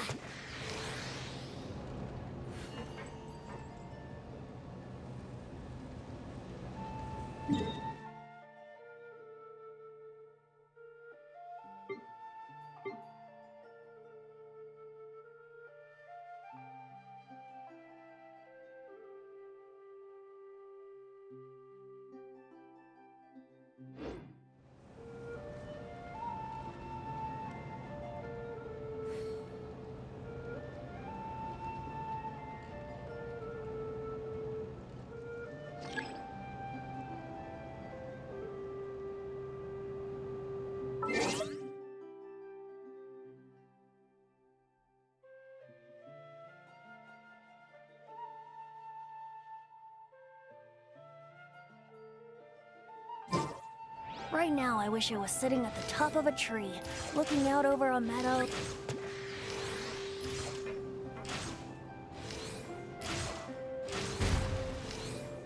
Yeah.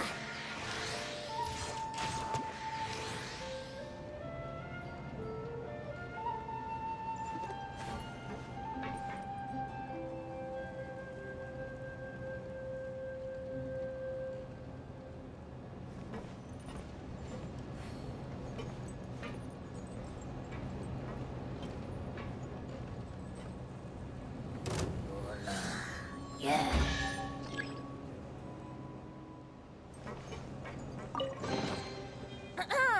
Have you heard the Ballad of the Treasure Chest?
Yahoo!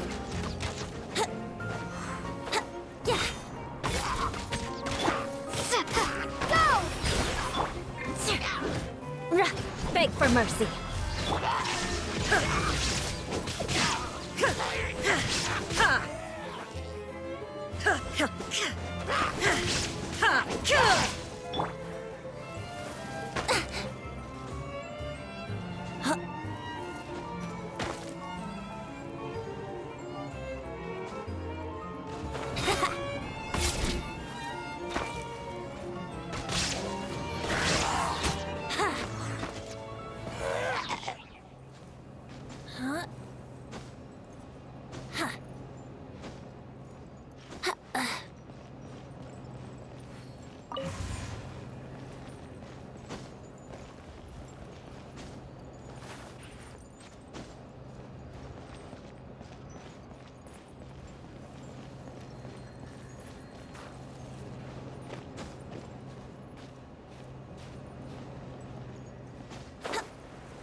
Barbados. Wait a minute.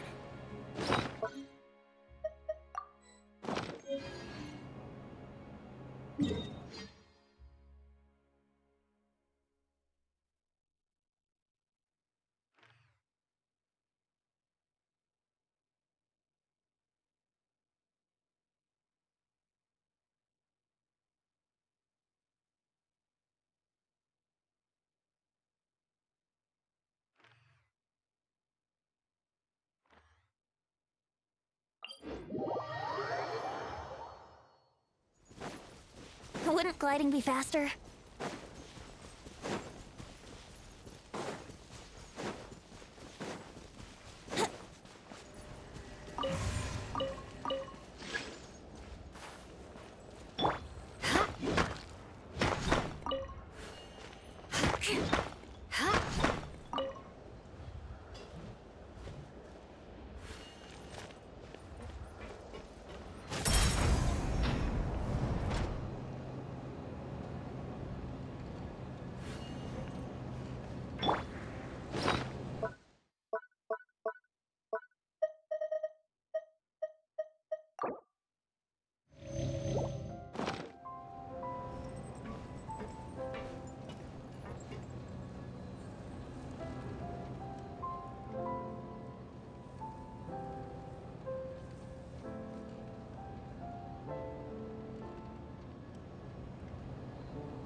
heard the ballad of the treasure chest.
My perception has been heightened.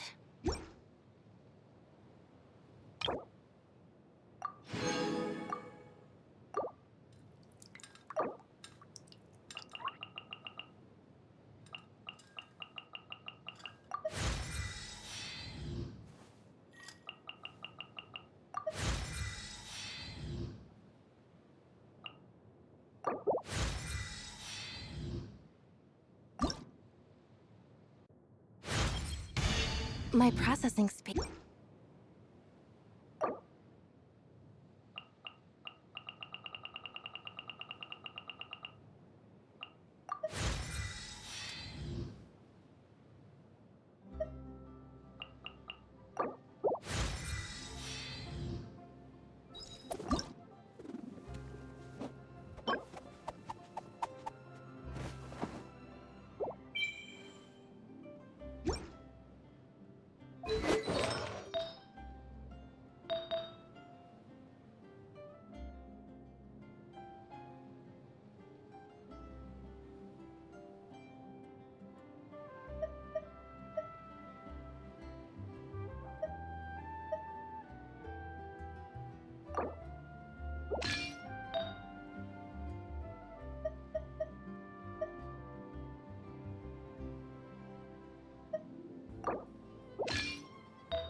I'll keep this close.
Think you can get away?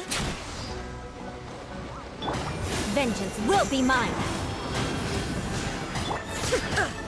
Illusion shattered!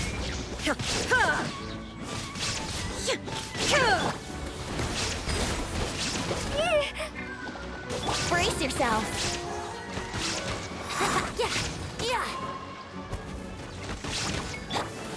Crush!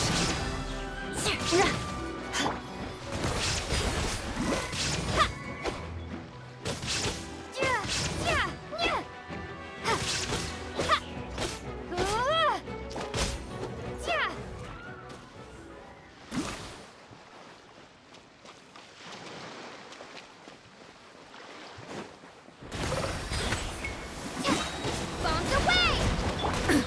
Absurd! Shine down! Now you shall perish!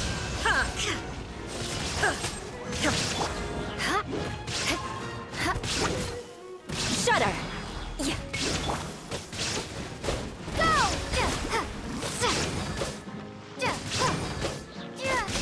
Here we go! Crush! Brace yourself!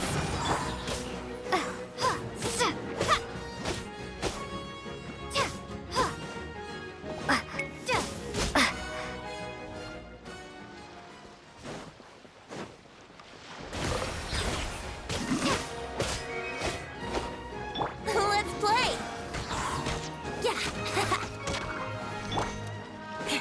Shudder!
Time for takeoff.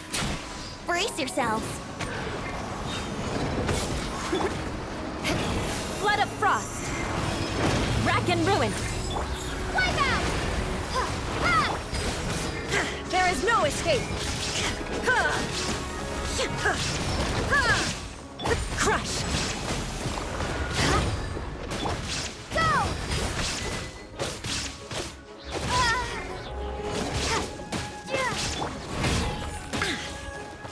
Wouldn't gliding be faster? Yeah. Wouldn't gliding be faster?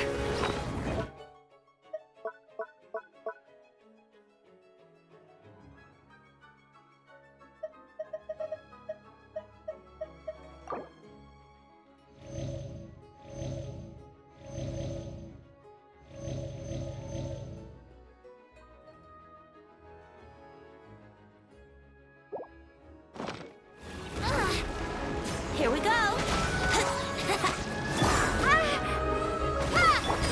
Torn to oblivion!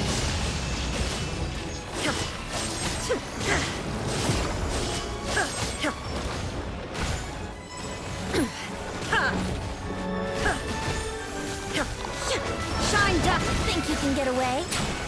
Let's play.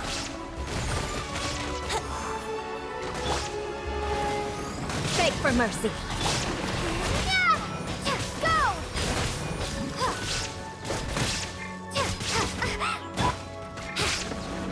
Brace yourselves. Shudder! Crush! Vengeance will be mine! Shudder!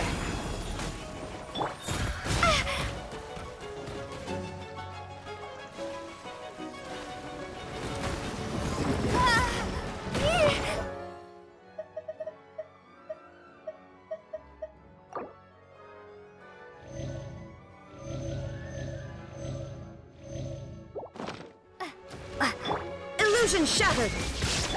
Beg for mercy. Water jet!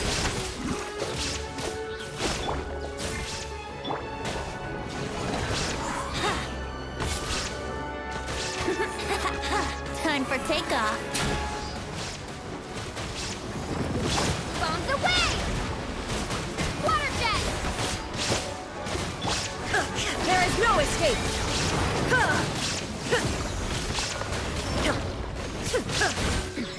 Remove all obstacles.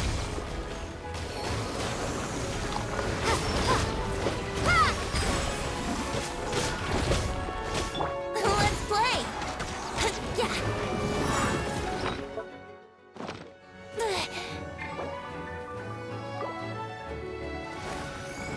Yahoo! Shudder! Beg for mercy. Touché. Good grief.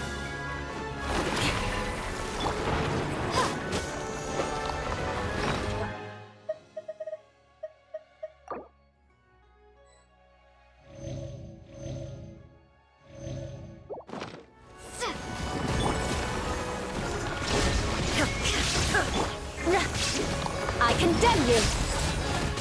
Oh, no. My lyre is broken. Crush!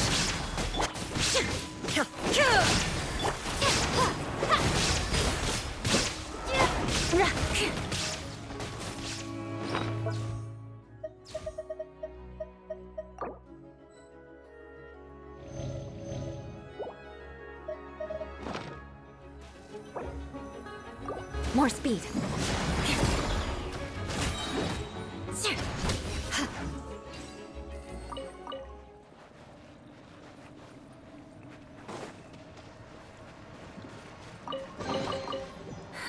At least good luck doesn't discriminate.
What kind of fodder should I use this time?